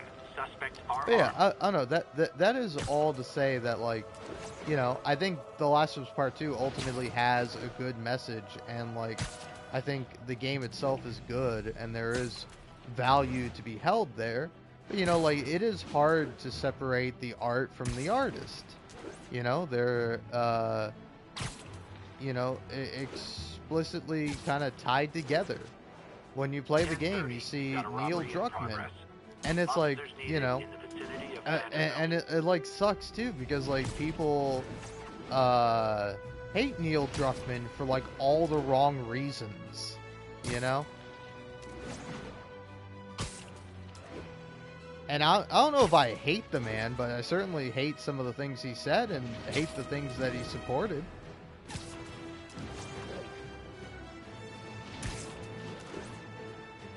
But like, I don't know, just like astonishing to me. And, you know, again, this pales in comparison to what like a lot of other people are doing, but I was like, you know, I personally was looking forward to that, to The Last of Us 2 remake, and like I've seen stuff from it. I'm like, oh, that looks like something fun that I would like to play, but I'm you know, I'm not gonna play it out of, you know, out of respect for the people who are losing their lives, who have lost their homes.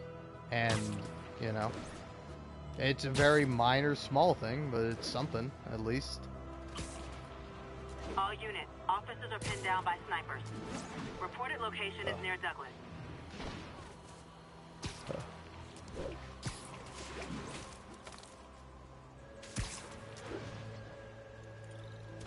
But yeah, I don't know.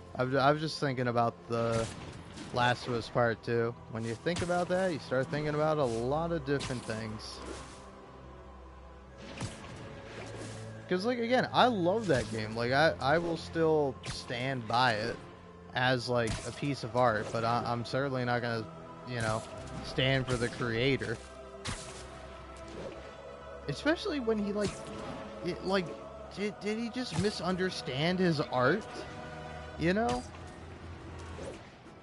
Does he really go, well, you know, empathy for me and, you know, quote unquote, my people, but no empathy for thee and your people, you know? Like, it's confusing, sickening, and sad.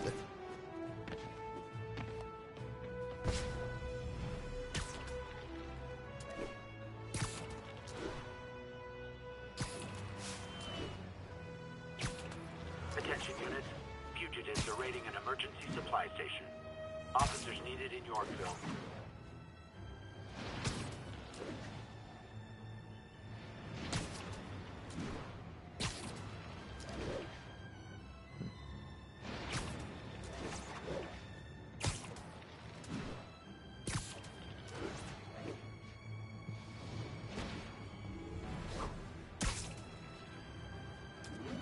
We have a report of a break-in in progress. Officers needed in Yorkville.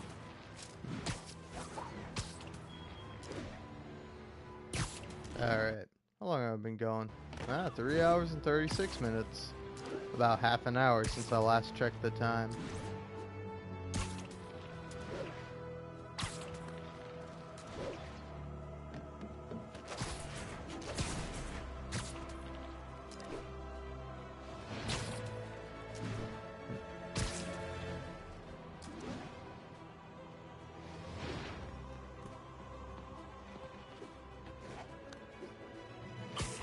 Ground teams need a But status yeah, update like, from Lenox Hill.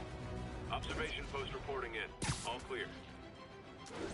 I don't know. It is like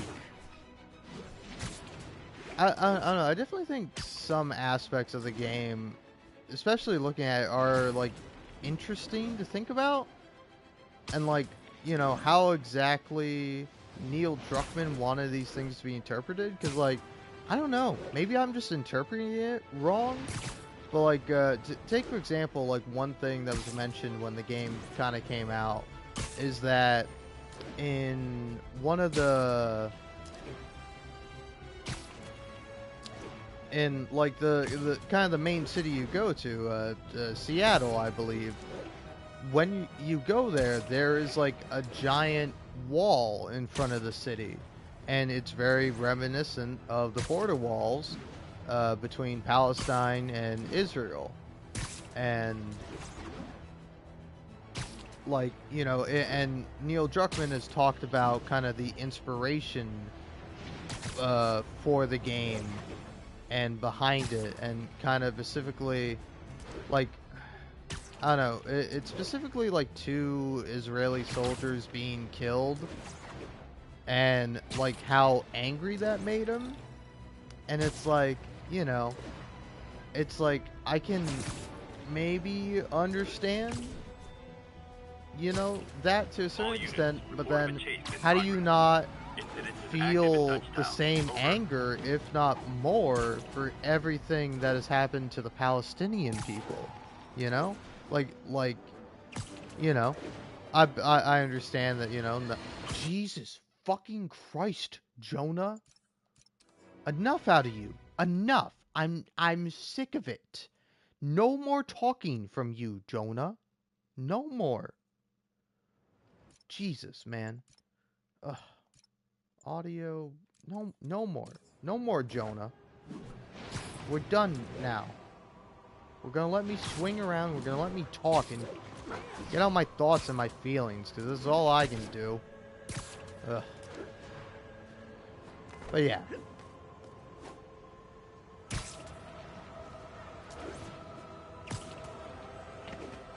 But yeah, like, I think those Sable guys are way too rough. Maybe I should step in. Yeah, I'll step in. Like, kind of the origins of the game are sort of like weird, you know? Like I think that is like an odd thing to sort of fixate on and focus on, and like even say that's the inspiration behind your game.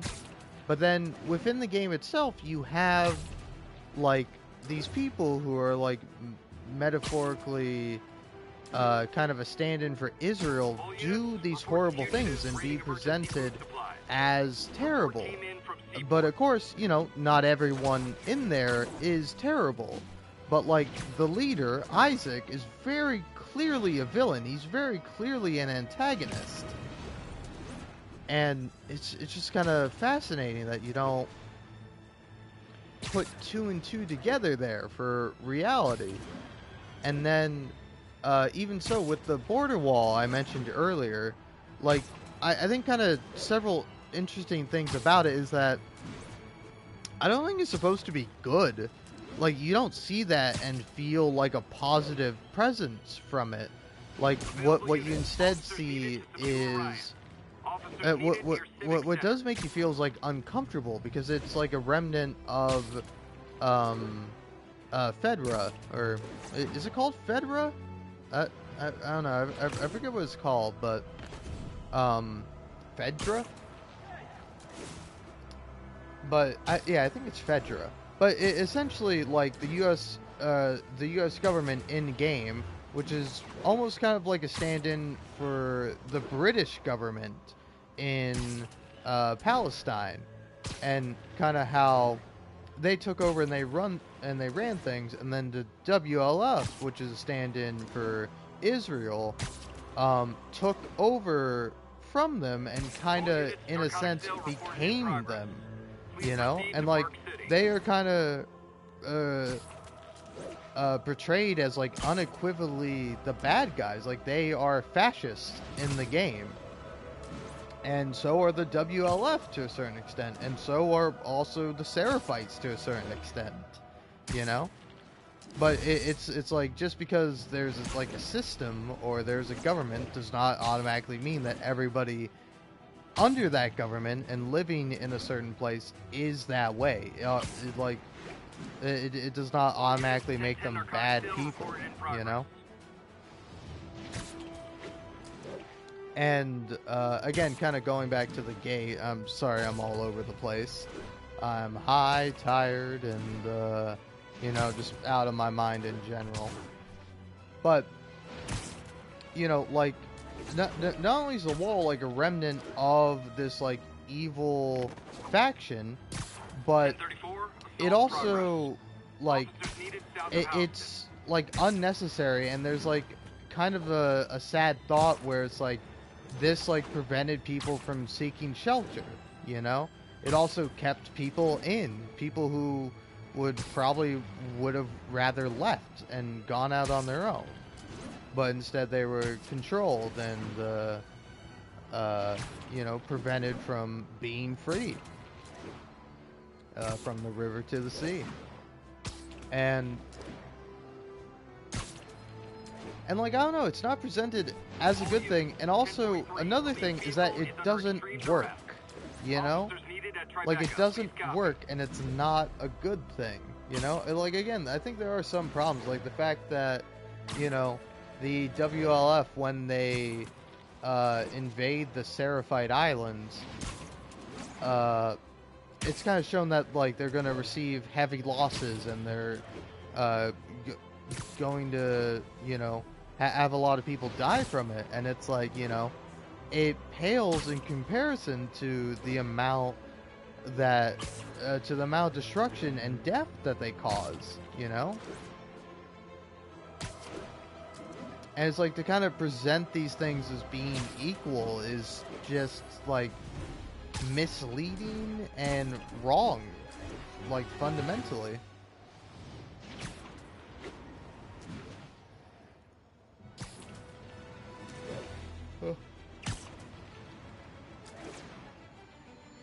But yeah, I don't know. I think that's enough of my thoughts about that.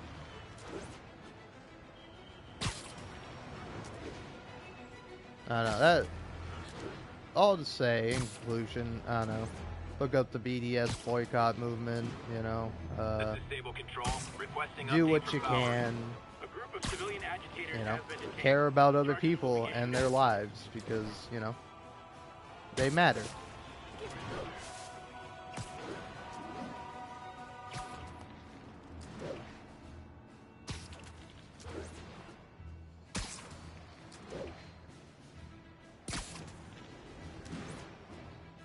Alright.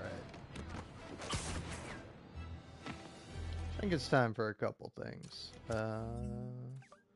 Let's start up this DLC.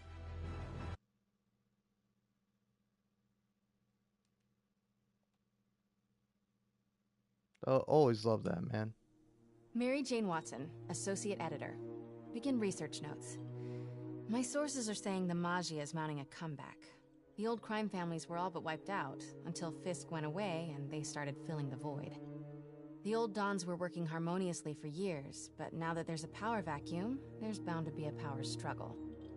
It's only a matter of time before one of the families makes a move on the others. Better follow up with my sources in the Force. Hopefully we can stop this crime comeback before it even starts.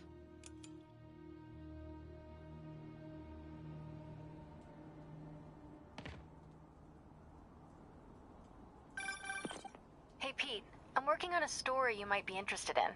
The Oscorp expose? New one. It's about the Maggia crime families. The mob? I thought they went out with swing dancing. Both times. They were in decline, but with Fisk and the demons gone, La Cosa Nostra is making a comeback. I love it when you talk dirty. Easy, Tiger. So you know the feds raided the Maggia last month? Sure. Well, one of the Dons had this lost masterpiece painting called the Maria, and now they're displaying it over at Manhattan Mocha. And? And I have a source who says one of the families is planning to steal it back. Tonight. Sounds like there's more to it than just art appreciation. I'll swing by the museum.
Gonna need to jumpstart more surveillance towers, or I'll never know what's going on in this district.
Alright, hello. Sorry about that, but I wanted to go check on my animals, see how they were doing.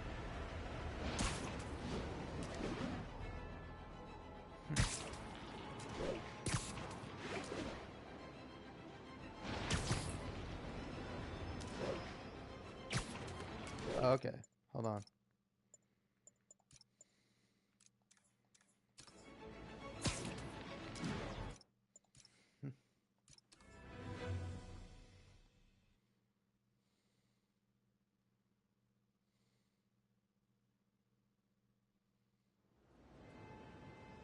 MJ told me to head to the museum. Sounds like someone is planning to steal a painting tonight. Yeah, I wonder who this someone could be, Spider-Man.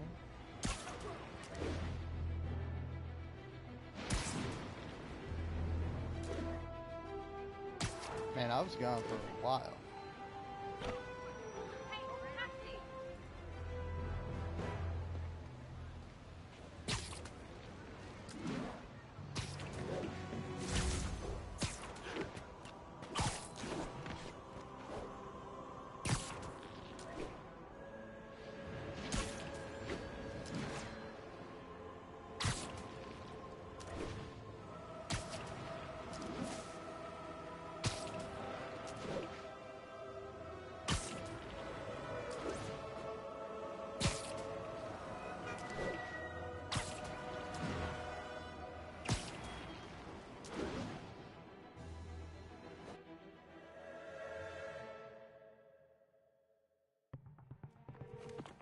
MJ, looks like your source was right. There's a small army of goons trying to break in. Stay on the line while I take a closer look. Just be careful. If those guys are Maggia, they play for keeps. Hurry up. Come on. Boss wants that painting. We should have been in and out by now. You want to try? Be my guest. Sheesh. Some people will do anything to avoid paying full price admission. What about the guards? They give us any trouble? Kill on sight. He's not messing around. These guys have to learn to appreciate art during business hours.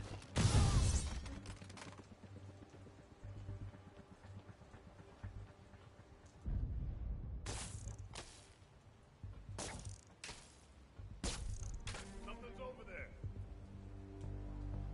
Man down!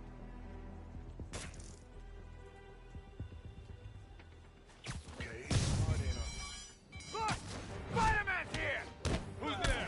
Time for a little demonstration of the fine art of subduing criminals. Nailed him!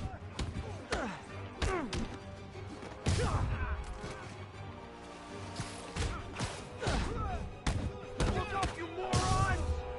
I'm putting you in the ground!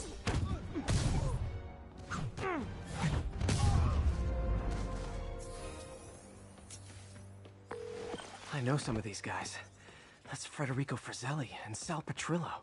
Those guys are part of Hammerhead's crime family, right? Why would he want the Maria? It doesn't seem like his thing. I'm gonna look around. Make sure no one got in a different way. I'll let you know if I find anything.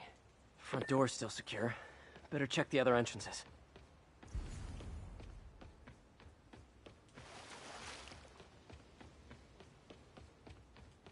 These guys couldn't even park legally. Wait, what's this?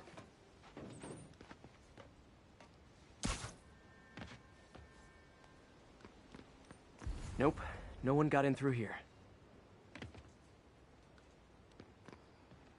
Hey, what is that? MJ, someone cut a hole in a skylight. I'm gonna check it out.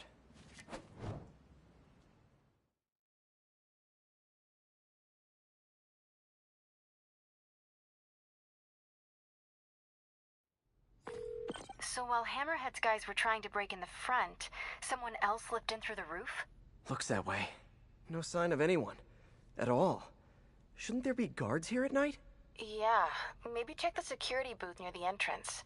There should be cameras there too. They would have seen whoever broke in.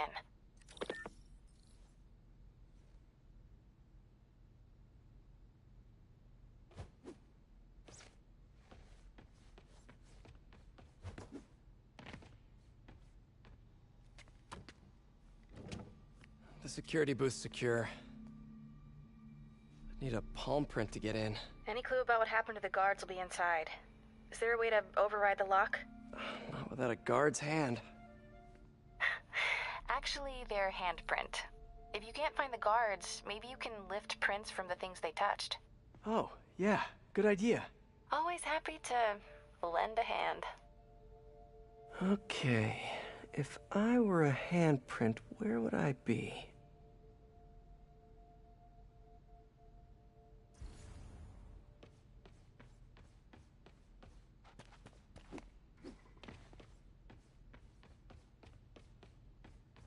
Might be a partial over there. There must be a print on here somewhere. Got a handprint. Well, a part of one. Looks like I'll need more.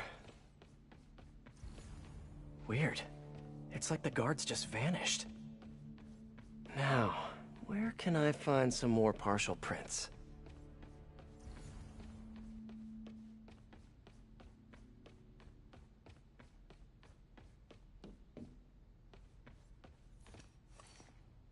Coffee cup. Still warm. Another one. Cool. Trained guards wouldn't leave their stuff around like this. Unless they didn't leave voluntarily. Wonder if there's a print on here.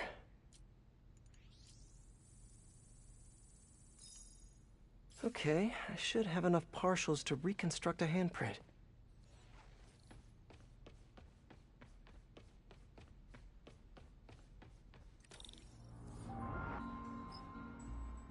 I should be able to reconfigure the scanner so it takes my data.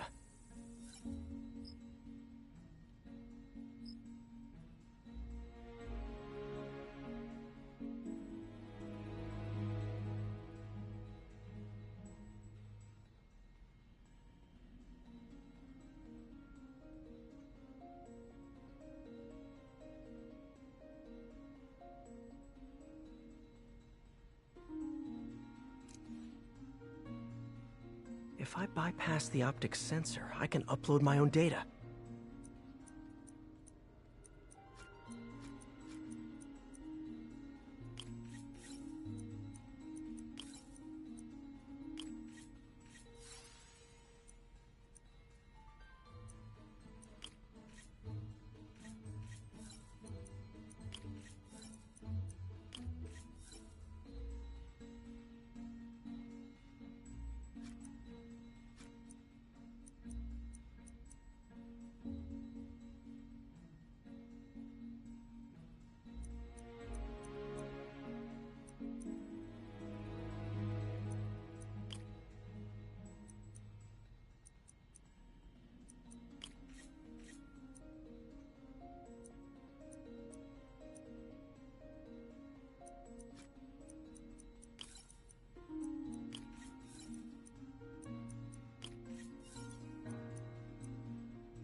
Got it. Transmitting handprint now.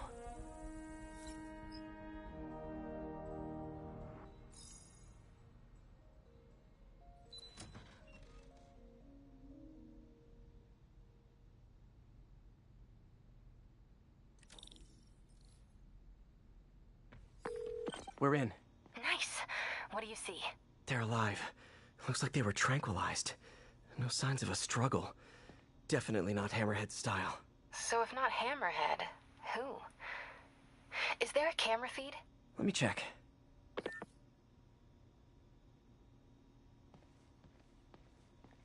Someone switched off camera 5.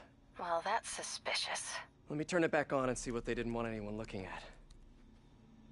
It's pointing at one of the paintings in the exhibit. That has to be the Maria. And no one's stolen it yet. I need to see this up close, figure out what's so special about it.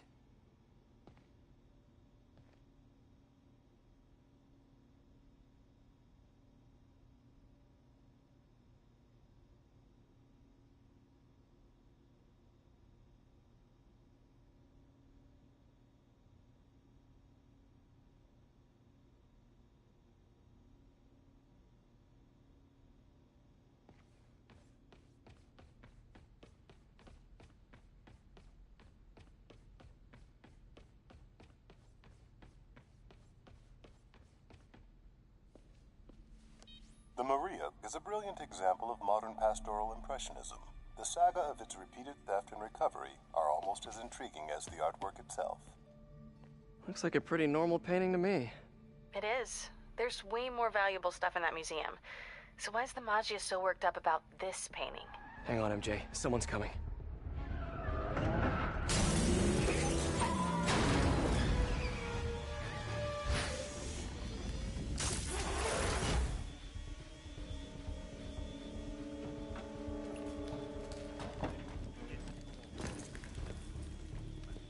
Keep an eye out. Spider-Man could still be here. Oh, damn it. Got it locked behind security glass. Hey, tell Frank we're gonna need to break out the big guns.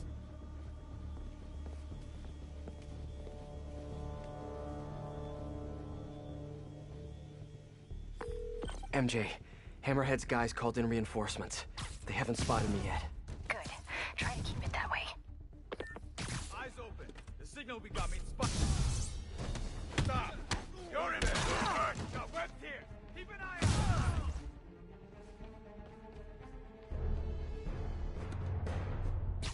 out! Sweet dreams. Cops will be here any minute. The hell with this. Grab what you can and run. Great. Now they're looting the other art. Gotta stop them before they make it out. There's only one way out of here. The way they came in.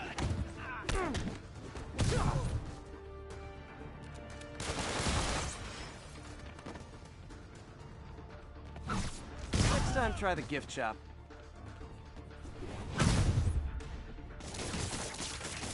This is gonna hurt! Put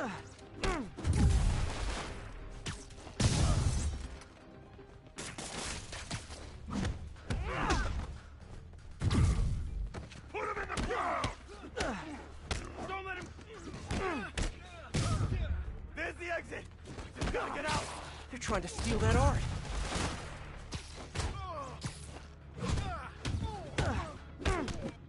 Too bad, loser! I'm home free!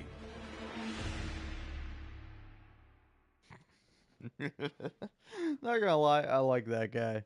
Too bad, loser. I'm home There's free. only one way out of here. I'm a The way they thug came guy, and I just stole this art. Oh man, now that this one random shitty modern art statue is here, the museum's ruined. Oh, they'll never recover from this. All thanks to me, some random goon. My name's Goonsby. What's up? I'm Goonsby the Goon. Yeah, I know. No relation. But you know, certainly did help in my interview, you know. I talked to the big man. He was just like, your name's Goonsby? And I'm like, yeah, my name's Goonsby. Oh, what about it, huh? You gonna make fun of me or something for it, boss? Because, you know, yeah, that's what you want to do, boss. I'm not gonna stop you. I'm your man, boss, but, you know, people have been making fun of me all my life, so I don't think you're really gonna say nothing new to me, boss. Because I've heard it all before. I'm almost to the exit. Can't let them escape. Oh yeah, are you? Are you almost to the exit, buddy?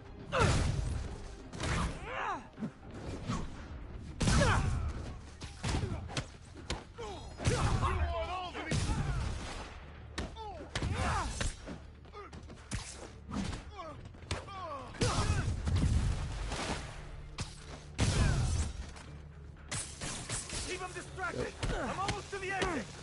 He's getting away. Oh no, he's not. How about as a consolation prize, I send you a poster of that piece for your prison cell?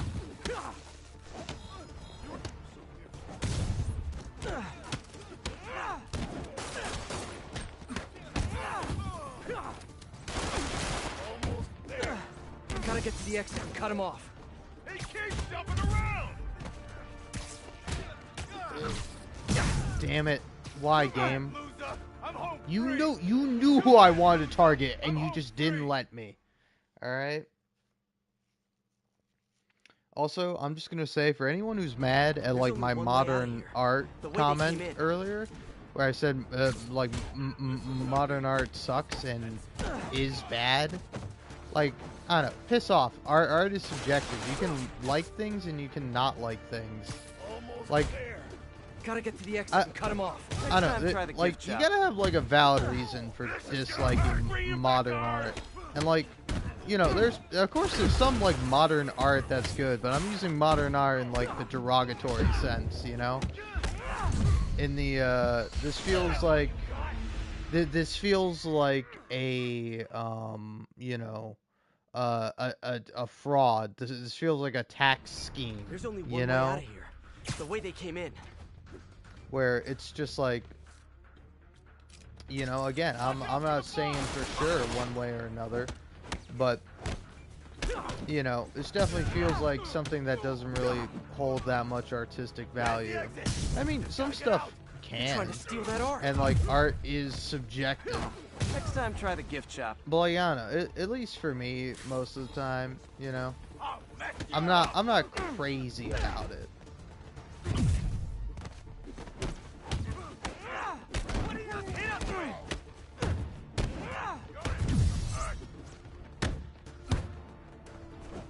Keep him distracted! I'm almost to the exit! He's getting away.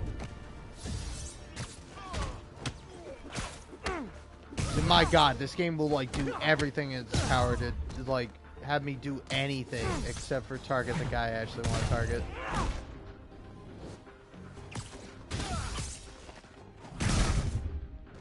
I'll mess you up! Almost there! Gotta get to the exit and cut him off. How about as a consolation prize, I send you a poster of that piece for your prison cell? Yeah, some modern art is good. Some modern art sucks. Some old art is good. Some old art is bad. Some art is subjective. Some art is not objective. None of it is.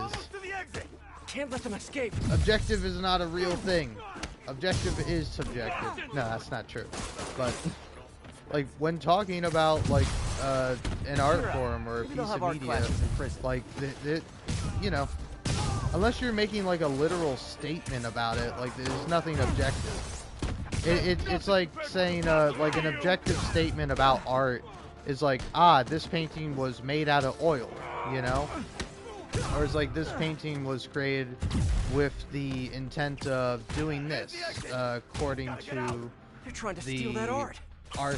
The author. Or the artist. Got him. Oh, thank God. I did not want to have to do this again.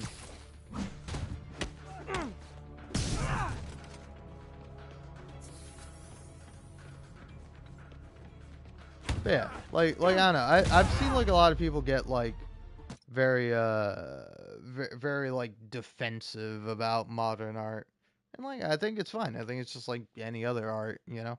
Can be good, can be bad, you know. But I don't know. It like honestly, I do get it. I definitely do get it, but also it's like like I don't know. I do hate like some perspectives on things, you know, where it's like we're like I don't know. I've seen some that are like very clearly jokes, like standing in front of paintings that like we could have made. And then it's people going, well, why didn't you make it? And it's like, do you think people have the opportunity to do that? Do you think people have the time to do that? You know? It's like art is art, man. It doesn't matter who makes it. Like you can have like the most beautiful piece. You can have like this amazing eye for art and it can go completely unappreciated by anybody, you know? Like nobody can acknowledge you and your work and the meaning and the heart that is put into something, you know? And it can come in all sorts of forms. But, you know, like what makes something good art? Is it good art if it's enjoyed by multiple people? Is it good art if it's loved by some people, hated by others? Is it good art if, you know, it just looks nice? Is it good art if only one person ever sees this piece of art, but they love it and they cherish it for all their life and it's a very valuable item to them, you know? Like what exactly makes art good? What exactly makes art worthwhile? It's a very interesting, complex, and dynamic question that can be answered in a myriad of different ways, and depending on who you ask, you'll get completely different answers. And I think that's a really interesting and fascinating part about humanity. But, you know,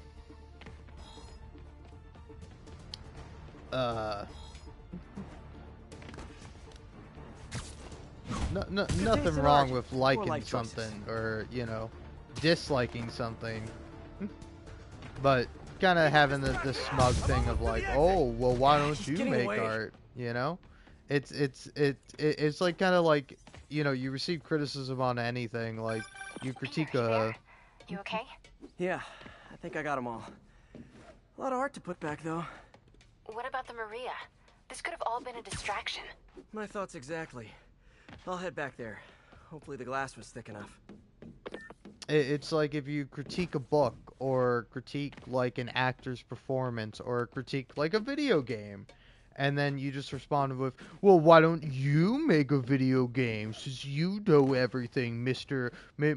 Random Guy?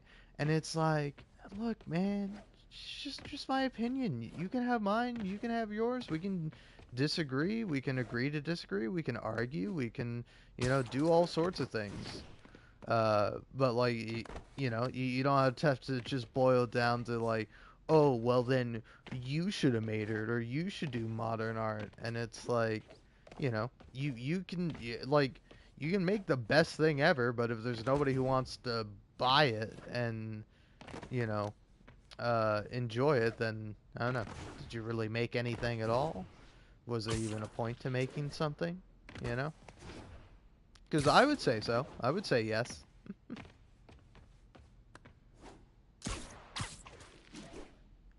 But I don't know. I'm biased. I make stuff all the time. Is it good? Is it bad? I don't know. Maybe it's somewhere in between. Maybe it's great for some people, awful for other people. You know? It's all a little subjective, dare I say.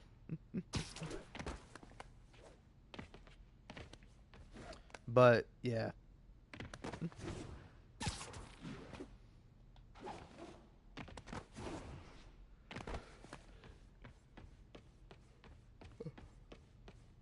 Ugh.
You know, I gotta say, oh man, this is such like a completely like off tangent topic that is actually kind of really funny.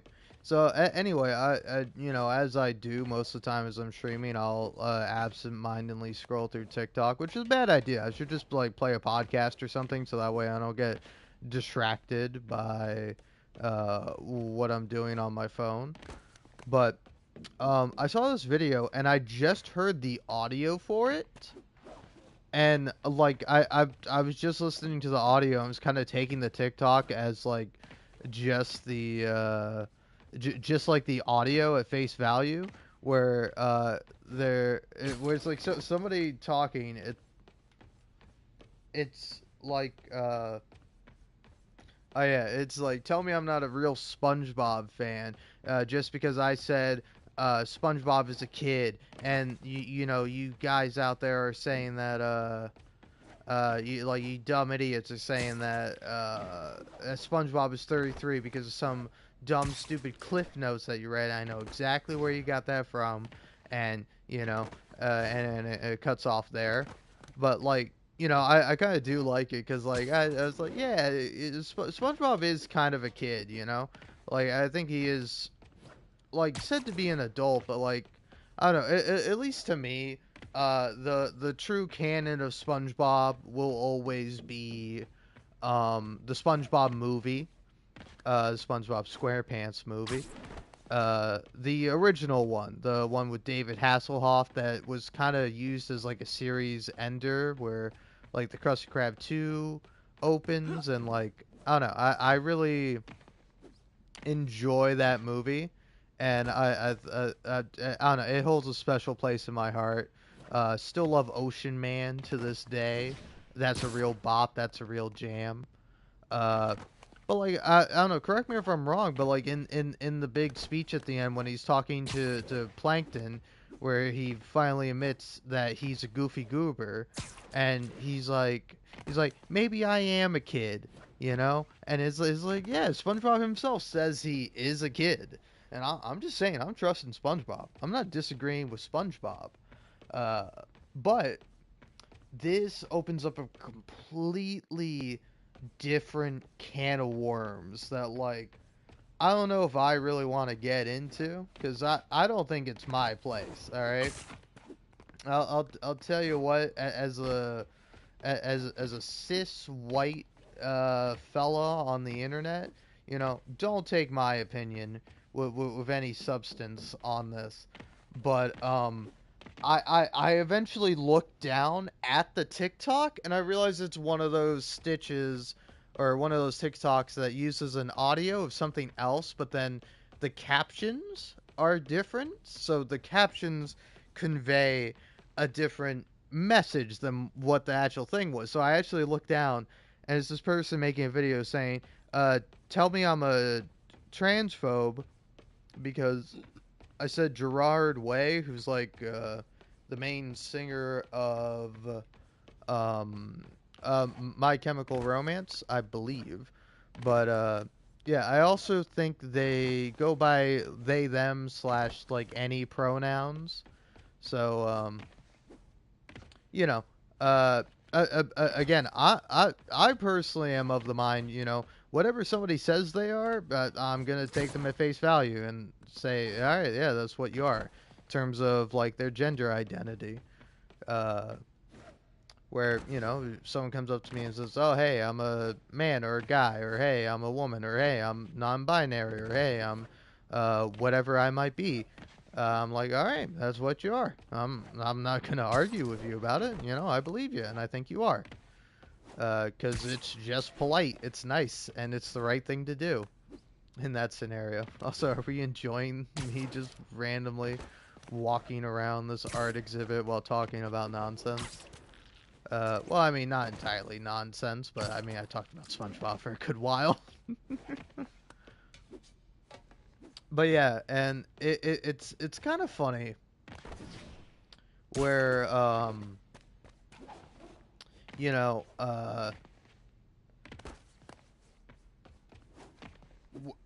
like again, like sometimes how like strongly opinionated people are about this sort of thing, and like, you know, I get it. I like to, you know, think or at least attempt to understand all perspectives on something, you know, because I like understanding things. I like seeing into people's mind, you know, even if I don't agree with you personally or, you know, feel the same way you do, I would like to understand why you might feel the way you do, you know. It's just, I don't know, something I always do.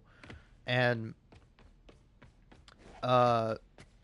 you know, like I can see why somebody would like say Gerard Way is trans, but like I personally don't care either way. You know, I don't care about My Chemical Romance. I don't care about the people who are in it, and you know, wish them the best. They can live their lives however they want, but I ultimately don't care.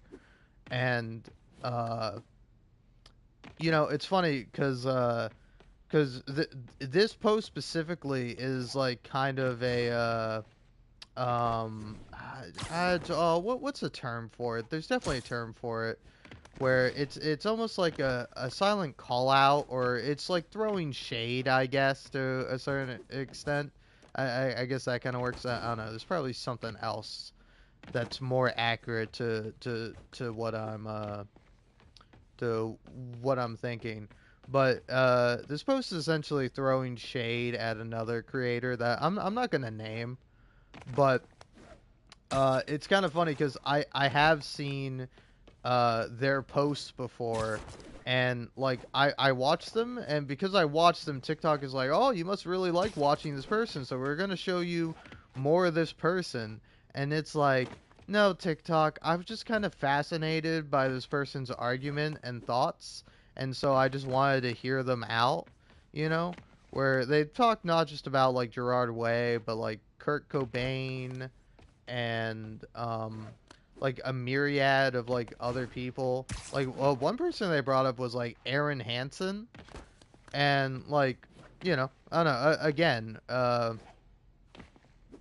That was probably like the most relevant one I saw because I'm a Game Grumps fan. I like Game Grumps, all right, and specifically, I will admit this. I did like JonTron. Like I think JonTron has some funny videos, and I think he's a funny guy.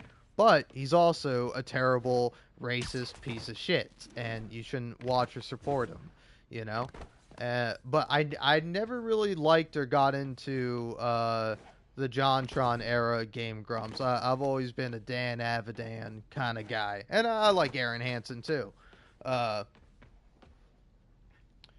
like that was like the first post I saw by them that was like actually something I could maybe care about because I like Aaron Hansen, Ego Raptor, and I also like Dan Avidan, and like this creator kind of has made her whole thing of just like seeing a person and then seeing like one aspect about them that like maybe they have like a touch of femininity or something, and going, oh yeah, that person lesbian, that person's a woman and a lesbian, and I know this in my heart. You can go into vents? Oh my god. Oh, this would have been helpful to know. I didn't know you could do this. Huh, interesting. Huh.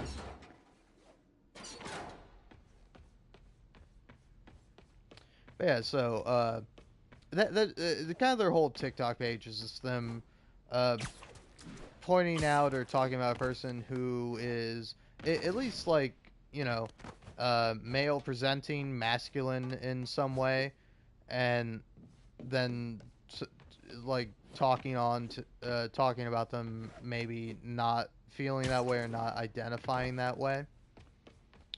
And like I think to a certain extent it is interesting, but like I don't know, I and definitely other people have, and I've talked about them before, where like I feel uncomfortable just outright stating to a person you don't personally know, and I mean, to be fair, it would kind of be worse if you did personally know them, but like talking about a person you don't personally know and definitively saying, oh hey, this is what their gender identity is or what it should be, like it's kind of the issue with the whole egg thing, where it's like, I get it, but also I think, you should allow people the grace to, discover themselves on their own time in their own way, and you shouldn't just be like, oh, hey, wow, are you this? And it's like, no, actually, I'm not, but, people also don't owe it to you to say exactly what they are. And, should it be on you to speculate about what they do? I don't know. Like, maybe you can, but maybe you shouldn't make a whole account focusing on this and basically doing nothing but that. I mean, I'm sure they do other things, but that's, like, a majority of what they're known for.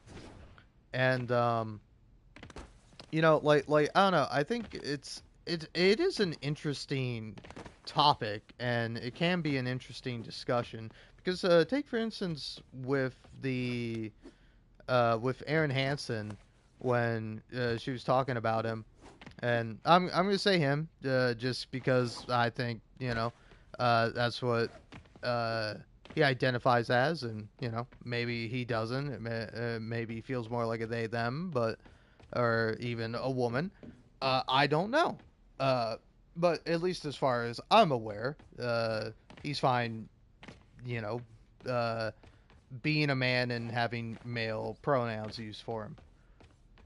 But like he ended up he made like a tweet, and like also I watch Game Grumps episodes. I know some of the stuff he said, and like is he queer? I don't know. He certainly said queer things, so it's not for me to speculate on. I don't think.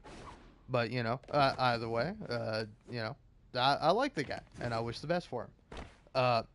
But he ended up making a tweet that was like, oh man, I wish I was I was like a hot girl or something along those lines, and then I could just, go hang out with all my hot girlfriends, and like, we would just like get tea and like talk and chat and have a good time. And it was like kind of just based off that tweet where she then concludes like, oh, Aaron Hansen, a woman and a lesbian. And I don't know if this was in the same video or like another video I saw after it, but she also mentioned that the creator of Doki Doki Literature Club, who again, as far as I'm aware, I believe their name is Daniel, but as far as I'm aware, he's a guy. But again, my apologies if I'm wrong about that. But she said that he was also a woman and a lesbian because, he wrote Doki Doki Literature Club, and it just has such a feminine essence to it, and it's just so, like, girl-coded that, it could not have been written by anybody who is not a woman. And it's like, I feel the need to maybe, like, disagree with that, because, like, I don't know, that's kind of the whole thing about humanity, is that you don't have to be something, or you don't have to be a certain way to understand how someone else might feel, It's like, don't get me wrong, there's still always going to be limits to your knowledge, and your personal experiences might not always line up, and it might be, and it is, of course, easier said than done to actually understand a person, but you can understand anybody, at least I believe so, regardless of, what they might look like, where they're from, how they speak, like, you can always understand somebody, again, even if you disagree with them, or, you couldn't have possibly ever thought the way they thought, or, act in the way they act, I still think, you have the ability to. You just have to put the effort in. And anybody can do that for anybody, It's like, I don't know, I just don't think there's some kind of, like, intrinsic, like, masculinity or femininity, like, tied within a person. Like, I, as a man, and very thankfully as a cis man, like, I was born the gender I wanted to be, and I think that's great, and that's why I also believe that, like, anybody should be able to live as the gender they want to be, because I like being a man, like, I would not want to be a woman, like, I can think of it as, like, it could be fun, and, like, maybe I could theoretically be the same as I am as a woman, but, like, I am a man, that's a part of my identity, and I like being a man. And, I can go into the reasons I like being a man. People avoid me. I don't have to talk to people. I can look like garbage all the time, and people aren't going to, like, come up and say that to me typically. I'm certainly less judged, less observed, less criticized than, like, women are, but also that's not, like, a good thing, like, it's a good thing for me, but it's not a good thing for the world. It's not a good thing for women, certainly. But, like, also, there are, like, some aspects where it's like, oh, I like being a man because I like some ideas or some aspects about masculinity, but also I'm not tied to that. And, like, I think anybody can embody any kind of trait, regardless if you consider it to be masculine or feminine, because those are things that we made up, Like, there's nothing that makes something inherently womanly or not. And if you want to be like a little, like, gotcha punk, you'd be like, oh, well, what about, like, periods, or what about, like, getting kicked in the balls as a man, like women don't have balls, they can't experience that. Men don't have vaginas, they can't experience a period. And it's like, to a certain extent, yeah, sure, but, like, you still experience pain, you can still relate to that feeling, and also, not to mention, it's like, trans people do exist, Like, let's just not pretend like they don't and they're not valid, you know? So, yeah, I don't know. That was my very long, probably very poor rant about gender and perception and discussions surrounding it, you know? Because, like, again, you know, I think people should be able to identify as whatever they want to identify as, and you should respect whatever somebody might want to identify as.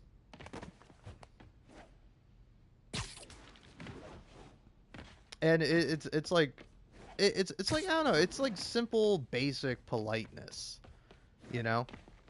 It's, I don't know, it's kind of funny, because, like, I think, one thing I saw, like, somewhat recently, by recently I mean, like, probably a couple months ago, but, you know, I saw, like, this post that was, like, you know, just, like, accepting different people, and, like, I don't know, I forget the exact framing of the post, but it was basically, like, kind of just showcasing, like, it's easy to accept people, and you can just accept people as they are. And it was like, you know, like one person is like, oh, I identify as like a dog, you know, and it's like, hey, that's cool. I think that's great.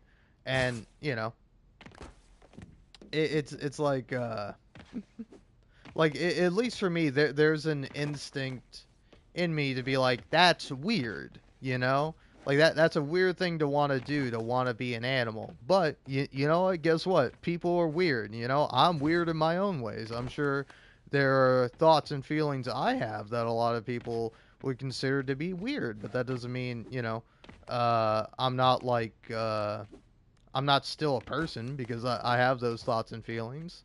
And, you know, like, even if you know, don't understand them fully, or don't, you know, or even if you just, like, flat out don't like it, you don't have to say anything about it, you know? You don't have to be a massive prick for no reason. Can you go in this vent too? There's so many... Oh, okay. Ah, God, there's so many more options than I initially realized. Yeah, you can just go in all these. Ah, wish I had known. That makes me wonder, can you stealth this area? It might be possible.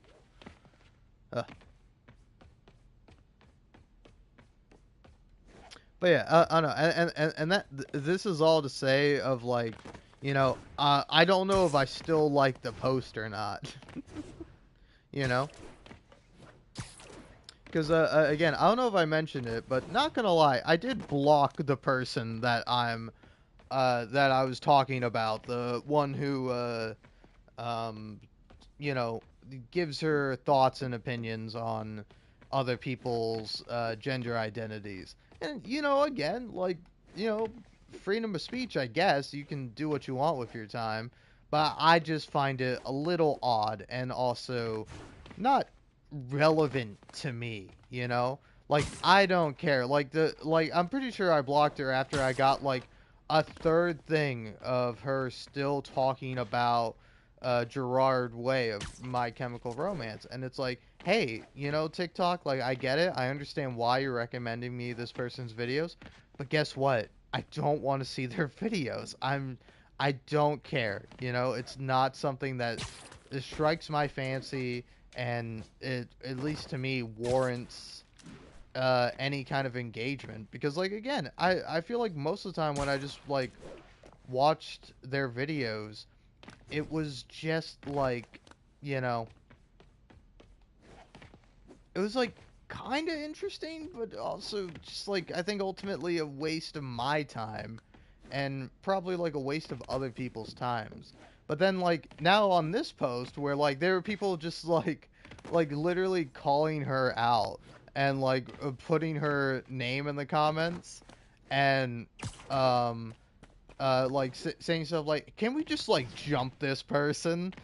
You know, I think that I take it they're talking more metaphorically, but, like, it's still like, you know, maybe chill out with that, you know?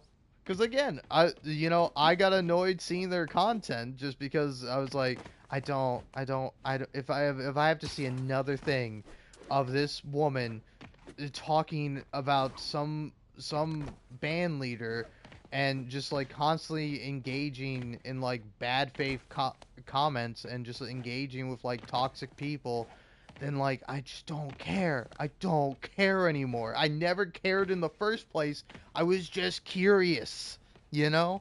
I was just like, why? Why are you so strongly opinionated on this? And like, what's your reasoning, you know? Like I'm rather curious. But yeah. I still like the SpongeBob audio. I think the SpongeBob audio in and of itself is pretty great. By Bella Delgado. Bela? Any pronouns. But yeah. I don't know, I've seen their content before. I really like them. It's spelled Bela Delgado.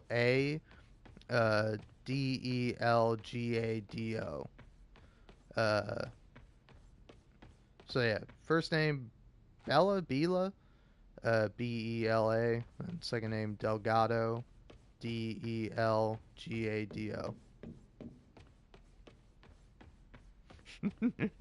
But yeah.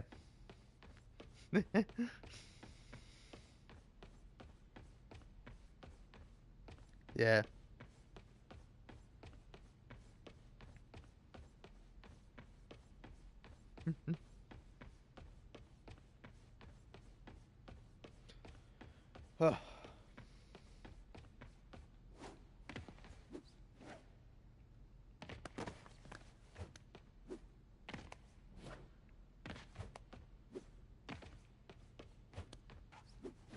Oh my god, I love this video. The original video is so good.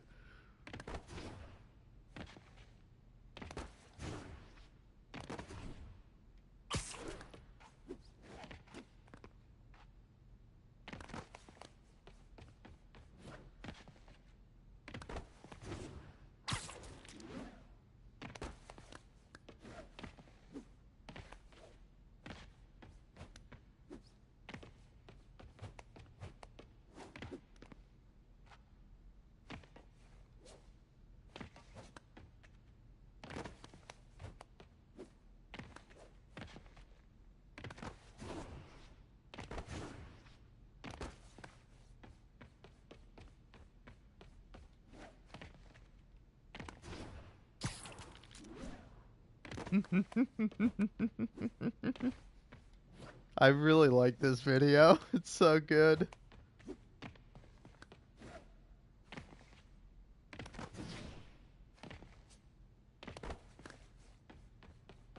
Sorry, I'm still just gonna be just running around in circles because, you know, I do want to talk more about this.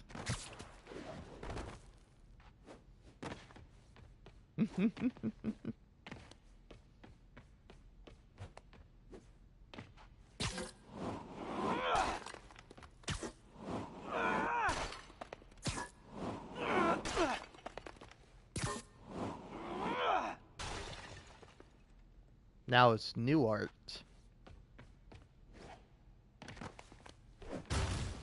You can really just mess everything up for no reason.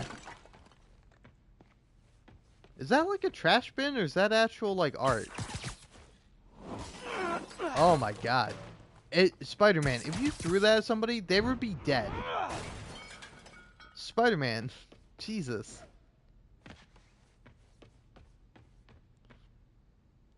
Oh, okay. Yeah, I think this is just like a pedestal. That's not the actual art itself. But, yeah, no. Thoroughly enjoyed that video I just watched.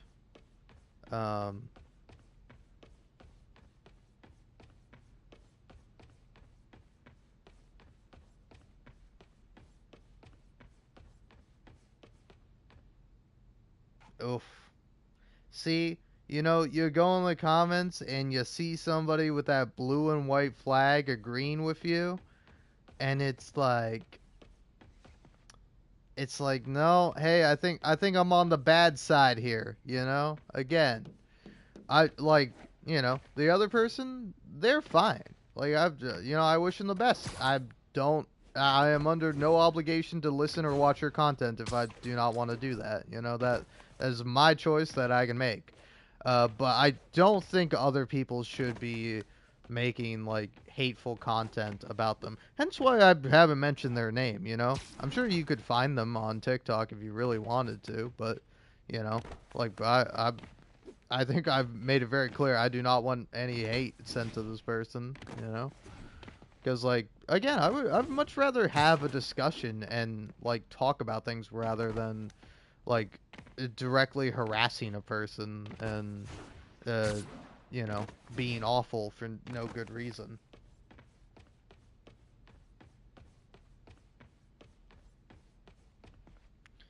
But yeah, I don't know. It's like...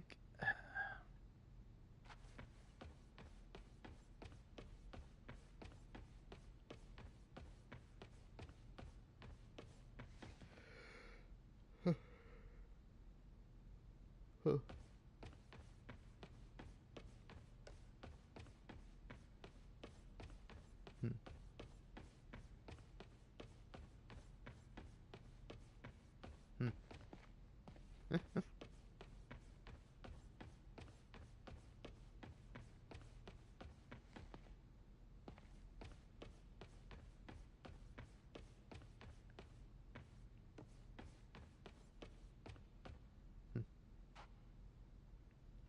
I don't know, it's just like it is this is like so interesting because it's like it's such like a worthless discussion, you know, like don't get me wrong, you know, like there's no inherent worth to anything, there's no inherent value, there's no inherent meaning to life, and that is just my belief. But like I don't know, it feels like, you know, if you already don't like this person and like what they have to say, then like why now I can throw the world and destroy the world. Spider-Man has become a villain. Spider-Man hates modern art. Ooh, that's actually really cool. I like that. You see, now that's art, baby. Alright, this tells a story, you know? And look, there's one left. Ooh, ooh, ooh. Now that's a powerful piece.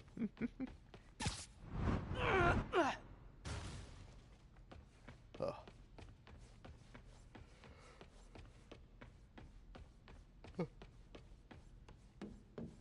But you know, it's like, again, you got like people in the comments where, like, you know, I go to this person's profile and they got they, she in their in their pronouns, and also speaking of pronouns, I think like again, like I went through my whole thing of, you know, you should always respect people's pronouns, but I will say probably like one of my favorite pronoun jokes is but like my pronouns are he, his, because I'll never be him. I fucking love that joke so much. That one's so funny to me. just like not including him, and then it's usually like it's best done with, like, you know, like a joke character, like SpongeBob. You know, my pronouns are he, his, because I'll never be him, and there's a picture of SpongeBob. Like, that's fucking funny. Oh man. But yeah, and it's like it's like different people just like talking and sharing their opinions. All right, you see now I'm like you see, this is like a thing that always sucks, you know. Because again, like, this person clicked on their profile, any pronoun / they, them, and then like they say, and also their name is a Palestinian flag, where they say that dumbass name of the account of this person, and then like another person is like, oh yeah, they blocked me, and then but yeah, I also I don't know, I forgot if I read this one out loud, but the initial person I was talking about was like they're entirely convinced that they're the arbitrator or the arbiter of personal identification because she says so. And but yeah, but you get one person with like and then like another person that's just like I legit blocked her. She pissed me off so bad. But yeah, you get like one person with the Palestinian flag, and then immediately beneath that is somebody with a Joker profile picture, and then like a little bat emoji as their name. And they're like, this person's like the I don't know the she her lesbian arbiter uh they say her name, and then scary. The headcanons are actually getting crazy, and it's like I don't know. I don't know. She, her, hers, female Joker, but you know, it's just like it's just like I don't know. To me, it's just like a little weird.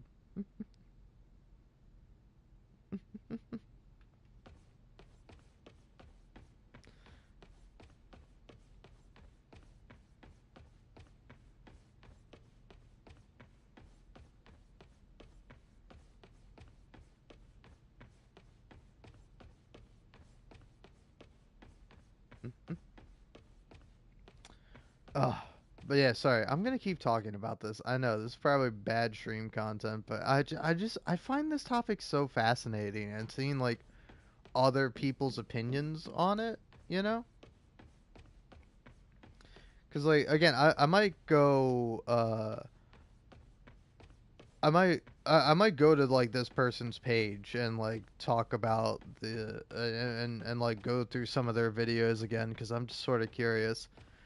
But yeah, like this person says, you know, like people say this about Kurt Cobain as well. I saw someone say he killed himself because of gender dysphoria, which yeah, he could have been going through, but he's not allowed to speak for himself, and it feels weird to state it outright like that. It also feels disrespectful because we can't exactly know what was going on in his mind. And then also, I'm surprised at the amount of people in these comments saying it's lit the same person, like using lit as short for literally. Like I find that to be a little fascinating. Is lit the same person doing this? Dear God, I can't stand them.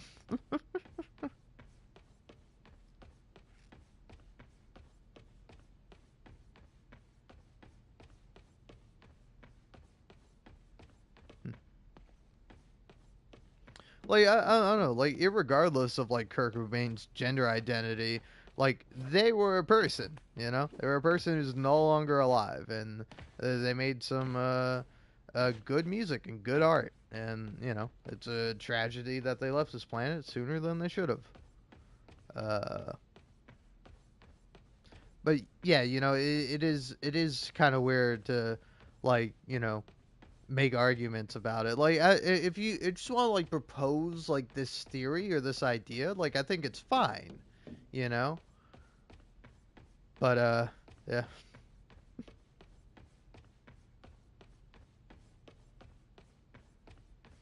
Again, I don't know. Like some of these people are like interesting, because it's like I had to block this person for my well-being.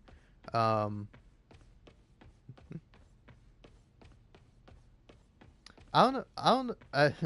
This person says I don't care about discourse on them being trans or not. That's not my business. I just wish they would own up to being parasocial about it. LMAO. Like, what are these comments, man? Like again, I don't want to be on these people's sides. All right, I'm not taking any side. I'm on my own side. All right. Oh man. You see, now this is interesting. Some complexity here, you know. Ugh.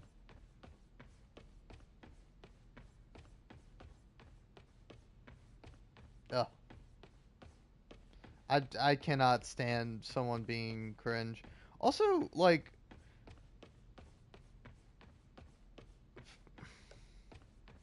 I guess it's weird going into like people's profiles on occasion, because like sometimes I'll just be like met with things I don't understand. Like this person has like scene emo in their profile, like a combination of scene and emo. And then underneath that, level 13. Like, is that your age? What do you mean by level 13? I assume that's your age, but like I don't know. I'm not gonna speculate. I don't care. But honestly, I'm just clicking on these people to see what their pronouns are, because like I don't know. I feel like tells you a little bit about the person. And this person had she he pronouns.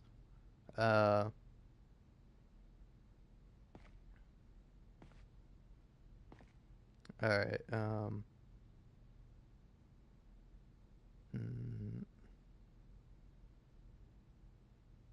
But yeah, like this person says like no, because they have other pretty good takes, but this one sucks so much.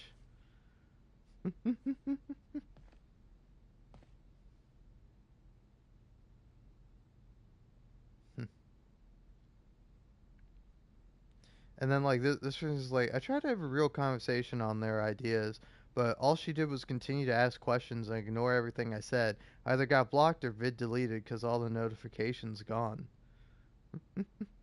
Tried to explain that I think speculating on dead people's identity is odd, and she said, it's theory, it's beyond the individual. And I said, queerness is inherently individualistic. And she also said that she thinks trans should be the standard, which obviously doesn't make sense. I just tried to point out that people with vague identities shouldn't have labels forced on them. It was like, yeah, I agree with this person. But like, yeah, I don't know. I don't know. I'm really fascinated by this.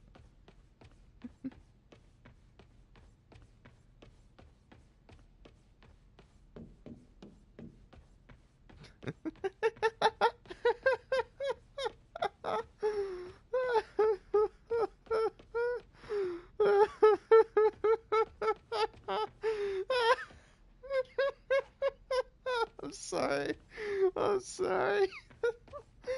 I don't know if I should share this, because I'm laughing for like for just like the absurdity of it. Like I think it's funny, you know. I don't mean any disrespect in my laugh, but seeing as we're talking about this person, I get a weird feeling she wishes she was trans femme, which, like, again, weird thing to say about a person, but I mean, you know, there's a person to say about it. To say that kind of thing about, maybe it's her. Maybe, just maybe. And then somebody else replies, no, for real, this is like all she talks about, skull emoji. And then somebody named Lemon said this thing, it just cracked me up. Like, I don't know, it's just like the phrasing of it is weird, and like the implications of it are strange. And just like the idea of it is just so strange that I just like started laughing at it. Where they say, in her eyes, she probably is, because she herself said her gender was lesbian more than anything. And it's like, I mean, you know, valid, I guess. Oh, man. Like, I don't know, I forgot what it was, but there was like something at one point I was like watching, or I saw on TikTok, that like had to do with like lesbians, and I forgot what it was exactly, but I kind of just had like this thought to myself of like, you know, you want to know what I think about lesbians? You want to know what I have to say about lesbians? They're out there. You know, like they're out there, and I'm happy for them.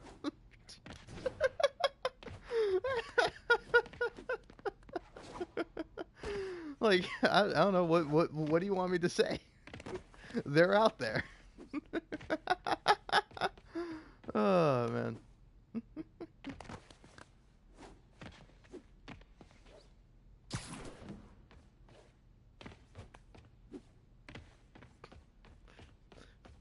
And then the only other joke I would add on to that, I mean, it's not really a joke. That's why I think it's kind of funny, you know. Is that like that's just a true statement. Like lesbians, they are out there. There's no denying that fact. They're out there.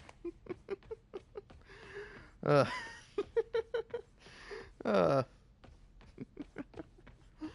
don't know. I'm just really tired and high and red-eyed.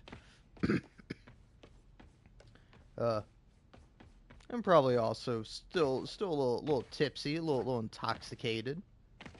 Oh yeah, my one and only other joke is like, oh yeah, you know, and the other thing with lesbians, you know, like again, I think they're fine, but you know, it kind of does suck when when they're dating the bi girl that, you know, I could be with if only I was more attractive and less of a piece of shit.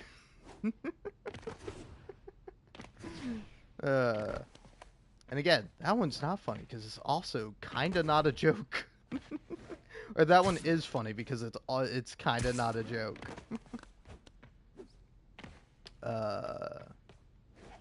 But no, I'm just saying, I got long hair. I got a bit of a like soft boy vibe to me, you know.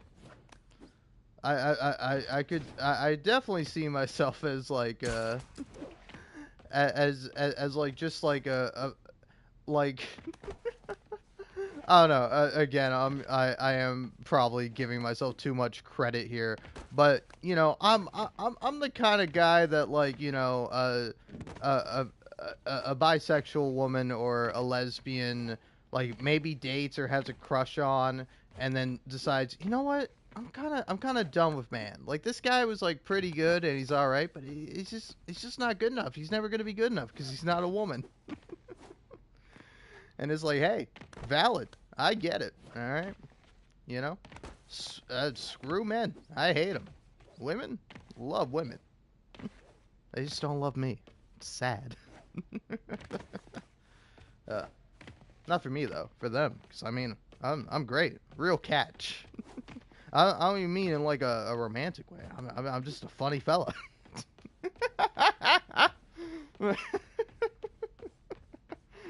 Oh man. And then here, I like this comic because it is interesting. It's also a bit of a throwback. This person says, "No, literally, like you can't just assume someone's identity like that." Also, I think they kind of messed up with this comment because they say, "No, literally, all caps, period." Then no punctuation. Like you can't just assume someone's identity like that, question mark. Like what you know, like I don't know. It's like, be definitive in your stance about this. Put down some exclamation points, you know? don't have question marks. I understand you might be trying to convey that it's confusing, but you know. It's like, I don't know, it seems like you're making a statement, a stance. And then this person says, I thought people said that because he goes by any pronouns. And it's like, yeah, you know, that can be kind of valid. And the fact that they said that if they were born later, they probably would have identified as non-binary.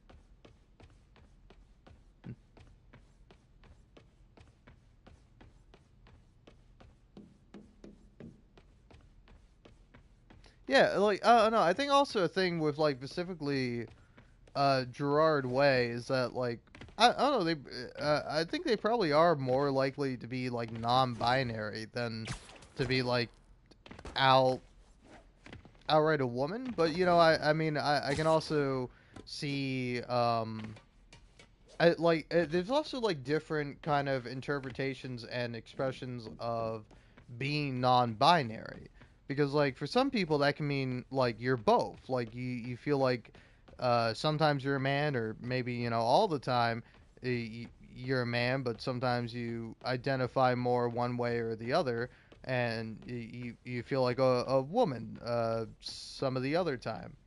And like yeah, I think that's valid, but also non-binary can be used almost as like you identify with neither, you know, like it can be neither or either, you know, like maybe being more accurate if you're neither to say you're like agender or something like that.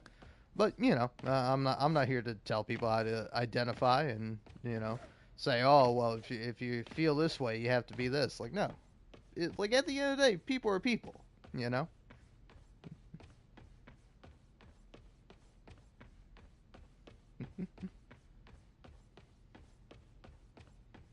Yeah, it's like a lot of people going no because he's a real person.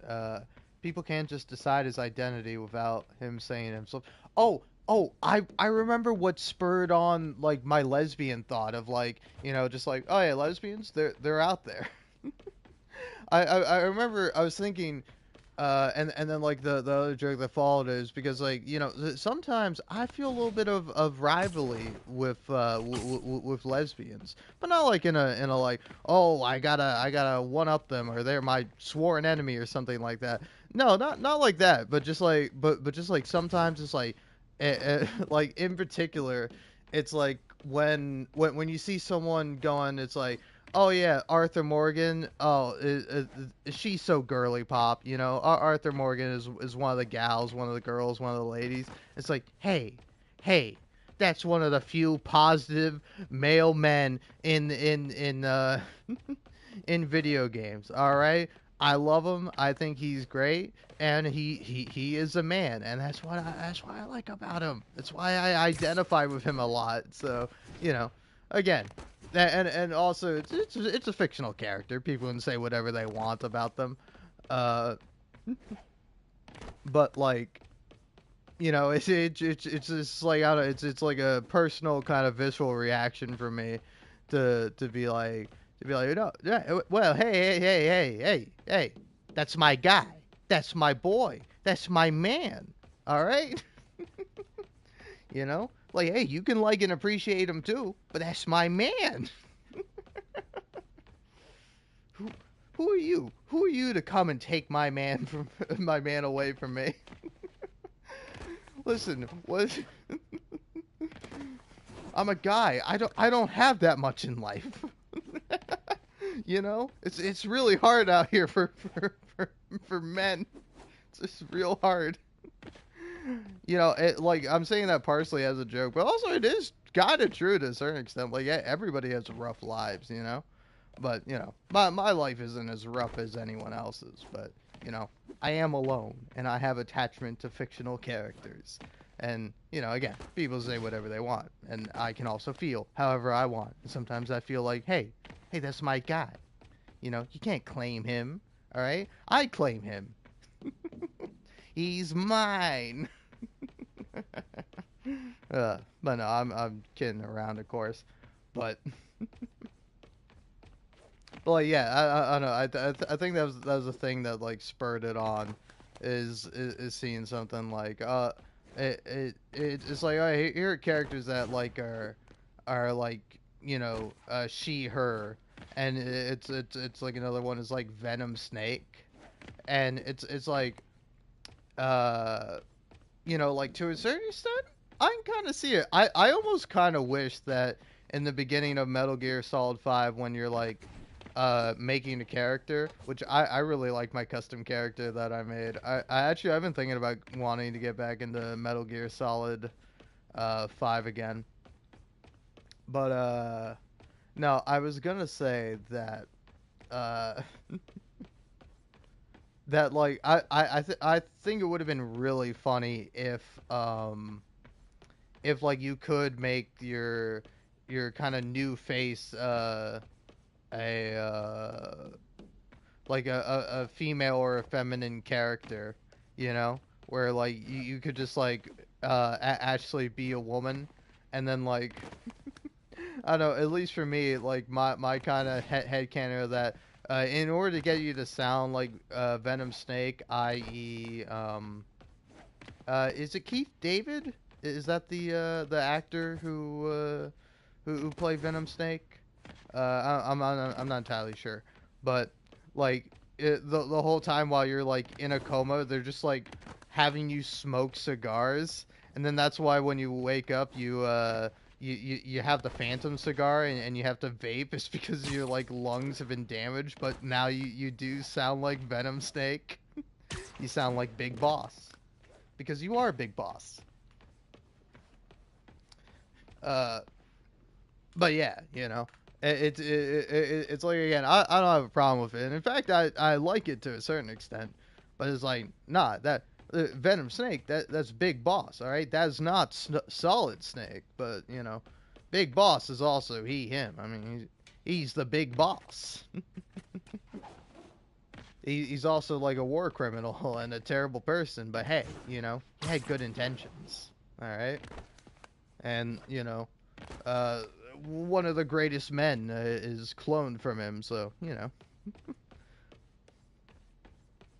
Interesting dynamic. I like the Metal Gear Solid games, and I like Metal Gear Solid 5. It's the only one I've played.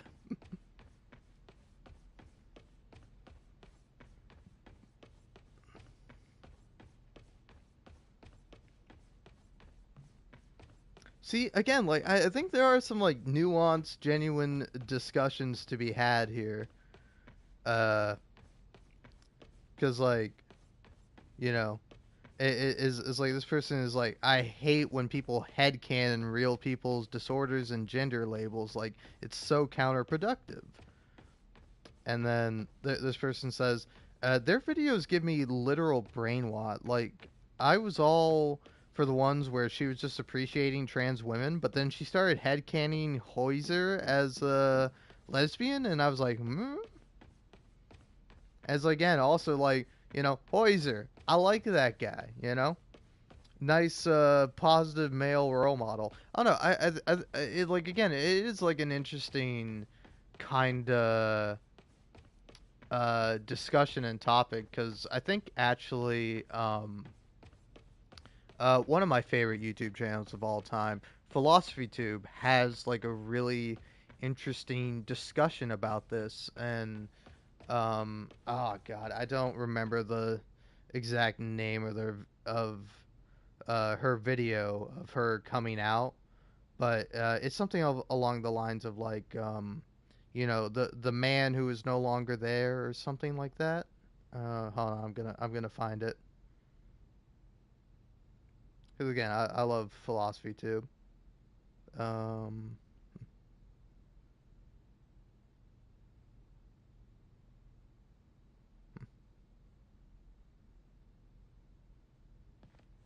Okay, it's the video title is Identity: A Trans Coming Out Story, but I think there's a section that's like titled something along those lines. My apologies if I'm getting it wrong, but yeah, I think in that video they kind of talk about how they received like kind of comments and like words and like just I'm just gonna say comments just for sake of convenience, but they had people tell them that, hey, I really appreciate you being like a positive like man in the in this kind of realm and in this part of YouTube, and you know, it really helps make me feel better and gives me like somebody to look up to. And then, you know, her talking about her guilt. Also, again, sorry, I don't mean to misgender anybody as I'm doing this. I might do it because I'm an idiot and also pretty high. But I know that Abigail Thorne, who is the woman behind Philosophy Tube. I know she doesn't like they them pronouns. So yeah, so shoot. Now what was I saying? I forgot. Oh yeah, but she talked about how she felt kind of like sad and distraught, and like she was almost letting these people down, but ultimately, you know, that like if they truly appreciated her and loved her for what she did and who she was, then they would accept her for who she is, and it wouldn't like matter to them, you know. I think also ContraPoints has a very interesting video along this line where I think it's in her men video, you know, where she kind of ends it with like, you know, I can't be a positive male role model for people. I think that's something men have to come up with themselves. And like, you know, I think men have to a certain extent, like sometimes, you know. But of course, still struggling.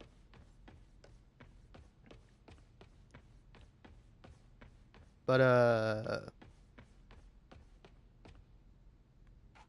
yeah, so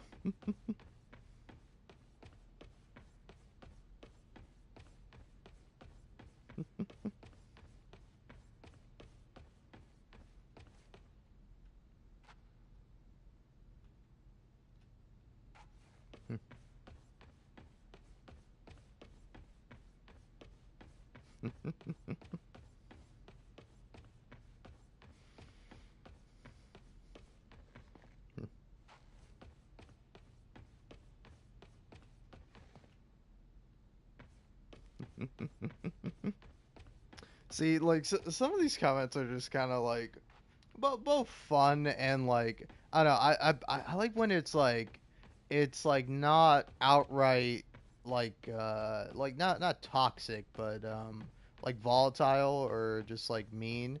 It's just kind of like like like I don't know. Here, I'll read this comment for you. They're the same kinds of people who would say, "I knew the whole time" when a friend comes out. It's abhorrent. like yeah, I don't know, man. Like I'm very fortunate where, you know, people don't know me, so people don't speculate on me. But you know, that is always something I feel nervous about, or something that I kind of fear personally, is being perceived as something that like I don't feel like I personally am. You know. Like say for example, if people start calling me an egg or saying, "Oh, you're a woman, you're a girl, pal," and it's like, no, I'm not. All right, trust me on that. Listen, I am a man not because I was born with, you know, XY chromosomes or certain something between my legs. I am a man because I wake up every day and I go, I'm a man. I like being a man. I choose to be a man. That's what makes me a man. That's what makes anybody a man, is just deciding that you are. Same with being a woman. Same with being non-binary. You know, sometimes maybe you don't even consciously decide it. Maybe it's something that's just within you the whole time. It's something you have to discover and find out. You know, I'm not here to tell you how to feel about your own thing. I'm telling you how I feel.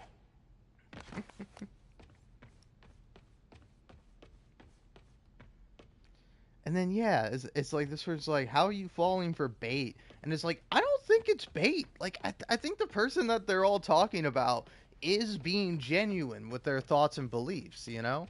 Like that's what I find to be kind of fascinating about the situation. It's like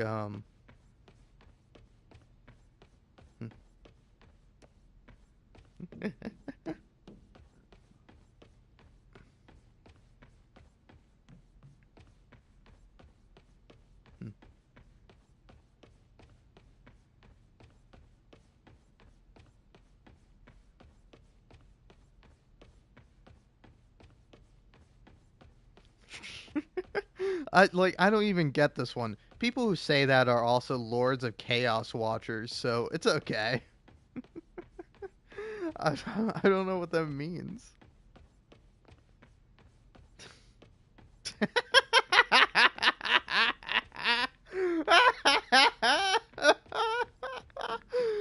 Oh my god, there's some real gems here. There's some diamonds in the rough in this comment section. I'm glad I've just been going through it. Because this person... this person says, I am Peter Griffin, and she who shall not be named is the chicken. That's a funny one.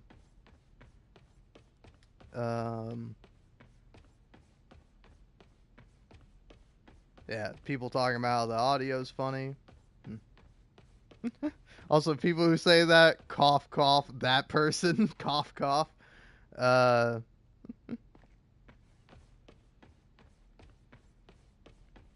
yeah.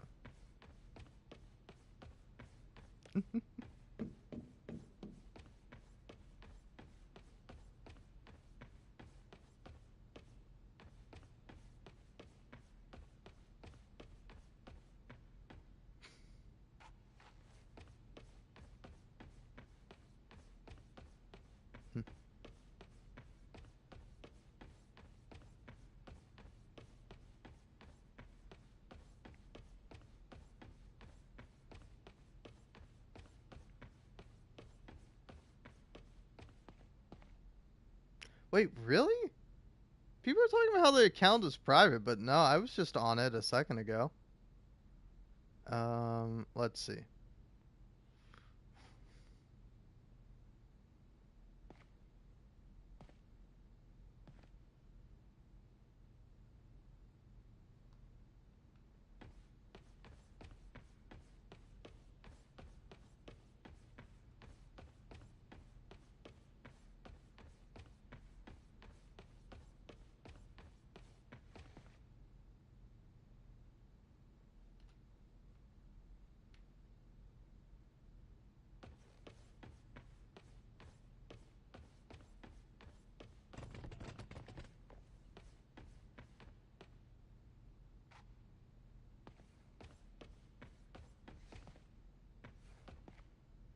Wait, what?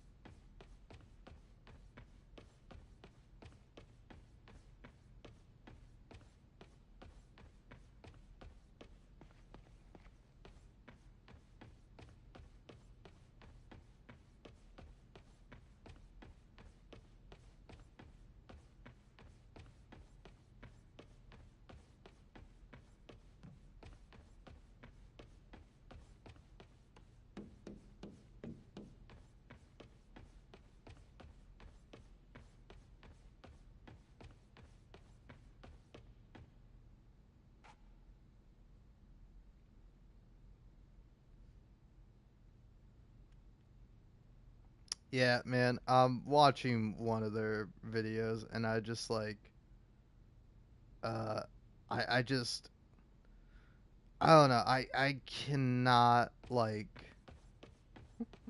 I just cannot be asked to care about their videos, you know?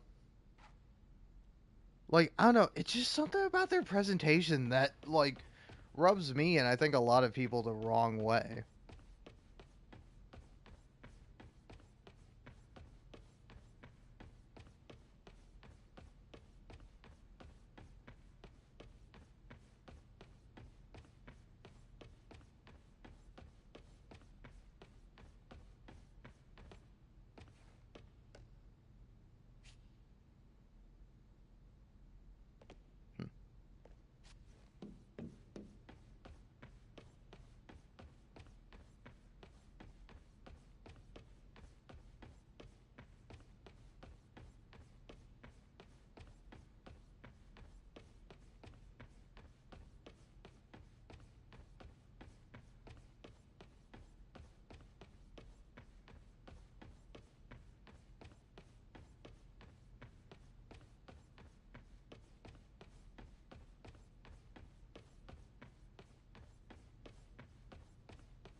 Man.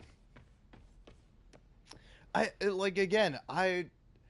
will say, like, again, this might just be a personal thing for me as a man, because no woman could ever feel the way that I feel, or in this case, no trans man can ever feel the way that I feel. But now I'm watching a completely different person, but they have, like, the original person I was talking about stitched or like mentioned in the comment, and they watched a video by them that inspired this video. And, like, again, I think it is an interesting perspective, and, like, I do get the point of it. And they're talking about how, like, trans masculine people will always be closer to trans feminine people than they will be to a cis man. And, like, I do understand the perspective there and the reason why they're saying that, but it's like, I don't know. I am not a trans man. I will never be a trans man. I guess maybe, I don't know. I guess it still could be possible. Depends on how you think about it. But irregardless, I'm a cis man, and I think personally, if I was like a trans man, I would be a little offended by that, not necessarily because of the message, but just like the way it's being presented, where it's like it's like you're kind of talking to somebody, and it's like, you will always be closer to a woman than you will be to a man, because, like, remove the cis and trans part of it, like, that is kind of what you're saying, like, and I like, again, I think when they say closeness, I think they mean more in, like, kind of experiences and just, like, politically and community wise, which, I think to a certain extent is true, but I think, experiences probably differ for different people, like I don't know, again, like, there are some trans people that, want to hang out with primarily trans people, and, like, again, I think that's fine.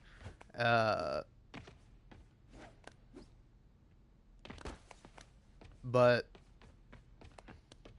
like I don't know, I'm sure there's also, like, some trans people that probably I don't know. It just, I assume, like, no matter who you are and no matter who you're spending time with, you probably like being accepted for who you are by them, irregardless of their status. But yeah, like, again, I do understand the perspective. It's just like,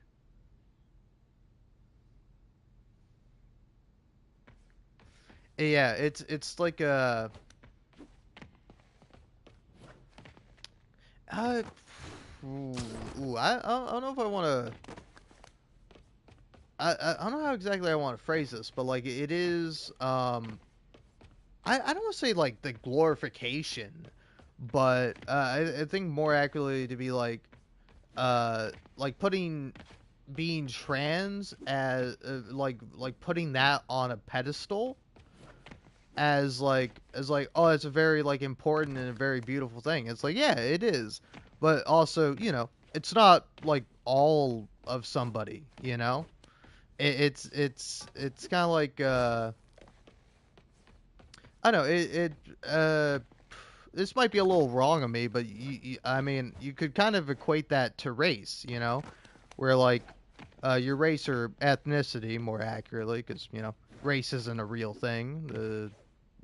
Of course, it's real in the sense of people's perception and how people act and how, society is formed and kind of made, and the prejudices and biases that are come from that society and come from, systems of power and what have you. But, damn. It's a problem for talking too long. You just lose your train of thought. Oh yeah, but like, you know, just because you are a part of a certain ethnicity or you are a certain ethnicity, that doesn't like, you know, define you entirely as a person, you know? Like no ethnicity is a monolith. Like the people are going to differ and vary on so many different aspects, you know? And you know, there are going to be some similarities between people who share like the same ethnicity, but it's not always like a one-to-one perfect thing. And, you know, again, I think, you know, experience does vary. But, you know, I don't know anything. Don't take my opinions above anyone else's. Take my opinion as seriously as you would take anyone else's. In fact, take mine less seriously than you would take anyone else's.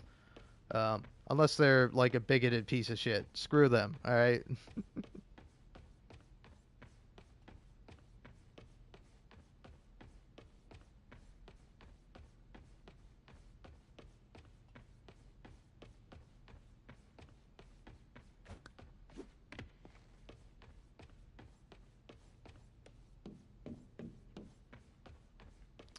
Like, again, it is, like, very, very interesting because, like, again, there are a variety of, like, perspectives on this. But, like, I don't know, it's kind of funny where, this person talking right now is saying, you know, like, like saying that, you know, you are not a cis man, you know, you'll never have the ignorance they do, you'll never have the privilege they do, you know, you'll never live your life as coddled as cis men are. And it's like, you know, like, are you sure about that? You know, again, primarily overall, men have it easier in society, but that, of course, doesn't apply to every single man, you know? Like, there are struggles, there are pros and cons to being, like, either gender, you know? Like, I don't want to get all Jordan Peterson-y or anything, but, you know, like, men do struggle with a lot of different things, and, like, to kind of ignore that and put that aside, I think is, I don't know, it's not, like, the worst thing in the world, but I think it is ever so slightly problematic, because, like, I don't know, as a man myself, just from my perspective, is that, like, you know, it's almost, like, a selfish aspect, but in kind of, like, the opposite way, where, like, you know, like, people, I think, to a certain extent, are inherently selfish. I mean, of course, not everybody. Some people are very generous and kind and giving, but, like, I think a lot of people, like, care about themselves and care about their well-being and care about their happiness. And so it's, you know, never a bad idea to have someone understand that, hey, my happiness and my well-being and my life will be improved overall if I am accepting of trans people, and, you know, I appreciate them and I form friendships and relationships with them, you know, and, you know, I listen to them and I, you know, talk to them, I, you know, am friends with them. And like there is like oh god damn it, what's the word? I feel like such a moron. There's like a lot of intersectionality with a lot of different groups, because, like, you know, I would say, like, the experience of an autistic man is going to be very different from that of, like, a neurotypical man, you know? Because, like, you know, in spite of that, and then also, you know, even the discussion of, like, you know, an autistic man versus, like, an autistic woman, and an autistic person with, like, high support needs is going to be different from an autistic person with low support needs. And, like, you know, I think everybody should get what they need and should be able to live their life to the fullest extent they can, to the best of their ability, you know, live the best life that you can. But, like, again, I do understand what this person is saying, and, like, I do, understand that perspective. Like, I don't know, again, I might be focusing on the wrong thing here, worrying about something I shouldn't be worrying about. But like, you know, I do think a lot of the time, like, you should be inclusive, you know, because like, I do like the idea of radical empathy.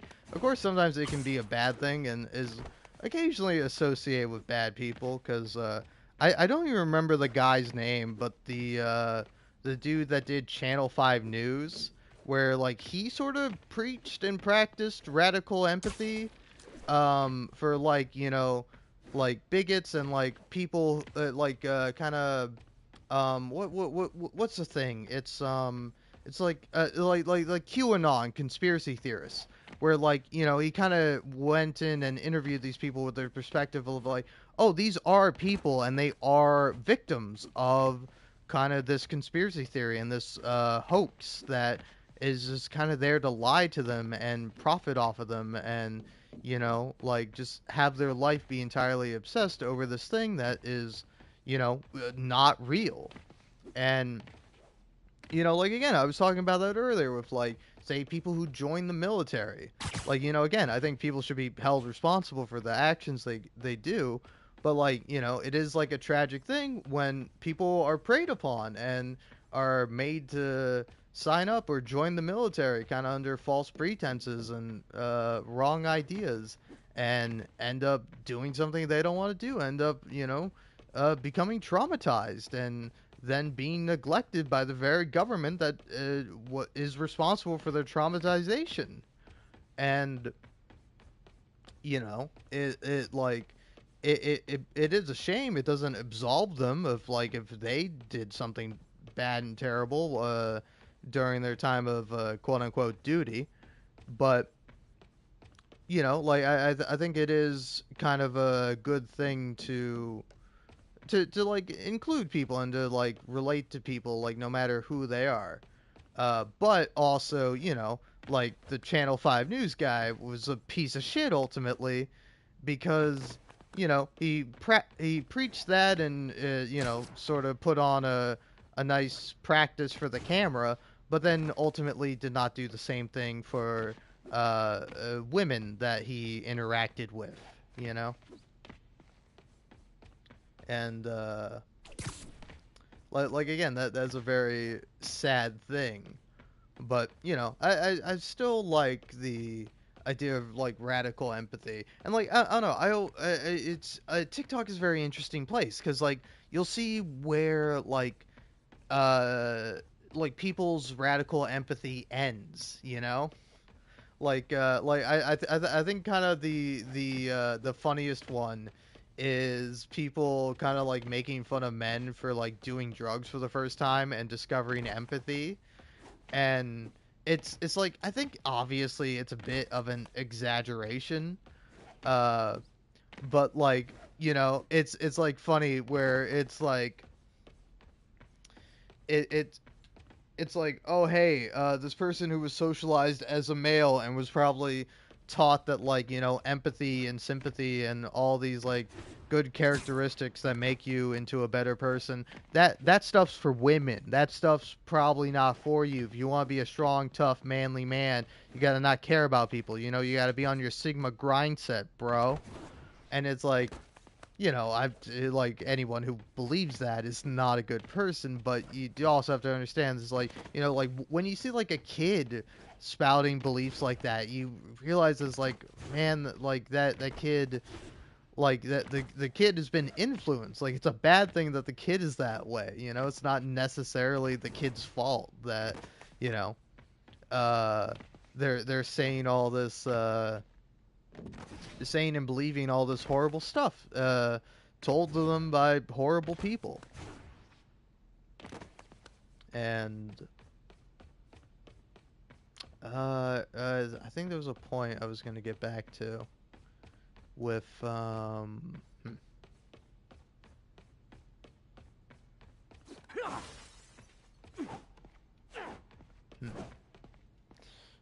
don't know. I don't know if I was gonna remember my point, or if I already finished it.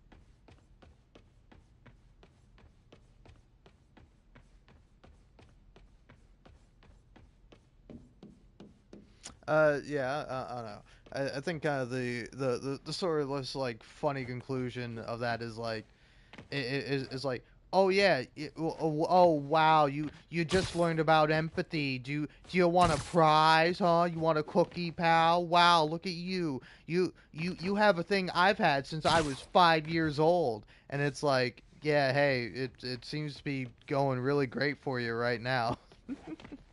But like again, I understand the perspective and the idea with that, you know. Because like I get it. I perfectly understand being frustrated by people and being frustrated that, you know, like, people have to grow and change and have to come to a realization that what they've been doing is wrong. But like, is that not good? Is that not better than them having never learned anything, having never changed, having never grown? You know? Like, I think very obviously not. But, you know, I don't know. I don't know anything.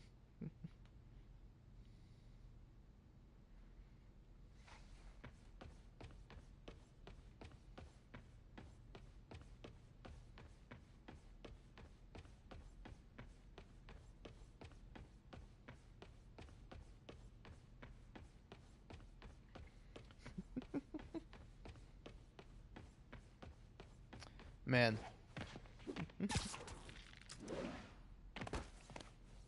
I don't know, it is just, like, kind of funny sometimes. Just, like, I don't know, my perspectives on things, because, like, again, I went in the comments and I saw, like, the original person I was talking about, let's just call her the lesbian determiner queen or whatever. The queen lesbian arbitrator, arbiter. I don't, is it arbiter? Yeah, I think it's arbiter, because the arbitrator is, like, you know, somebody in a, like, lawyer legal thing. But queen lesbian arbiter what was in there, and she's like, oh, hey, I really love this video, it's really great, or I adore this video, heart, thank you so much for your words, and I love your lipstick. And it's like, and then this person responds as, thank you, your video really resonated with me, so thank you for using your voice, heart. And I don't know, like, again, I don't think this is a bad or a harmful thing. This is just a personal thing to me. But, like, if I ever, like, said something or I made a good point where somebody was like, oh, hey, thank you for talking about this, and I really appreciate you like, talking about this, but hey, also, like, I find your voice really attractive, or oh, hey, this was, like, a super great, really funny video, but, like, all completely unrelated, your hair is gorgeous, I would be offended. Like, I very much am not about that, you know, because, like there's a lot of like, things with how lookism plays into people's perceptions and people's ideas, because, like, more people are going to listen to an attractive person, even if this attractive person has terrible ideas and promotes misinformation and is just overall awful. They're still going to listen and focus on this person much more than like, an ugly person who would have, like, much more valid points, or not necessarily ugly, but, you know, a conventionally unattractive person. And I don't know, like again, I don't think there's anything inherently wrong with this, you know, like, well, women support women, you know, women compliment each other, you know, the women are some of the sweetest, nicest people on the planet, and I think that's wonderful. But, like, you know, it's like, you know, maybe we want to be a little psychoanalytical here. You could say I'm just jealous of attractive people and the fact they get attention for merely just existing, and meanwhile, you know, I've existed all my life, and, you know, while for a lot of my life I have wanted the opposite of attention, I've wanted no attention because, you know, I've been shy and nervous for a majority of my life. But I've also always like wanted to be in the spotlight. I've always wanted to be liked. I've always wanted people to notice me and go, "Oh, that guy's great. That guy's number one," you know? Like, I remember distinctly, like as a kid of like, you know, having fantasies of like, you know, doing well in like a sports game and like having people cheer me on and be like, "Oh my God, that guy's so cool and he's so awesome and he did it, you know, he did the thing and we're also proud of him and happy for him." And it's like, you know, like that will never happen, obviously, because I suck and I deserve nothing because, you know, I'm a man and I'm awful and I'm terrible and I dropped out of college and I'm a failure and I deserve nothing and I hate myself and I wish I was dead and I hate myself for being alive and I hate my parents and I hate myself for hating my parents for hating that I'm alive, and, you know, and so on and so forth. But, you know, like ultimately those are much more negative aspects about me that, you know, I would rather not necessarily suppress is the right word for it, but, you know, like hinder those feelings, like not feed into them and not feed into the despair and the self-hatred and what have you, you know? Just because personally, I don't see much of the point, you know? Self-critique is always a good thing, and being able to acknowledge yourself and acknowledge when you have made a mistake or said something wrong. Because again, like I'm open to being wrong. Like it hurts when you are wrong. You know, I like being right. I like thinking that, you know, I know something and that I can share my opinion and my opinion can have value and hold weight. But, you know, to some people my opinion does not matter at all. Some people will never hear my opinion and never care about it. And that's just the way of the world. And I'm going to live my life as I have lived it for so long, and I will continue to live my life for as long as I can. And that's just how it is, and that's how I hope other people will be. You know? But yeah, that's all to say. It's just like a pet peeve of mine to like compliment people on their looks or like superficial aspects about them, you know? Because we live in a very superficial society.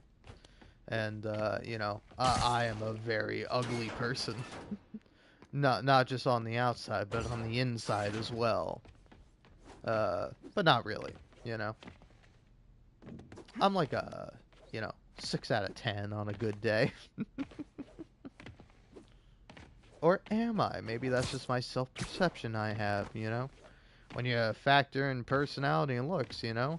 I have no idea what I am on a grade scale, and it's kind of stupid, and it's sort of pointless, and it's kind of like awful to have and rate people on a point scale system like they are items, like they are not human people with complexities and flaws and faults, but beautiful things about them as well.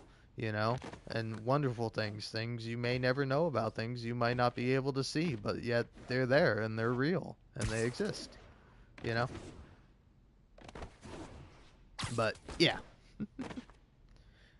I don't know. Very, very complicated topic here. And I am almost at 6 hours on this.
I don't think like this is funny because it's just like people's opinions about like different people. Like ultimately you don't know, you know. Like I mean you know I don't know. There's definitely like you know I don't know. Maybe there are signs. I don't know about them because I don't know anything about the majority of these people. But no, I just saw a thing where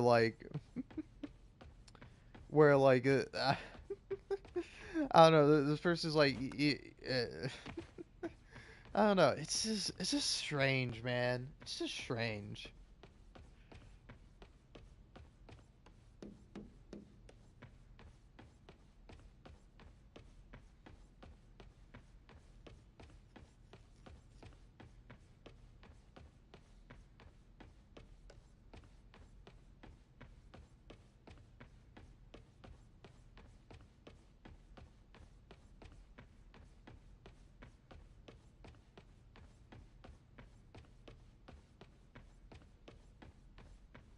Hmm.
Hmm.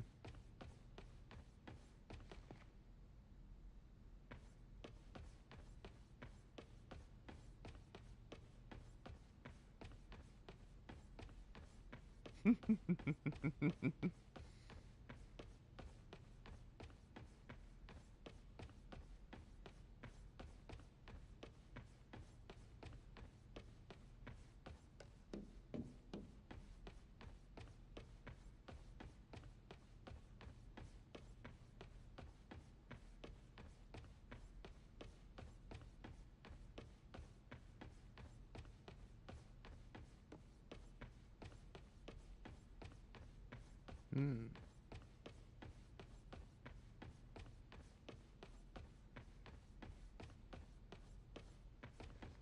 Hmm.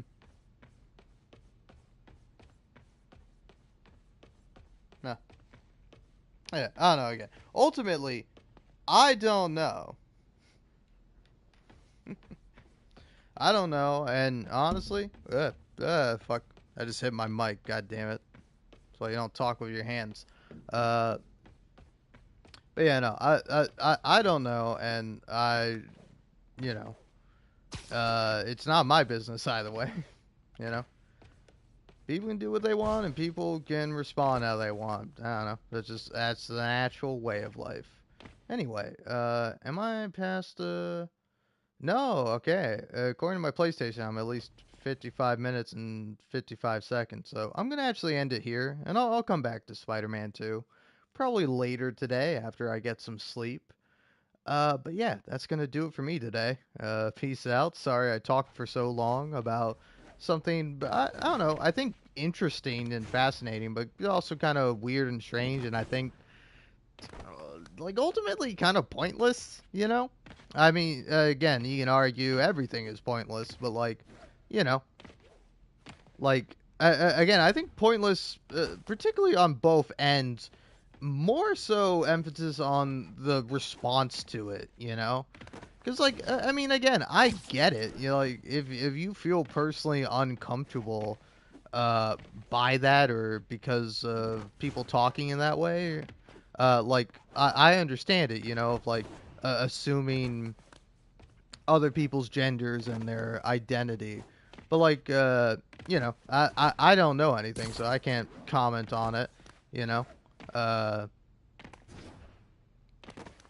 and like I don't know, like some of it is just like sometimes people trying to be right, you know? And it's like again, I understand that feeling very well. I always want to be right. But like this feels like a weird thing to be obsessed with being right about in really either direction. But again, I think definitely more so in the response to it, you know? Where it's just like, hey, this person said a thing, they shared their opinion, they shared why they thought that, you know? You can have your opinion on it. Doesn't mean you have to share it, you know? And again, I don't know if the original person should have been sharing their opinion on this thing. But, you know, it is what it is. You know?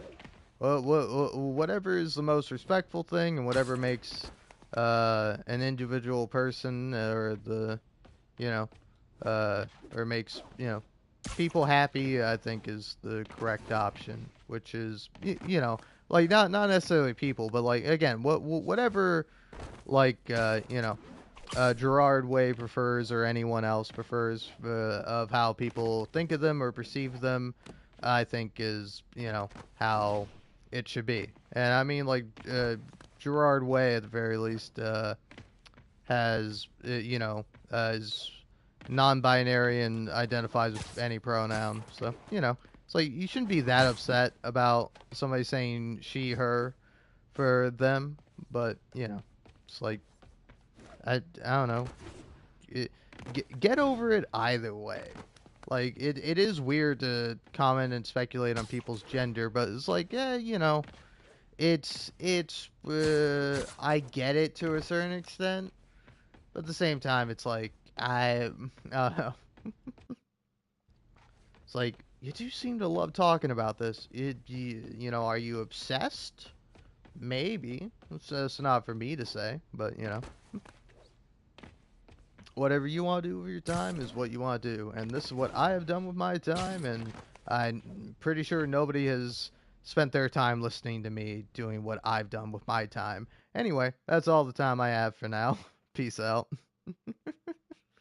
I don't know. Love people, respect people, do the right thing, be kind, be understanding, be empathetic, but you know, be you know steadfast and resolved in your stances. I guess to a certain extent. I don't know. I don't know. I don't know. All right. Anyway, again, I wish the best for you, whoever you might be.